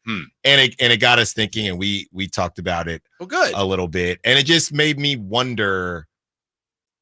It's just one of those situations where when we played the Mike Brown sound and he said, "Oh, I love that Malik Monk wants to, work hard and do all this stuff." But what I said to Chris was, well, this isn't a situation where, very similar to a lot of media jobs and things like that, there's no path, right? It's not, oh, well, you're an associate, then a senior associate. You have JJ Redick's of the world. Malik Monk, his production, it's not a pinch hitter who's played really well. Oh, you know what? Let's put him in right field. Malik Monk's production is not the issue. It's the fit. Mhm. So I don't think Mike Brown meant anything by it. And it's kind of one of those default things you say. Oh, he was but- just saying Malik ain't starting.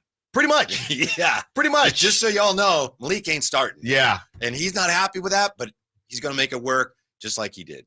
And do you think part of the reason Malik decided to stay, as far on top of the money, And a lot of people said, well, maybe the market, as we're seeing a lot of guys like Tyus Jones and good players, their markets aren't necessarily what they thought it would be. Do you think that's part of the reason, as far as the contenders are concerned, that Malik Monk stayed? The assumption was, oh, Malik can get the bag from a Detroit Pistons team, but was it really going to be that much different if he went to the Magic or the Sixers? And on top of that, part of the reason Malik decided to stay was because we saw that report that came out before Malik, or it might have been right after or right before Malik said that he was going to resign, that he might have been the sixth man on the Magic, and most likely he would have been the sixth man on the Sixers. So it wasn't as if, I think maybe we had some purple. I don't think we had purple lenses on from the bad team standpoint, but maybe we had some purple lenses on from a contender standpoint, like the Magic and like the Sixers. Could you repeat the question? No, I think I defer to Slate's. Anthony Slater said at the time, he thought, you guys probably talked to him too, he said he thinks that the length wasn't there for of the contract wasn't there for Malik, and that was more important to him. A 2-year deal somewhere he could have gotten, but the 3 years to be here meant more to him, in addition to, I'm sure, some of the factors you pointed out. So my guess is, based on Slate's reporting, that's what it came down to as well. Just that market wasn't what he was hoping it would and be, and it wasn't like he wanted out, right? It was like, hey, if I get a better deal, I'm gone. But no, this is still the best situation. That's the way it felt. Yeah. Has anyone surprised you in the summer league so far? Not necessarily surprised you, but just caught your eye in general? Mason Jones a little bit. Okay. Yeah. He had a really good game yesterday. Yeah, we were talking about him a little bit and just kind of where he can go. I mean, I kind of talked about, like, how much do you think his weight loss could potentially play into him being a different player now? Or do you think that's kind of being overblown a bit? I hadn't realized that, but I did realize, like, he looks different. And then, I know his hair is a different color, but that's interesting. I didn't realize that. He said he lost 45 pounds over the offseason. Yeah. He's playing like it. We're going to talk to one of his college coaches. Really? Emus is going to be on with us today. Wow. Yeah, Eric that's why I'm Musselman. wearing this shirt, because Eric Musselman and his dad were coaches of this team. Musselman's USC head coach now? Yeah. Right. Yeah. Wow. But he was at Yeah. Arkansas and interesting. Yeah. Before that, Nevada, Reno, right? Yeah. Not obviously not telling you to ask him, but do you know if, or have you heard if there's any, because Bronny was obviously at USC and Musselman takes that job. Do you think there was any sort of disconnect there? Like, I mean, a lot of people obviously wondered, why did Bronny leave? Why did Bronny leave? He should have stayed in school.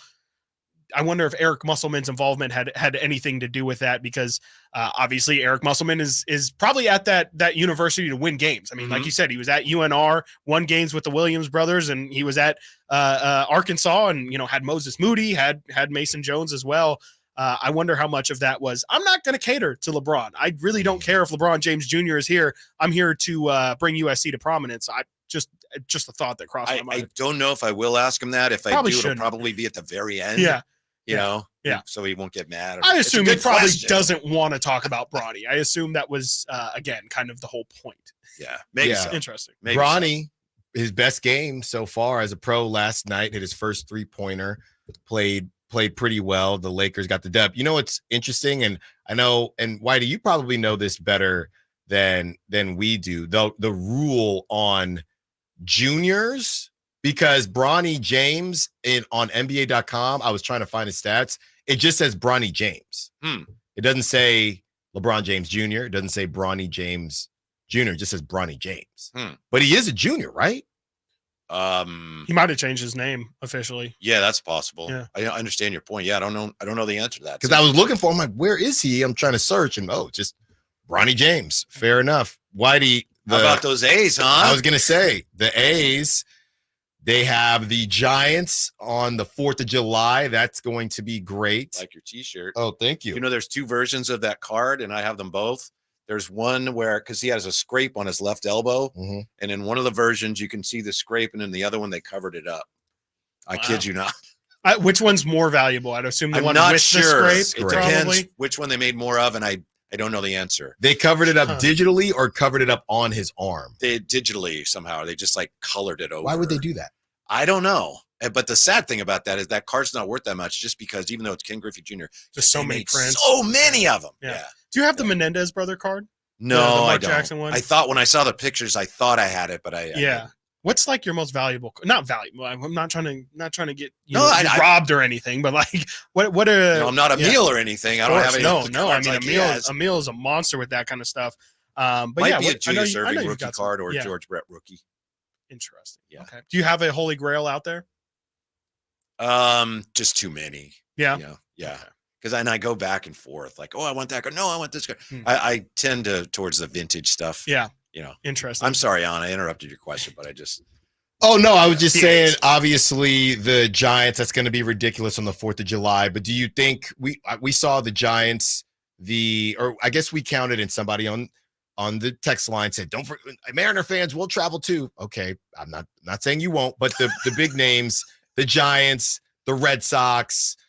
The Padres. Yankees, the Tatis and the crew. Do you think that Chris and I were essentially going back and forth on how crowded or how well the stadium will fill up? And I just think it is realistically so much smaller than normal ballparks that it will be.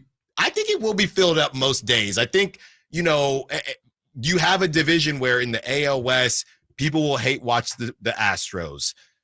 Seattle Mariners, they're going to figure it out eventually. They got Julio Rodriguez. I think the Mariners, and you have the Rangers, who people love Bochy, and they're the defending world champs. So I do think they have a good enough division to handle powering through some of the dog days. So we're going to have some fun with the over-under for the average attendance next season. But do you think that the over will hit? Do you think they're going to be at capacity most nights, most days? I would lean towards over, but the test is going to be, and I haven't memorized the schedule, when the White Sox come in.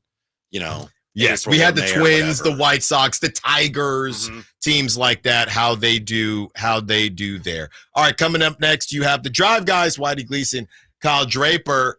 Thanks to Nate, all the callers, the texters, and shout out to Jess for winning those Mike Epps tickets. Until tomorrow, we'll see you. It's Friday. Secure the bag, like the bean. On the move, got somewhere to